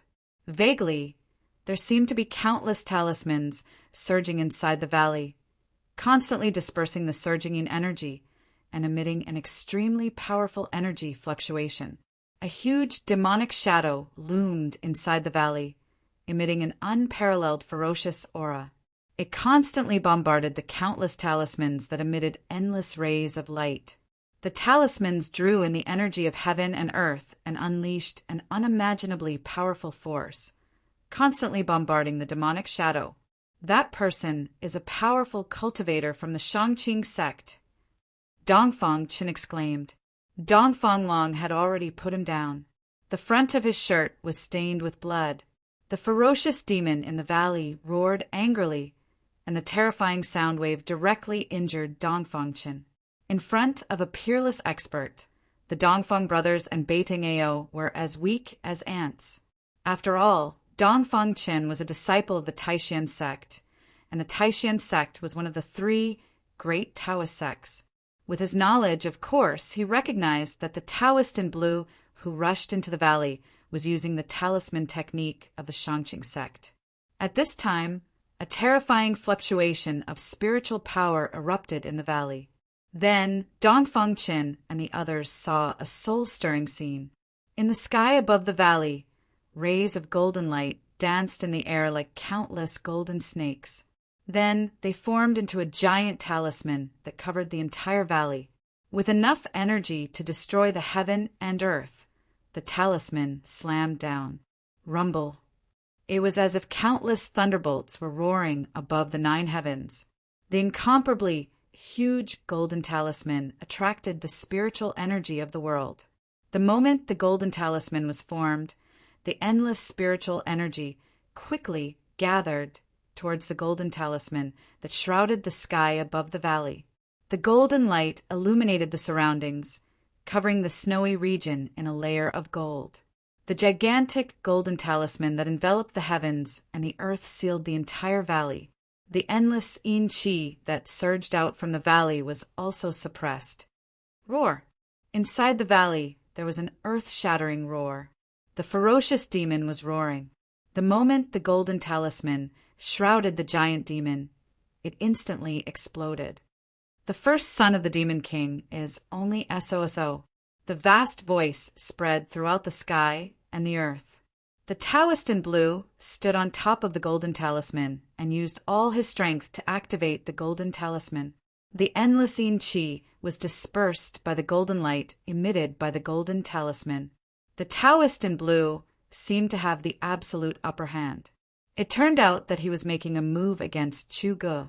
Chu Ge, who had caused a ruckus at Bailing Pass and slaughtered all the guards the pass, had escaped here. It seemed that Chu Ge had awakened from his state of madness. Otherwise, he would not have found this yin cave and wanted to use the mysterious yin qi to heal himself. Network, damn it! The yin qi in the valley surged violently, and Chu Ge's crazed roar could be heard. That day he had fought against 2 opponents, Dan Qingzi and the peerless expert in Bailing City. In the end, he was defeated and had to escape with injuries. That day on the ancient stone bridge in the abyss of immortals and demons, Dan Qingzi had stabbed him between the eyebrows. His mud-pill palace, which he had painstakingly repaired, had been destroyed and he had lost his mind. Chu Ge's demonic body, which had been modified by the blood of the gods and demons, had the ability to automatically recover. It was no weaker than Gu Fei's 5 elements martial body. After the battle with Dan Qingzi and the peerless expert, he had escaped to the snowy region. Chu Ge's mud-pill palace had gradually been repaired and he had regained his sanity. The golden talisman shrouded the area and the entire valley shook violently. Boulders rolled down the mountain continuously. The endless heaven and earth, spiritual qi in the surrounding area, rapidly gathered and turned into rays of golden light that swam around the talisman. The golden talisman, formed by the endless spiritual qi, showed signs of becoming solid. The yin qi in the yin cave was gradually being pushed away. The Taoist in blue wanted to suppress this place where the yin qi gathered by himself. Bang! At this moment, a ray of blood-red light that exuded an endless evil aura broke through the layers of yin qi. With an unstoppable momentum, it struck the golden talisman fiercely. The golden talisman that enveloped the area immediately shook violently. The golden light that was emitting from the talisman dimmed. The sky demon blade? It is indeed extraordinary. The Taoist in blue from the Shangqing sect stepped on the talisman and continued to descend. He did not believe that the talisman, which had gathered the endless heaven and earth spiritual chi, could not withstand the sky demon blade. Using the talisman to draw the power of heaven and earth to form a terrifying attack was the specialty of the Shangqing sect. The Taoist in blue's cultivation was extremely powerful. The golden talisman had actually successfully blocked the sky demon blade's attack. Die! Chu Gu roared angrily in the dark clouds. Suddenly, the yin qi in the valley retreated like the tide. A blood-red, demonic blade emitted a blinding blood-red light that had never been seen before. The demonic blade was devouring the endless dark clouds and demonic qi. Break! Chuga shouted. The surging demonic qi gathered to form a demonic shadow that was hundreds of feet tall. The demonic shadow held the blood-red, demonic blade and slashed upwards with all its might. Swoosh! The blood-red light from the blade shot up to thousands of feet, exuding an endless amount of evil aura. Like a terrifying blood-red ray of light, it seemed to split the void and shatter the heavens and earth. In an instant, it struck the golden talisman that was enveloping the valley. Boom! With a loud bang, golden rays of light shot out and the sky was dyed red. The blood-red light from the blade cut through the golden talisman that was enveloping the valley and struck out from the valley. The 1,000-foot-long blade of light shot straight up into the sky. This slash had gathered an endless amount of dark clouds and devil chi, pushing the terrifying might of the sky demon saber to an unimaginable level. Even the golden talisman that had gathered an endless amount of heaven and earth spiritual chi was cut by this slash.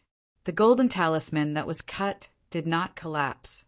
Instead, it quickly shrank and entered the body of the Taoist in blue. The Taoist in blue suffered a great impact and spat out a mouthful of blood. Swoosh! Without any hesitation, the Taoist in blue turned into a golden ray of light and rushed out of the valley. In the blink of an eye, he disappeared under the night sky. After witnessing the earth-shattering battle between the peerless masters, Dongfang Qin and the others couldn't speak for a long time.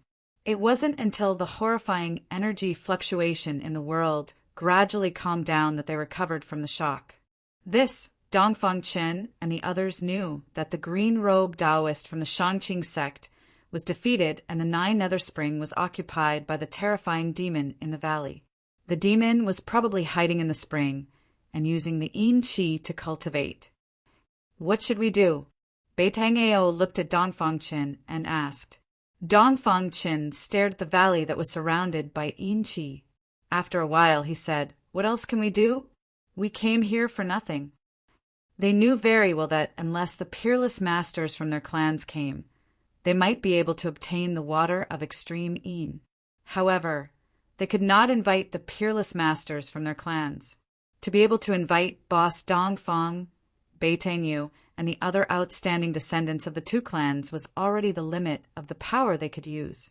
Just as Dongfang Qin and the others were about to retreat, they suddenly felt a light purple figure silently appear outside the entrance of the valley in front of them. Demon race? Chu Ji's voice came from the valley. Dongfang Qin and the others stopped in their tracks. They were very surprised. Another peerless master appeared.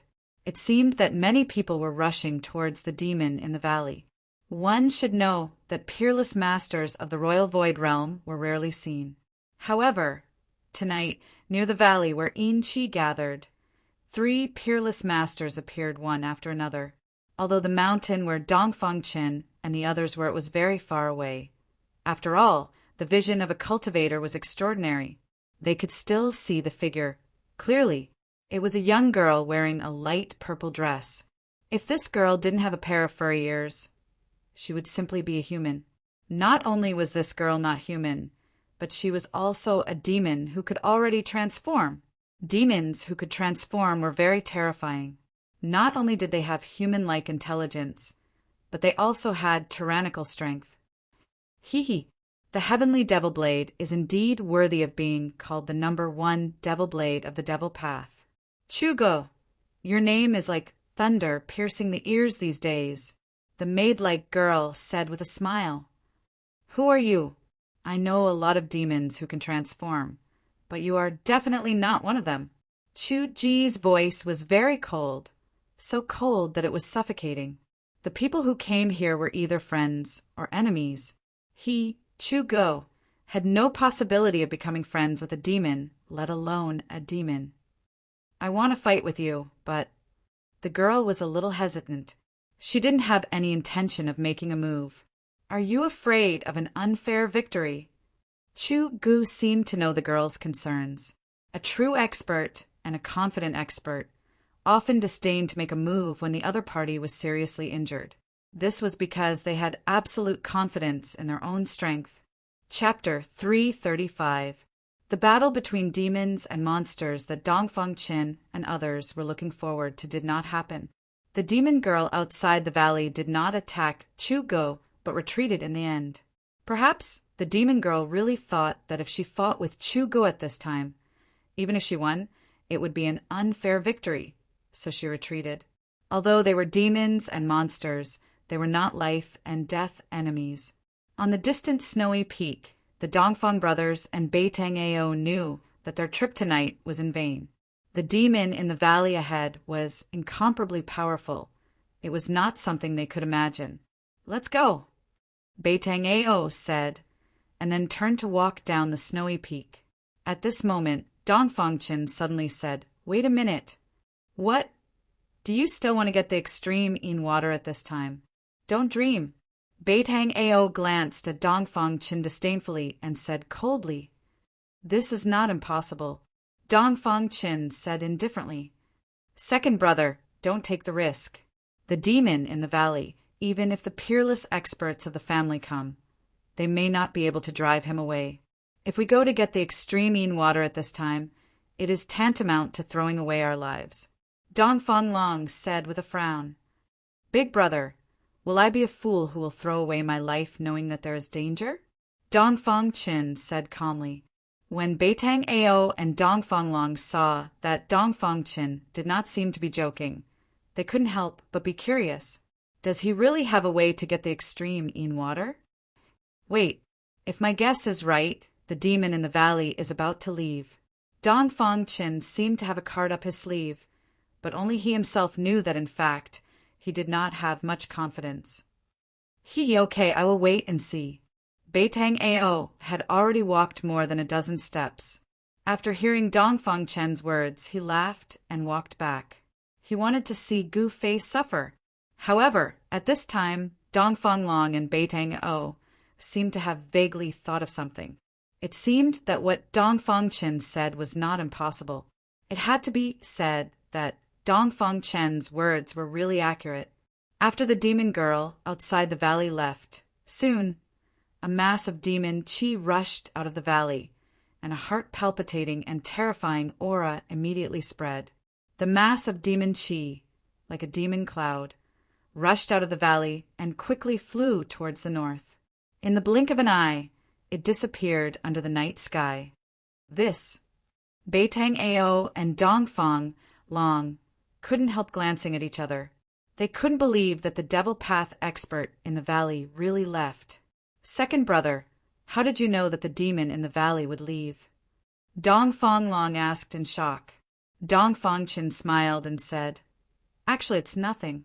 I just found out the identity of the demonic cultivator in the valley. Yes, according to the azure-clothed Taoist who was defeated just now, that person seems to be called Chu Ge." Dongfang Long recalled the conversation between the azure-clothed Taoist and the fiendish Tao expert in the valley. Chu Ge, the first son of the devil monarch. I should have thought of it long ago. Really? When Beitang Ao heard this, he immediately came to a realization. The demon in the valley was the madman who had rushed out of the extreme North Devil region and destroyed the northern mountain pass. The northern region of the Northern Wei Empire was a bitterly cold place that was covered in ice and snow all year round. Under normal circumstances, no cultivators would come to such a desolate place. The reason why the northern region became so lively was because two things happened in the northern region that were enough to affect the nerves of the cultivation world. One of them was caused by the first son of the devil monarch. No wonder the demonic cultivator in the valley left. It was because his whereabouts had been discovered. It was believed that other experts would soon find this place. One had to know that many peerless experts had entered the snow region. They only had two purposes: to find the spiritual land and to kill Chu-ge. Dongfang Qin didn't say anything else. He directly rushed down the snowy peak. Dongfang Long and Beitang Ao also followed. After all, the two of them were in the transcending mortality realm, so they quickly surpassed Dongfang Qin. Soon, they arrived at the entrance of the valley that was surrounded by Yin-chi. This time, without any hesitation, they rushed into the valley together. This was a rare opportunity. As long as they obtained the extreme Yin water from the 9 underworld spring, they would be able to extinguish the Yuan spirit lamp in Minister Dan's hand, so that Minister Dan wouldn't be able to find Gu Fei. It's so cold. After going a few miles deep, Dongfang Qin felt that he was about to be frozen by the surrounding Yin-chi. The place where Yin-chi gathered was terrifyingly cold. Even Dongfang Long and Beitang Ao felt that it was difficult to endure. The surroundings were hazy, and all they could see was a grayish black fog. Their vision was greatly hindered. In the valley, they couldn't see far. They seemed to have entered another world. The thick Yin-chi seemed to isolate the valley from the outside world. The gloomy and terrifying atmosphere filled every inch of the valley. "Second brother, you can go out," Dongfang Long said. The closer they got to the 9 underworld spring, the thicker the Yin-chi and the colder the temperature became. Dongfang Qin stopped when he heard this. He knew that he only had the cultivation of awakening me 9th heavenly layer. It was difficult for him to resist the Yin-chi that spread from the 9 underworld spring. He nodded, then retreated in the direction of the valley entrance. Dongfang Long and Beitang Ao continued to move forward. Traces of battle could be seen everywhere in the valley. The battle just now was extremely fierce. Dongfang Qin retreated to the outside of the valley. He didn't wait for long before he saw Beitang Ao and Dongfang Long coming out of the valley. They didn't say anything and directly left the valley. They got what they wanted to get. Dongfang Qin and the others had just left for a while when a golden light flew from afar. A vague figure was wrapped in the golden light. Riding the golden light and flying in the void, the person who came was a peerless expert. The person directly broke through the Yin-chi that shrouded the valley and rushed into the valley.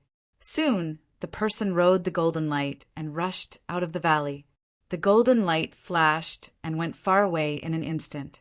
Under the night sky, a golden light cut through the void and flew over a snowy forest. The golden light faded away, and a middle-aged Taoist wearing a cyan robe appeared. Chu-ge ran really fast. The cyan-robed Taoist muttered to himself, then stood in the void and looked in all directions. The cyan-robed Taoist patted the storage bag on his waist, and a cyan light immediately rushed out of the bag. Then a simple and unadorned ancient bronze lamp appeared in front of the Taoist. On the wick, a soybean-sized cyan light flickered as if it could go out at any time. He should be nearby. Strange. The cyan-robed Taoist held the ancient bronze lamp and tested it in all directions. He seemed to be using the ancient lamp to sense something. What the hell is going on? Where did Gu Fei go? The cyan-robed Taoist stopped. The ancient bronze lamp in his hand didn't show any abnormality. This cyan-robed Taoist was Dan Qingzi. He found this place by relying on the ancient bronze lamp's guidance. However, what he saw was only an endless snowy forest. There was no trace of Gu Fei. The ancient bronze lamp in Dan Qingzi's hand was the primordial spirit lamp that Gu Fei ignited on the day the virtual sky world opened. The fact that the lamp didn't go out meant that he was still alive. The primordial spirit lamp was actually a unique treasure of Taishan sect. By igniting the lamp with blood essence, the primordial spirit lamp and the cultivator who ignited it would have some kind of connection. Gu Fei was nearby, but Dan Qingzi still couldn't find Gu Fei. It was very strange. It seemed that someone had used great magic to conceal Gu Fei's breath, so the primordial spirit lamp couldn't sense Gu Fei's exact location. Dan Qingzi held the primordial spirit lamp in his hand and flew through the air, searching back and forth within 100 miles. In the vast snowy forest, only the cold night wind blew from time to time. After an hour, Dan Qingzi stopped. He was sure that Gu Fei was within a few 100 miles, but he couldn't find him. This was very strange. He couldn't figure it out. He thought that some great figure had used great magic to conceal Gu Fei's breath, but it didn't seem like it. Gu Fei seemed to have entered another world, and his whereabouts were unpredictable, just like when he was trapped in the virtual sky world. Dan Qingzi was helpless, so he turned into a golden rainbow and left the endless snowy forest. After Minister Dan left, ripples visible to the naked eye suddenly appeared in the air above a certain snowy slope in the forest. Then a white jade gateway seemed to appear out of thin air, standing tall on the snowy slope. The white jade archway was surrounded by spiritual aura and shrouded in a hazy glow. It was 15 feet high. At this time, a purple figure walked out from behind the archway. This was an extremely beautiful girl who possessed the spiritual wisdom of heaven and earth. She was like a fairy walking in the snow. She looked ethereal and distant. This was a truly otherworldly temperament. This girl in purple was Yen looked in the direction where Dan Qingzi disappeared and muttered to herself, "Who was that person? How did he find this place?" She pondered for a while and then withdrew her gaze. Who cares who he is? Even if he was a real immortal, it would be difficult for him to break into the Danding's paradise. I worried too much. As Yen spoke, she walked into the white jade archway. As if passing through a layer of transparent water curtain, Yen-Er's figure disappeared in the air as if she had walked into another space. Then, the white jade gateway that stood on the snow slope that was surrounded by rays of light also disappeared. On the snow slope, it was as if nothing had happened at all. There were no traces left behind.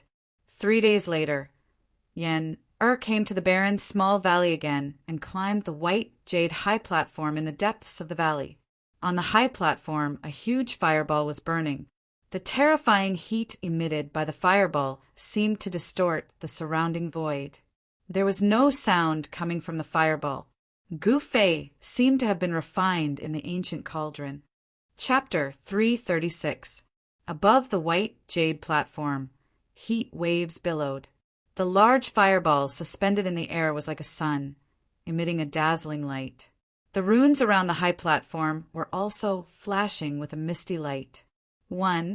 Countless runes were engraved around the high platform, releasing waves of magical power. A wave of power enveloped the entire high platform, binding the heat emitted from the fireball to the high platform.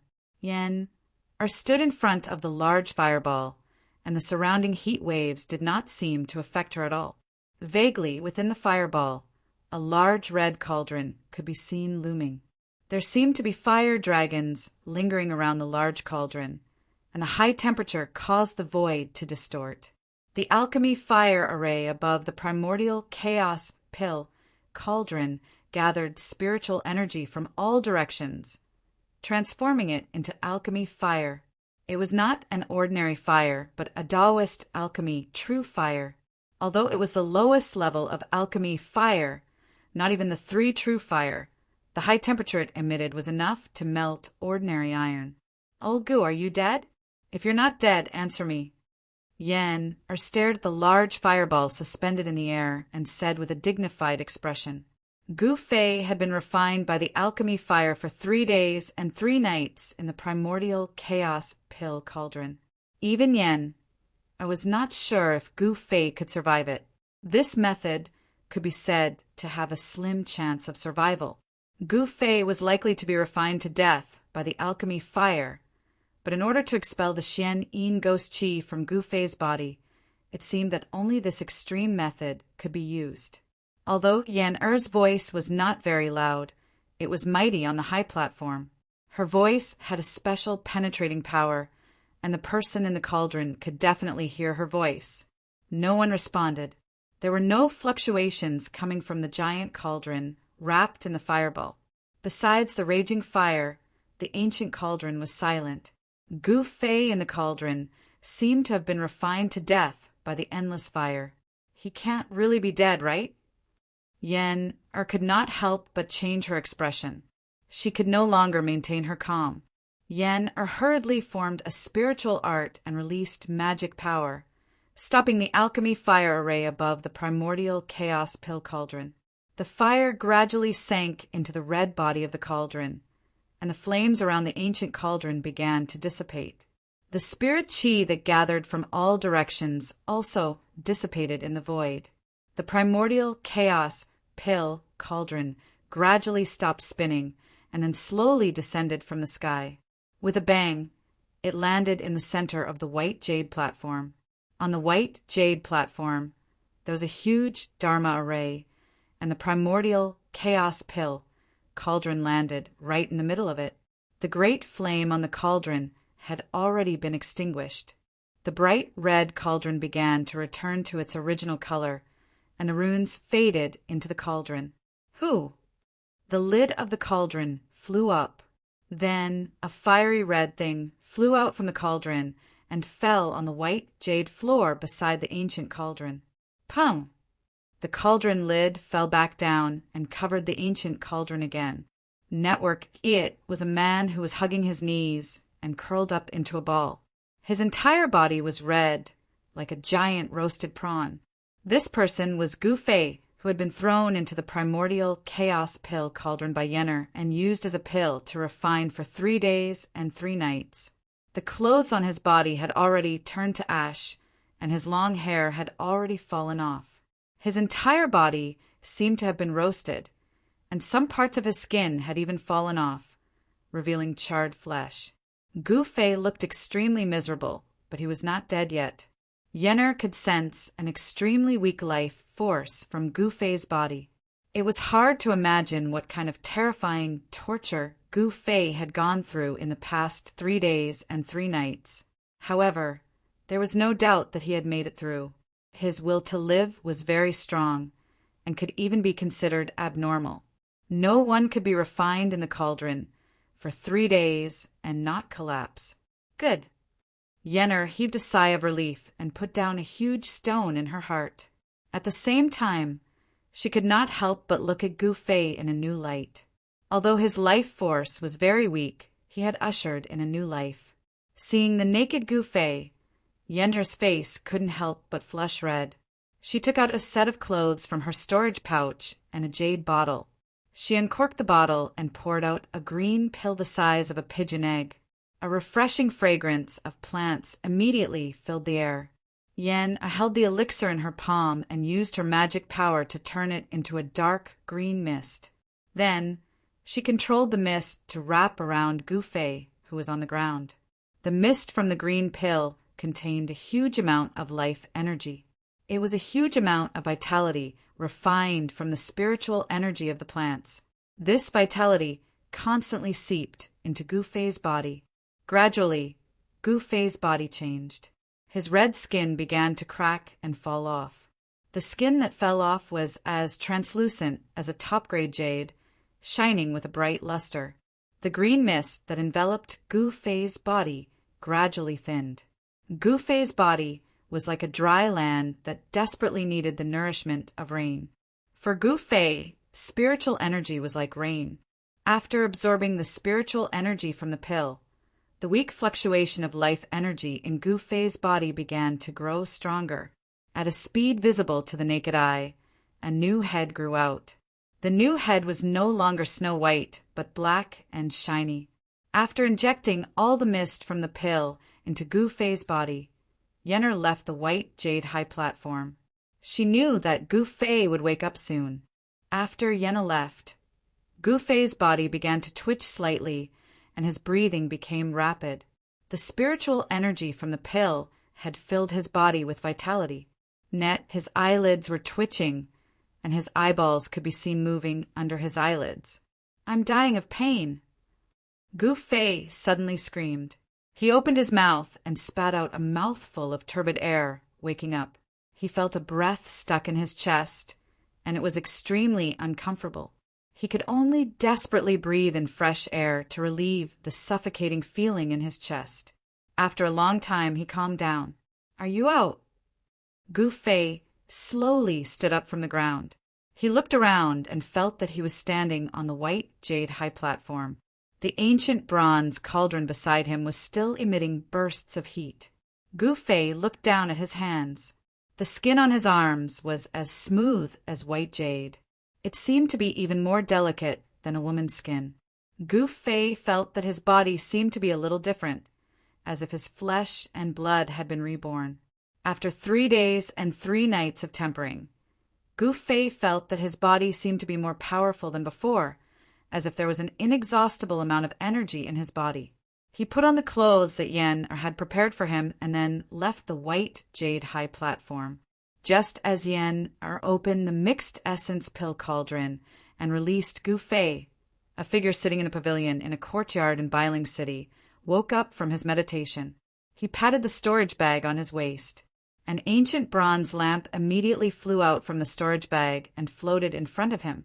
The green-robed Taoist sitting on the stone stool was Minister Dan. "What's going on?" "Gu Fei's life aura seems to be getting stronger." Minister Dan waited for a spark on the ancient bronze lamp and muttered to himself. The pea-sized lantern on the ancient lamp was emitting a dazzling green light. The lantern gradually turned into a flickering little flame. What's happening to Gu Fei? Why is his life fluctuating so erratically? Minister Dan frowned. From the strength of the green lantern, he knew that Gu Fei was in a situation where he was about to die. Minister Dan's heart was burning with anxiety. However, he could not find traces of Gu Fei. Gu Fei seemed to be in a strange place, and it was difficult to pinpoint his exact location. However, Gu Fei's life aura flourished once again. This meant that his life was no longer in danger. He had taken a trip to the gates of hell and finally walked out. Minister Dan put away the green lantern, stood up from the stone stool, and walked out of the pavilion. After a moment of deep thought, he soared into the sky and turned into a golden ray of light, disappearing into the horizon. It was noon, and the sun was high up in the sky. Bailing City was bustling with activity. People who looked like cultivators could be seen walking on the streets and alleys. Minister Dan did not hide his tracks. Many cultivators in Bailing City saw a golden ray of light rushing out of the city and flying into the depths of the snowy forest. In the eyes of an observant person, Minister Dan's whereabouts were no secret at all. Immediately after, a streak of green light also shot out of Bailing City and disappeared into the horizon. On a spirit mountain peak in Pill Cauldron Paradise, Gu Fei relaxed his body and sat cross-legged on a large boulder. His mind sank into an ethereal state. Soon, Gu Fei's consciousness gradually became illusory, as if he had merged with nature. He seemed to have become one with the boulder beneath him, his surroundings, and even the spirit mountain peak. Spiritual energy swirled around the spirit mountain peak, causing the flowers, grass, and trees in the surroundings to constantly tremble. Large amounts of wood power seeped out, as if there were rays of green light drifting about. The spiritual energy in Pill Cauldron Paradise was plentiful. The spirit mountain peak was filled with thriving vegetation, filled with endless wood power. Tiny rays of green light were guided by Gu Fei into his body. The wood power contained an enormous aura of life. Vigorous vitality flowed inside Gu Fei's body. His flesh, internal organs, and bones seemed to be injected with endless life energy. The 18 soul-suppressing nails in Gu Fei's body had long been pulled out. After being refined by the alchemic fire for 3 days and 3 nights in the origin pill cauldron, his flesh and blood had been cleansed countless times by the endless fire element spirit energy. The mystic Yin ghost chi in his flesh and blood had long been expelled from his body. Countless evil souls were also completely refined by the alchemic fire along with the dissipation of the mystic Yin ghost chi. However, the mystic Yin ghost chi in Gu Fei's body had long penetrated deep into his bones. Even with such extreme methods, he still could not expel the mystic Yin ghost chi from his bones. According to Yen he would have to suffer one more time before he could completely expel the mystic Yin ghost chi from his body. Right now, Gu Fei only had one goal, and that was to make his life force exuberant. As time passed, the green vitality from all directions converged towards Gu Fei. It could even be clearly seen by the naked eye. A dense green mist swirled around Gu Fei. Before he knew it, 2 days had passed. The injuries caused by the alchemic fire had completely healed. His body seemed to have been infused with endless vitality. Energy surged violently in his body, but he still continued to cultivate. As for Minister Dan, he held the Origin Soul Green Lamp and searched the endless sea of trees for 2 days. During these 2 days, the flame from the Origin Soul Green Lamp in his hand grew even more resplendent. Minister Dan had searched almost every inch of land within several hundred miles, but he still could not find a trace of Gu Fei. Minister Dan could not help but feel a sense of helplessness. Gu Fei was in this forest, but he could not find Gu Fei. It was very strange. There seemed to be an unfathomable power that separated him and Gu Fei into 2 different spaces. Minister Dan felt as if he could not grasp or touch Gu Fei. That night the moonlight was hazy. Beasts roared in the distance. In the endless forest, a speck of green light moved like a will-o'-the-wisp. Unknowingly, a faint mist began to rise in the forest. The mist drifted with the wind, causing the entire forest to become blurry. It gave off an ethereal feeling. The mist could not obstruct the radiance of the green light. Suddenly, without any warning, the moving green light in the mist was extinguished. Then, an angry roar resounded from within the mist. The rolling sound waves shook the forest, causing the mist in the forest to surge violently. "Who is it? Come out." Minister Dan stood in the void.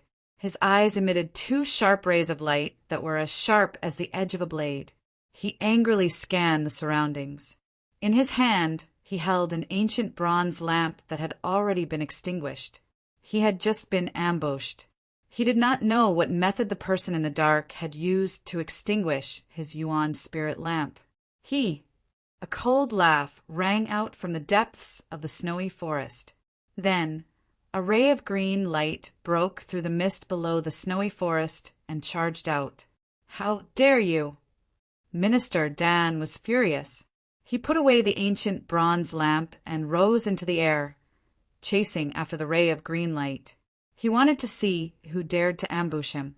Once the Yuan spirit lamp was extinguished, unless Gu Fei used his own blood to reignite it, no one else could reignite Gu Fei's Yuan spirit lamp. Swoosh! Swoosh! 2 rays of light, one green and one gold, disappeared into the night sky in the blink of an eye, like lightning. The fog that lingered in the snow forest gradually dispersed. The mist in the forest seemed to be a trick of the mysterious expert who had secretly extinguished Minister Dan's Yuan spirit lamp. There was a lot of mist in the forest. Minister Dan did not think there was anything wrong with it. Because of this, the person's sneak attack was successful. The extinguishing of the Yuan spirit lamp made Minister Dan furious. He chased closely behind that person, and from time to time, he would shoot out beams of light that bombarded that person. However, the hazy figure wrapped in the green light did not plan to fight Minister Dan. He repeatedly dodged the golden streaks that Minister Dan shot out and continuously fled forward. "Who are you, scoundrel? If you have the guts, stop and fight!" Minister Dan shouted. His voice reverberated in the air and traveled far. The person in front of him did not reply. He did not care about Minister Dan at all. The speed at which an unparalleled expert flew through the air was incomparably fast. In a short while, 2 rays of light rushed out of the forest and into the depths of the mountain. This book